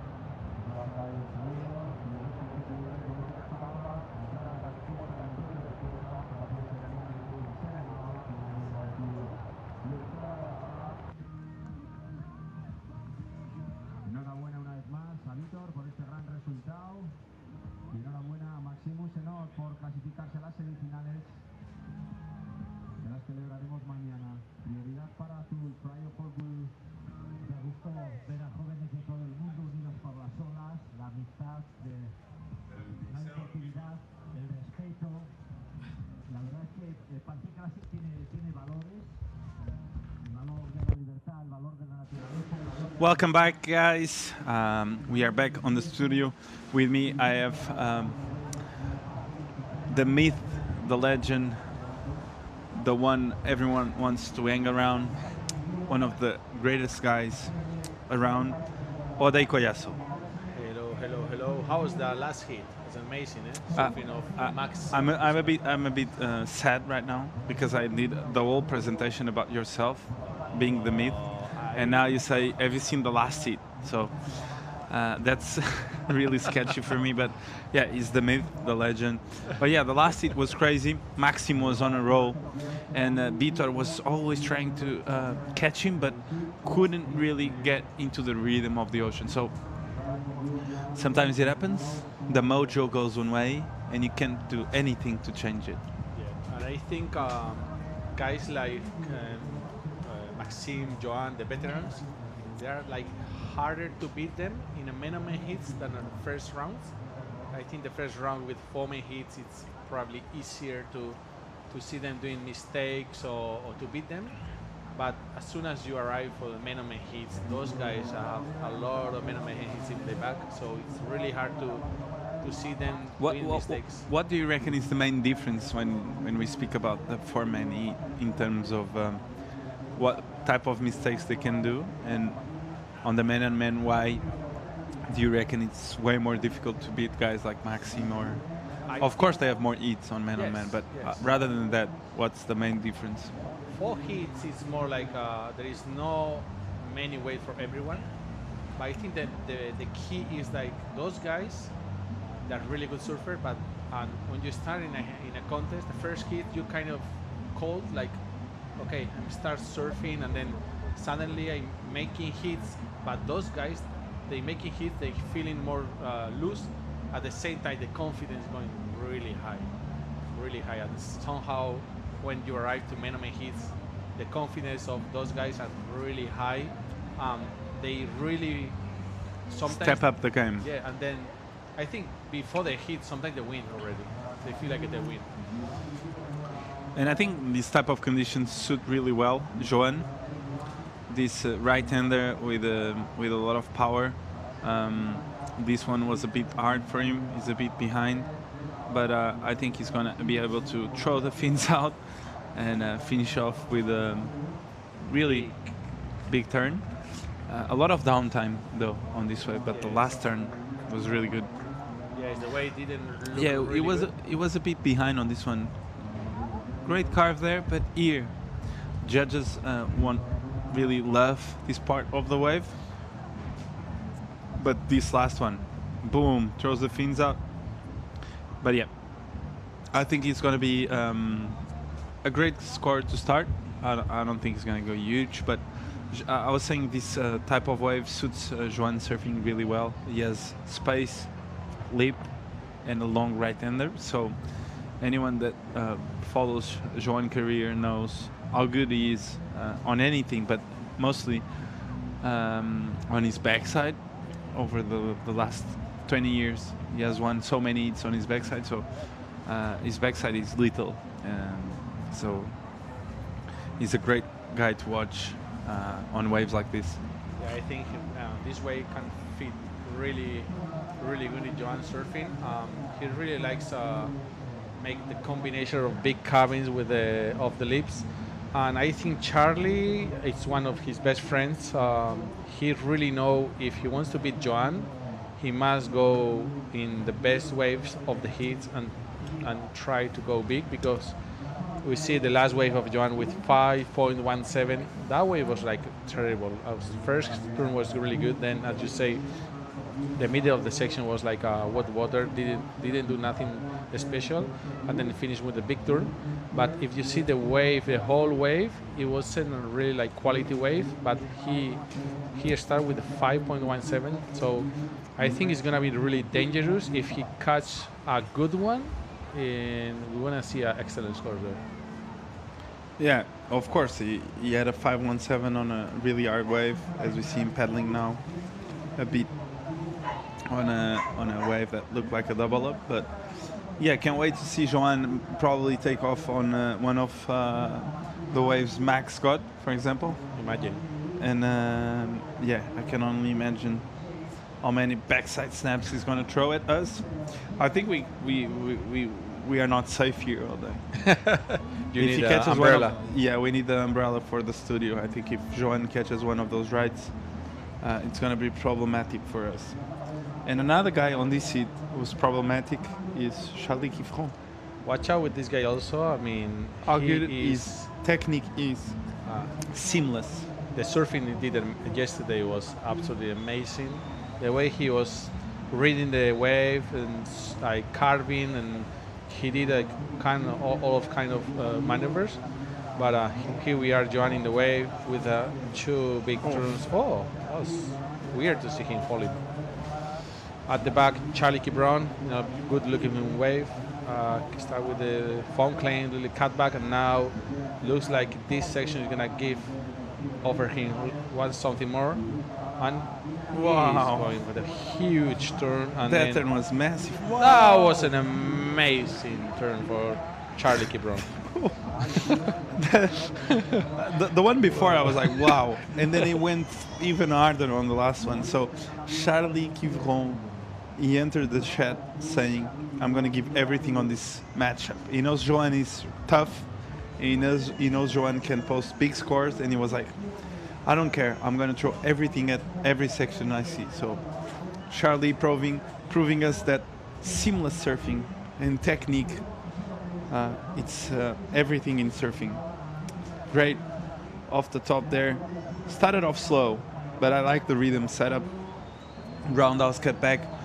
Winds up off the bottom, gets the wrap around, and here was when the wave started to ask for. Bang, blows the fins, and now even more. This one, bang. Fin throw again, but this last turn was the money turn. So I think it's going to be the best score of the heat so far, easily. Yes, I mean, we didn't expect that last turn to be that good, that radical, all the fins out. I think he's going to be happy with the score. As we say before, he has Joan in the heat. He knows Joan is going to drop big scores, so he needs to be in the same level. And if you're in the good ones and you surf like this, for sure it's going to be really one of the top. Yeah, hard to beat. So Charlie starting off strong with 20 minutes to go. That wave score yet to come in as we see some more lines approaching. We saw that Charlie was really further to the back, and Joan was trying to find something under priority, but looks like there's a big set coming, and I think we'll see probably Joan get a chance at one of these long right-handers. And as we see Joan paddling now on this one, let's see if he can catch it. Yep, live action. Joan Duroux, nice snap off the top. Looks like a double up, so he's winding up for this inside section. Nice snap there. A lot of spray, and bang, throws the fins on the last one. Oh, and the fall. So that wave was looking like the one to. That wave was looking like the one to come back after Charlie's wave, but he had the fall at the end. Yes, he started really good with a couple of nice turns. Here we came with a huge turns. That turn was huge. Yes, that was huge. That was a money turn, so he's been unlucky because the score is not going to go higher than we expected if we finish that move. But the judges give it a 3.97. They still waiting the last wave for Charlie Quiffron. I really like even the start of the wave for Charlie because he was so smooth in the first turn, and then even the cutback was like really beautiful with it, a lot of speed. And then he was like waiting for a little curve, and then finishing with the two big turns. So the score is gonna be excellent, probably. Yeah, I don't know. I don't know. I'm gonna jump into the pool. The pool. Jump into the pool. I'm gonna go with you. I'm gonna think I thought it was excellent surfing. and now he comes in as a 4. But the thing is, like, imagine if you do this in the first turn. He did the two best turns That's why at the end. I so, only have that doubt. So there is like but they were that good that I'm like, whoa, I don't know. As we see on our screen, non-stop action. There's like sets coming in all the time. And yeah, we see that we have 17 minutes to go. And Joan Duru almost landed that last turn. So unfortunately for him, Oday. Yes. And unlucky. And here we are. Charlie. I think Charlie is going to get something around the 733. And the last one of Charlie Quivron, 733. So right in the money. We knew it was going to be excellent. And now we see Charlie live again with a lot of flow, long lines, and making sure, wow, nice carve again. Charlie making no mistakes and getting all the good ones until now. So the first one of Charlie, 733, as we watch the replay, Oday. Yes, I will see the first couple of turns were really nice. His was really smooth. The wave didn't help much him, I think. It was like the first part of the wave was really hard to surf, as you see there. But then as soon as the wave went into the inside and it came more like clear, he started like carving like this. Was amazing carving. And also this one. It's really smooth surfing, amazing surfing for Charlie Quivron. And really well surfed, as we see a good looking wave for Joan Duru right now. Nice hit off the top, another huge snap, and he's gonna wind up again and bang. So last blow tail for Joan, and he falls, but he was on his way for a huge score. Yes. Those first few turns, they were amazing. What do you reckon?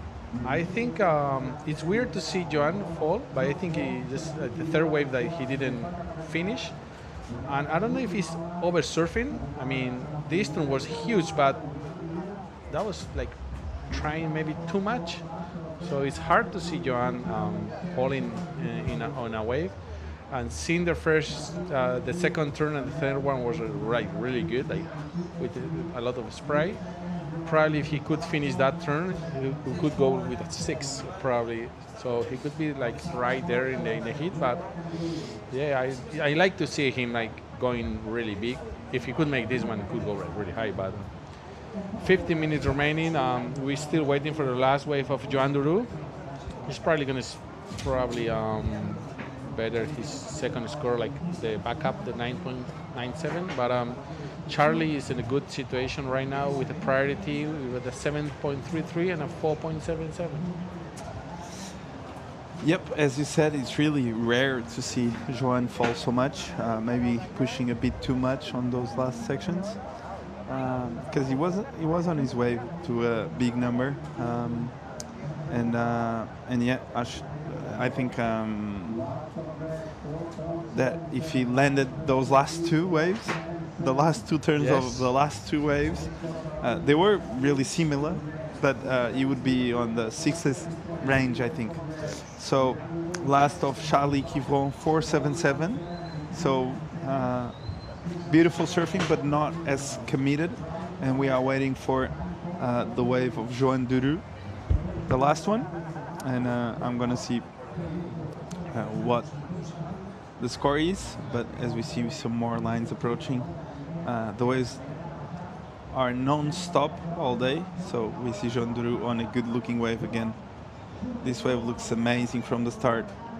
Nice snap there to start this wave off. Winds up again. He gets a nice foam claim done.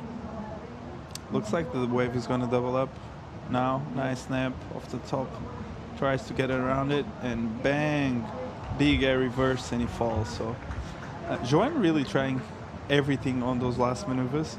Maybe he just felt he didn't do enough on the start of the wave, and he felt the wave was just like a lot of downtime, and yeah, he didn't land the last turn again. So the last turn curse with Joan has been a problem right now. But Joan, just a slow wave at the start, and Joan knew he had to throw something huge at the end for the score to go up. So I think he did a good job on trying that. The section was there, and it was a good section to do an air. So unfortunately, he fell on that one, as we see out the back. Charlie Quivron with a nice float off the top, winds up again, and bam, nice turn. Really great surfing by Charlie. I think he will improve on this one. That wave was really clean with 2 big turns out the back. So Charlie, I think he's gonna put a bit more pressure on Joan after this one. That's what the judges want to see it. Go clean, big, and I think Charlie's last wave is gonna improve the 4.77. It's weird to see Joan. He's not in the good ones. He's catching weird waves with not much potential. Surfing's really good, but I think Charlie is working really good. He's competing good, surfing good. Joan, Joan wants to beat him, he must start like getting better waves, I think. But 11 minutes remaining. Charlie Quivron, the first place with a 7.33 and a 4.77. We're waiting for the last wave of Charlie, and Joan without priority with a 5.17 and a 4.6, hitting a 6.9. We see Charlie is sitting out the back, same place when he started the heat. Yeah, his positioning has been seamless. I know he's working with Didier, right? Yep. And Didier was a tactician, right? I never competed against him, but that's what everyone tells me, that he always caught the good ones, that he was a good strategist. He knew what he was doing. You know, that guy that is not going to the water and was like, okay, let's see what's happened. No, he has a plan, and you can see like the guys he's coaching is always like competing good, and this is amazing. I think the coaches right now they're doing a really good job with the kids, helping to find the rhythm and trying to be always in the right spot and try to do as less mistake as you can, because with one mistake you can lose your heat. As we see a bomb out the back, I think Charlie Quivron is in position for this one. This looks like a really good wave. Nice wrap to start this wave off. I think we're gonna see a huge double up here on the inside. Let's see if Charlie can put on some rhythm here. Bang, huge snap off the top, and another one with a fall. But that snap threw so many spray. Maybe. And we see Joan behind, kicking out, so not finding his rhythm yet. And a weird hit for Joan. I just feel he's just like inches away from finding his rhythm. Yes. And Charlie here trying to get rid of that 4.77. No, he got a 5.77 on that last one, so he improved on that bigger one. So now the requirement for Joan Duru is 7.93. So he needs a bit more to get into the first place, as we see Joan with a nice float there, and the kick out.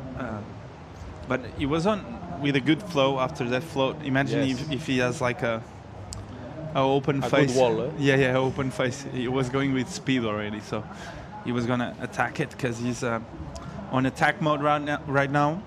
Joan is not holding back anything. It's the quarterfinals of the Pantin Classic Galicia Pro 3000 event. Next, we're gonna go straight into Santa Cruz for another event. So crucial moments for European surfers and crucial moments regarding points and rankings and pressure. So everything is on the line. Everything is on their toes, watching the quarterfinals, and the beach is packed to watch the best surfers in Europe in action. As we see live action, Charlie Quivron just having fun now, trying to improve on the 5.77, and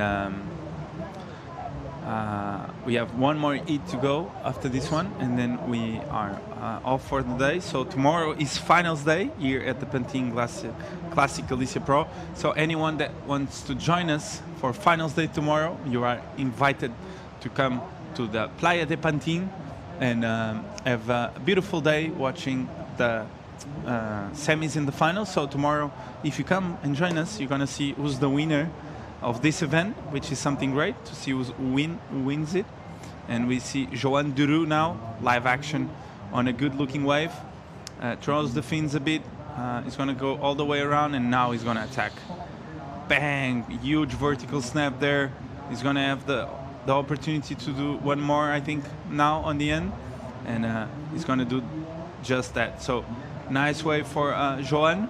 I think it's gonna really help him out on this hit. Yes, you see the reply. I think Johnny was needing this kind of wave. I mean, he was surfing really good, but he was falling on this wave. Kind of start pretty slow, and then we start like seeing what Joan backhand signature, and then do for a little more cutback, and then now again looking for a big turn at the end. So I think it's not gonna be a huge score, but it's gonna better his backup, and it's gonna be into the heat. As we see out the back, Charlie Quivron with a nice off the top out the back, and looks like the wave is gonna double up. Nice carving there, and another one right off the top there. He's catching a lot of good waves this heat. Like he's catching like the long ones with a lot of wall to work with. As we see the front angle of the first turn, bang, throws the fins, gets a bit stuck on the top. Nice wraparound cut back. I like this one where he extends all the upper body towards the white water, and he gets another one. So great wave for Charlie. I actually think he can improve on the 5.77 on this one. Yes, I think in Charlie's hit has been amazing. Every time he's with a priority, he's with a rhythm, and he's not doing any mistakes. And seems like Joan is a bit more lost. Every time he's in the peak, not getting the best ones. I think Charlie's going to improve probably with the last one. But now Joan waiting for his last wave is going to be important wave, because now he needs an almost 8-point ride. If he can better 4.6 and put it maybe a 6, he's going to be right there to get into the lead and try to. This looks like a good one. This one was really good one. Let's see Joan Duru going. No. Oh.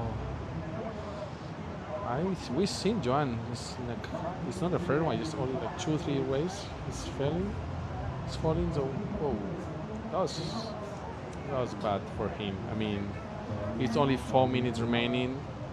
4:45, and Charlie is in a safe situation right now, waiting for the last score to improve with a 5.77. Joan is gonna need a really good wave if he wants to make into the semis. So still 4 minutes 28 seconds remaining. Last wave of Joan Duru is a 5.87. Is the best wave of he got this in this heat. He needed 7.24 to advance into the first place. We're still waiting last wave of Charlie, so we're probably going to improve the 4.77. Let's see what the judges like. I don't know what happened there, but I think both of them went on this one. I think Charlie was trying to block Joan, and I think Joan is coming on this one. As we see a good double up for Joan Duru. A bit behind on this one, and it's weird to see Joan having so much trouble when the conditions are this good, because it's a really well-defined right-hander right now, and he actually fell a lot on this heat. Falling a lot, and then choosing the wrong waves. And I felt he had good waves, but he just had the fall at the end. twice. I think I was saying more like wave like that. I mean, he's paddling like whitewater waves, and maybe he should wait for some of them, because has like 2 or 3 waves he felt, but those waves were really good. But after 2 or 3 waves that he paddled out like a weird, and then I mean, looks like he would be losing a lot of time. At the other hand, Charlie was sitting and just waiting, and everything would go his way. So right now his priority. He didn't improve. He lost with the previous wave. They gave it a 4.43, but he's sitting there, just 2 minutes 35 seconds remaining. He's checking. He knows Joans can do like 7 so easy, so he's just checking what is this guy. I'm gonna sit next to him and be safe. It's only 2 minutes remaining, so if it's one good one is gonna come, he wants to be sure that it's gonna be him and he's gonna catch up. Yeah, Joan had a really good wave. I think the one he caught just then, that he fell at the start, was a bomb. I think the double up was just one of those double ups that stretch out all the way towards the inside. So you might be gutted about falling on that one. I think that was the second one of the set, the double up. Everything was there, and he just went a bit too early on that one. So as we see, priority probably shift That was a mistake, no, for Charlie. I mean, I don't know. I didn't saw the wave, how the wave was, but Joan was paddling, and yes, I think Charlie was like too much watching what Joan was doing, that he haven't seen really good the wave, and I think that was a mistake for him, because you leave Joan with priority with 1 minute remaining, needing a 7.24. I mean, he has to be careful. This one, he has a look. I think Joan is trying to wait for a bigger set right now. This wave was smaller but looked good. I don't know if we see some lines on the lineup. Probably. Or they saying no. I don't know. It's something, but I'm not sure it's gonna be quite good one. But yeah, Joan needed like a good-looking wave if he want to make more than a 7, because let's see if 35 seconds remaining. Joan is looking for this one, and let's see if Joan on the wave. Let's see, nice carve to start this wave off. Let's see if the wave is going to double up. Looks like it's going to be quite soft towards the inside, but Joan, you can tell by the body expression that Joan isn't really happy about this one, so he's gutted to leave the competition soon.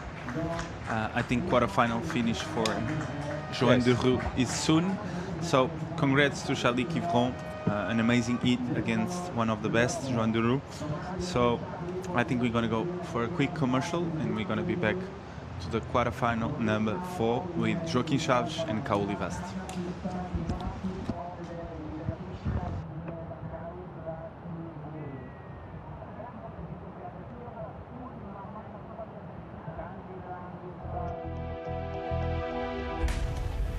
Es un deporte distinto en el que luchas contra ti mismo en superarte una y otra vez.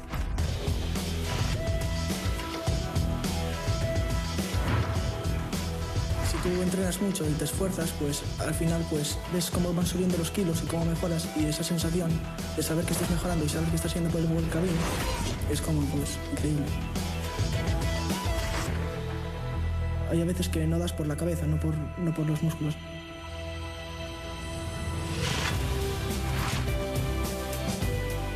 Me acuerdo de ese momento en el que estaba pues, a punto de empujar, y me acuerdo que empujé con todo y lo conseguí.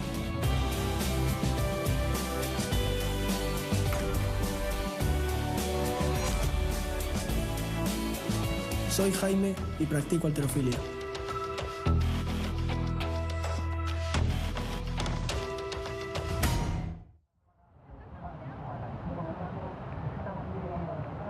And welcome back to ABANCA Pantin Classic Galicia Pro. Last 30 minutes of this second to finals day of competition. we're with the last quarterfinals for the men's. And Ode Collazo, another very exciting hit ahead of us. Joaquim Chaves, and the man of the 10, the man of the day, Kaoli Vast on this one. Yeah, I mean, this last hit is going to be exciting to watch.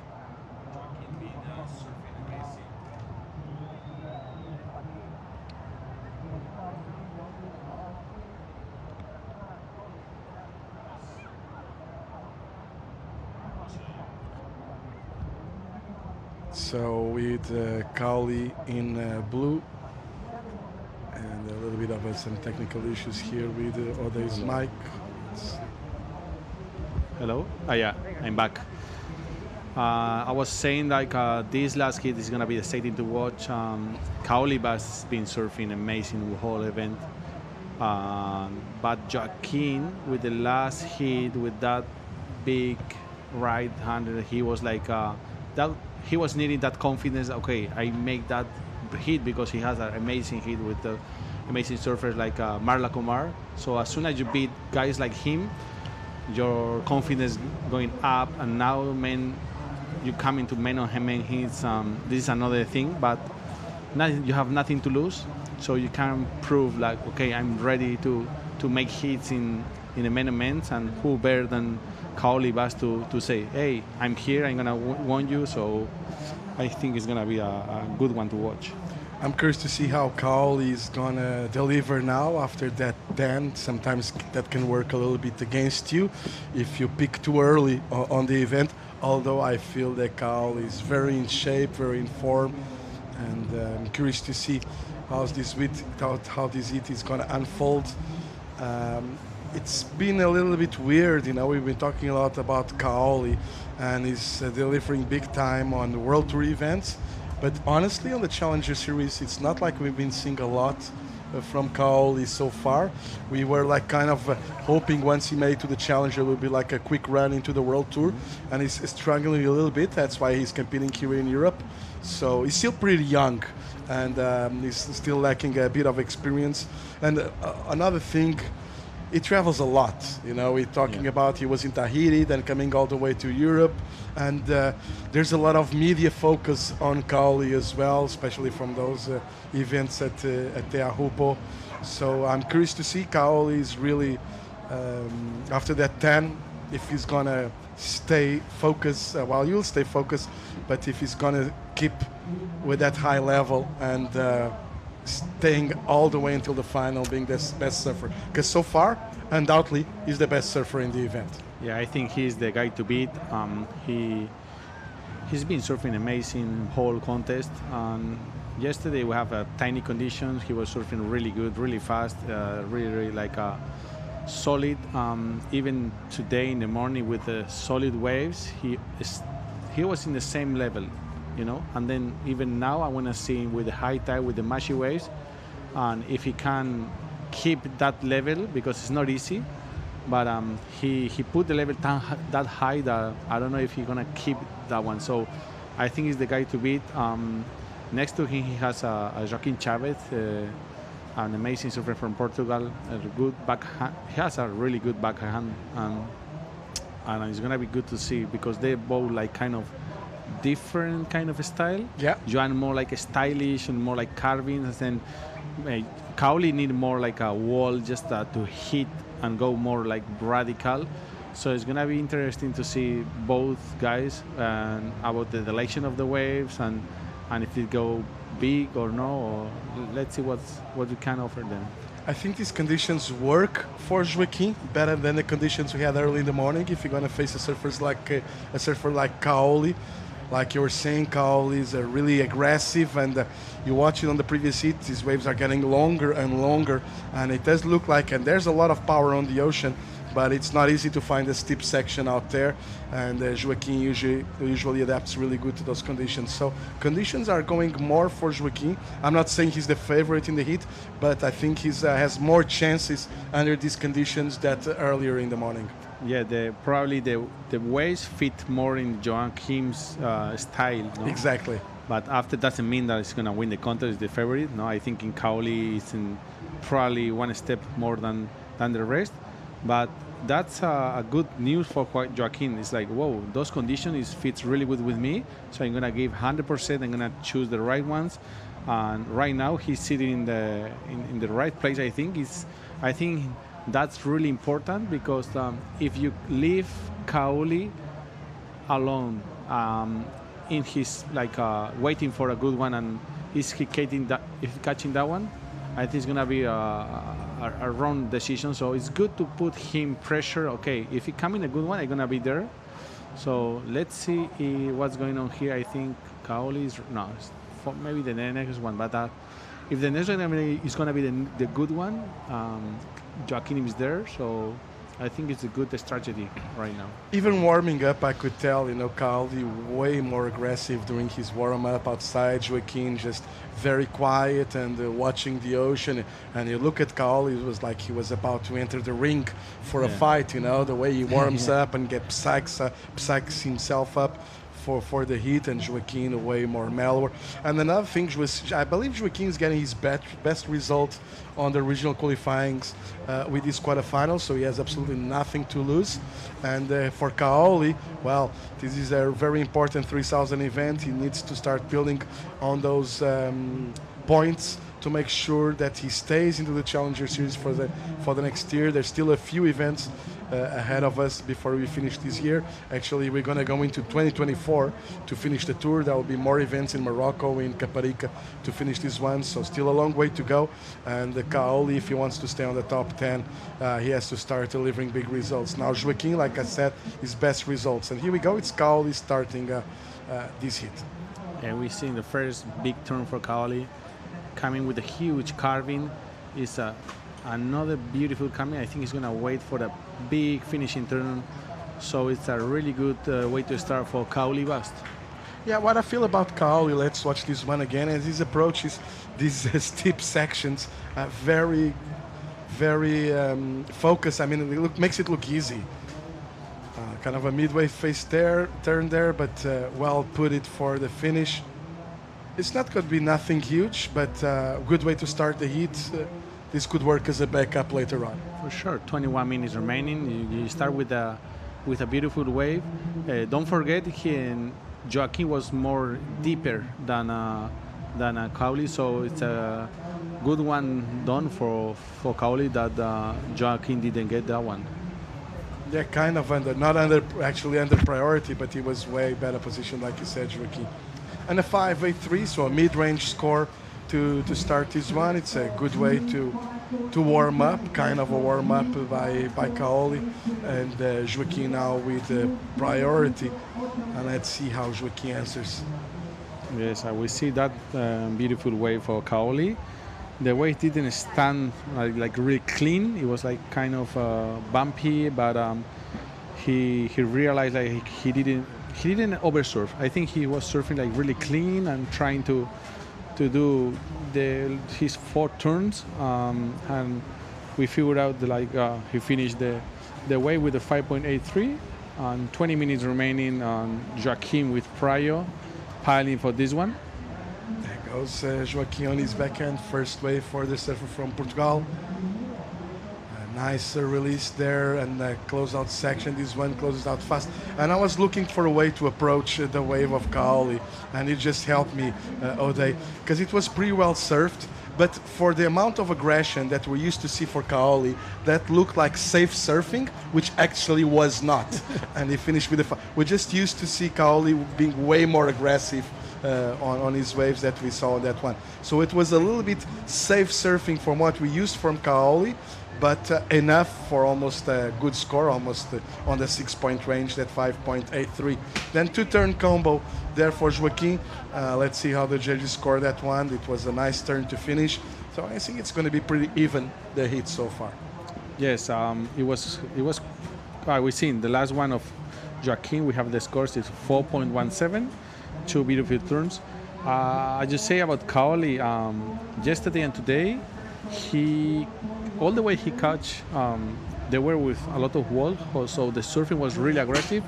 So probably one of the first waves we've seen doing carves, like smooth carves. So it was strange to see him because he was always choosing wave with a lot of wall to to give like aggressive surfing. So yeah, I'll just say clean carvings, couple of good big vertical turns, give you 5.83. Sorry. So they basically smart surfing by Kaoli Vast for the start of the heat. Yes, I think he was that really a smart move for him. Right now he has the 5.83, Joaquin got a 4.17 and priority with Kaoli. So he's sitting into the insider, just checking for a one right, I think, but I don't know. With this guy, maybe he's gonna keep one eye in the left. You never know. Those guys doing the huge errors, always like looking. Because I've been watching, talking a little bit with Yago Dominguez, and he was like really exciting. He was like, "Whoa, I did really well, whatever." But in the conversation, every 1 minute he was saying, "Wow, you see the left? I mean, the error." I was like, "Yeah, I see, but check the right." And he's like, "Yes, but my eye was in the left." So tomorrow I think he's gonna be more like, okay, I'm gonna go to the right, but my eye is gonna be in the left, just in case I need to do a big score. Yeah, the thing is that for tomorrow they have to come by really early and start practicing. I just had an official call here. We're gonna come back for the semis around 1:30 p.m. So it's gonna be even the time you wake up. You know, they've been so used to wake up every single morning pretty early and just be ready to go into action. They're gonna wait all morning long, and it's gonna be a whole different lineup tomorrow once we send the boys and the girls out there for semifinals. So let's see how our conditions and how Yago and remaining surfers can adapt.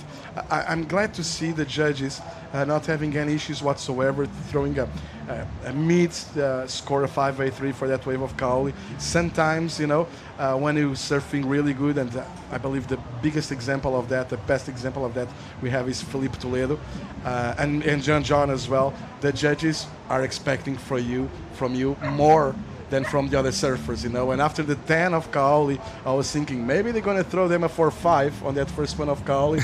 But we have really, really good judge panel, and they understanding well. There's well-ridden wave and good understanding of the wave by Kaoli, good work by Kaoli and giving the 5.83. But that can happen. You saw a lot of that. I believe Felipe Toledo is one of the surfers who gets more. Yeah, where the judges are always looking for something more. And here we go with Kaoli now on his backhand. One good-looking wave with huge tail out for him. Another huge turn for Kaoli Bat and waiting for a little beautiful curve.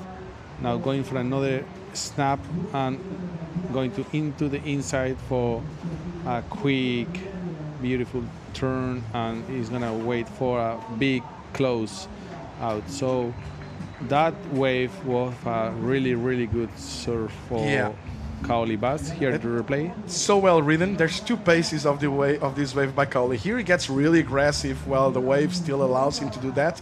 Two really aggressive, strong turns. And now the wave slows down, and so does Kaoli. Just right in time for the right turns and staying with the wave, and perfect interpretation of the wave here by Kaoli. I love the way he went into like two different gears, the aggression at the start, and then really working with the timing of the wave and really connecting the dots to finish the wave there. So good surfing by Kaoli. Nothing really impressive, but although the first couple of turns were some really good ones.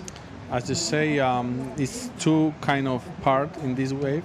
The most I like of Kaoli is like people like him, like really aggressive. Normally, sometimes they oversurf. You know, they want to go that big that they don't care if it's like a mashy section or like a big wall. They oversurf. So this is not good for them. It's not good for the score. But in this one, we seen doing their first big turn. The second one was huge carving, and then as soon as the wave went a bit like mashy, he started like doing the carvings, like beautiful, like more like flow and then stylish. And he finishing with a big turn. So I think the judges are gonna like this, and they're gonna throw a big score. Here we are, last wave, of Kaoli Bat, 7.67. No, I loved it, you know, like you're saying, and it was my assessment was the same. Two tempos on that wave, and very well ridden by Kaoli Vas. And like you say, there's a few surfers who commit too much. Straight away, there's a name coming into my mind. I think he's one of the best surfers in the world. It's Carlos Munoz. Yeah. He's a super good surfer, but he goes like 110% on every single turn, and he loses a lot of hits because of that. You know, if he could mellow down a little bit more, you know, sometimes, you know, I think safer surfing sometime by Carlos. He got some really good waves here at Pantin a few years ago, but I think he just puts it a little bit too much sometimes. Yeah, I think those guys, like, they have that much potential because it's not easy to find someone like with that potential, because it's not easy. It's not like okay, I'm gonna train. You don't train this. Like, you don't train to be that aggressive. So it's something that you have inside you. Like you can see Michel Bourrez. Yeah. You can see Carlos. You can see Adura Matriain is kind of those guys. I think those, like, I know Michel since we are like 16, and when we start doing juniors, you can see doing like 10s or no ones. Yeah. Because he was a lot of time over surfing, but then he realized he have to like train this, and then obviously he did it really well, and then he learned, and then he became one of the best surfers in the world. And I think Kaoli, you can see is one of those guys, like really aggressive surfer, but at the same time he knows when to go big, because in the mashy sections you have to go with the flow, and then suddenly just be ready when as soon as the wall is like there, you have to hit big. So I think he's really understand these options, and we're seeing that score. I think things changed big time since Michel time for the Tahitians. Michel had, like, it was a reference, it was Poto, VTA David, and not a lot more, you know. And nowadays we see here at Arena Tufa, he's coaching pretty much all the Tahitians. You see Michel very involved in coaching the Tahitians as well, and I think that's translating big time into these results. You know, it's not only Kaoli Vas, there's plenty of good surfers coming out of Tahiti, and on the ladies' side as well, with Emite and Vahine surfing really good, and Mihimana was here competing. And, also. well, he's been fighting for such a long time on the qualifying series. He's such a good surfer with a good air game too. He's kind of a Kaoli. Reminds me a little bit of Kaoli. Solid. Another solid. The Tahitian are solid. You don't see one like a Tahitian like clean surfing. No, they like go big, always a huge turn, and they aggressive, and yeah, maybe like Poto and Ida and those guys, they give some lesson for them. Yeah, but Poto, for sure, he had the strongest rail game when he was on tour, you know. He wasn't like a very, how do you call it, a very progressive surfing, for sure. But once he dig the rail there, when he puts the rail into the water, it will remind me a little bit like Taylor Knox as well. You know, those scarves of Poto, they were pretty much timeless. And it's good to see now, and it's good to see Michel. Haven't seen him for a while. He's coming back here to try to stay on the Challenger Series and go for another charge of the World Tour. And Michel, don't forget, Michel was a pipe master. You know, he had like really good results. For a while there, he stayed in the quarterfinals. He was always ninth and ninth and ninth and ninth. I think that he got that win at the pipe, but he's one of those surfers that the quality of his surfing doesn't actually translate into the results that he should have got throughout the years. You know, for sure, he's a top 5 surfer. For a long time, he was a top 5 surfer. Easy, though. Michel, what Michel did in the tour was amazing.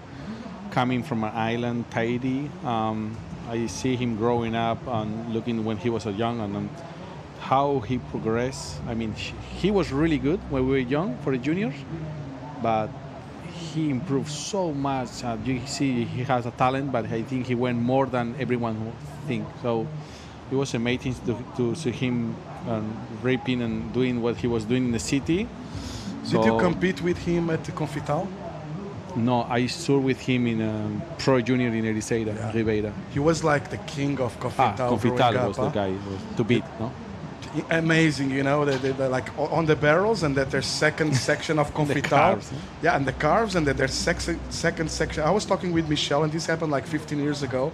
This was how big of a turn it was, that 15 years after that, you still remember the turn. Because everybody, Confital, if you don't know, it stands on the right-hand side of the Bay of Las Palmas in Canary Islands. It's a pretty heavy slab. a right-hand slab, and there's 2 sections. The first one, you have to go for the barrel, and then the second one, you have 2 options. Either you go through the barrel, kind of backdoor it, or you just do the bottom turn and go around it. And Michelle, she just did the bottom turn and hit the lip, on that one. And it was amazing turn. And still 15 years after that, I was talking with WSL photographer Laurent Mazurel, and I really remember Laurent showing me the whole sequence. And I was talking with Michel at Decisive just last year, going with him. He remember that turn, and he was like 19, and he still remembers that turn perfectly. That, and I think you were there too, the year that we got Alaiva looking like off the wall or like backdoor. I think he made the final with Giat Koder or something like that. That year was amazing too, and a beautiful performance by Michel too. Michel was amazing in Hawaii. When he won Haliva, he buy a board in a shop, a stock board, and he won the contest. Oh my God! That year that I'm talking about, yeah. The year where the final was small and raining and. Okay. Yeah. It was like everyone with I made an order with that shape, blah blah blah, and then he came in bought a. It was amazing. I don't know. But he has a talent to do. No, everyone can do this.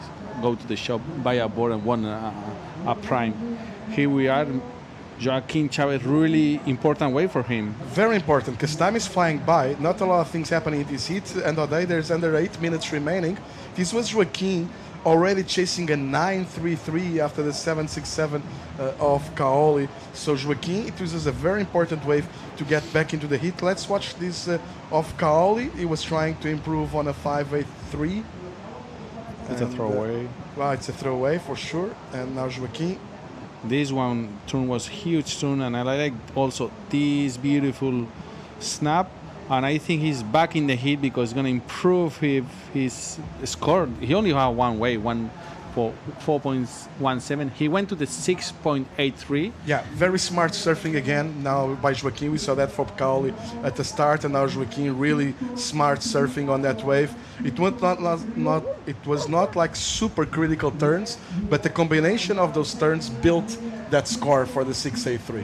Yes, as we talk, the wave fits really good in Joaquim's surfing. As we seen that wave, he was like surfing a really beautiful bottom turn, just hitting the link, and then again, and go for another bottom turn, then go like a real snap, carving beautiful.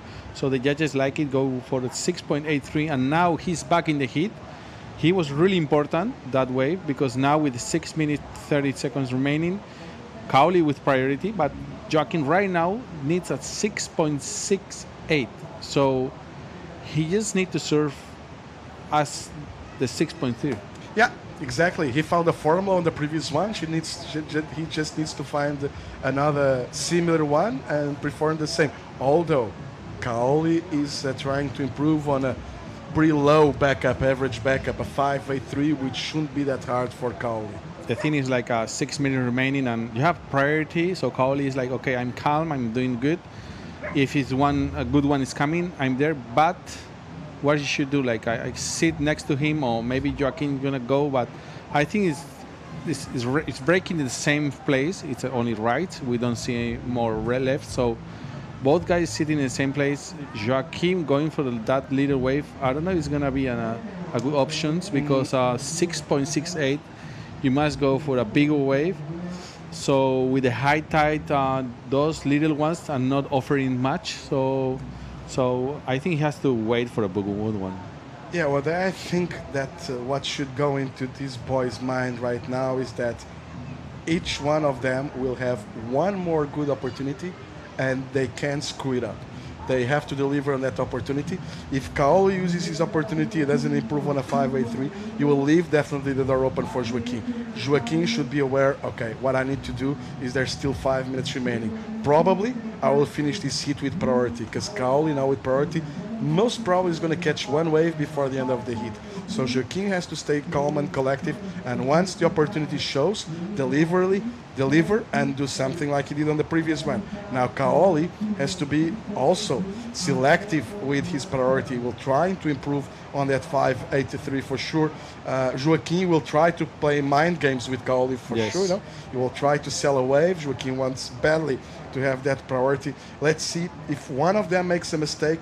So there's no winner so far on this one. It's going to be very interesting to see. There's Joaquim taking a look, and their Kaoli's priority, trying again to position himself a little bit.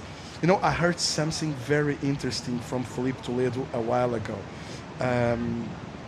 Felipe was not with priority and just catching a lot of waves, but he was actually winning the heat.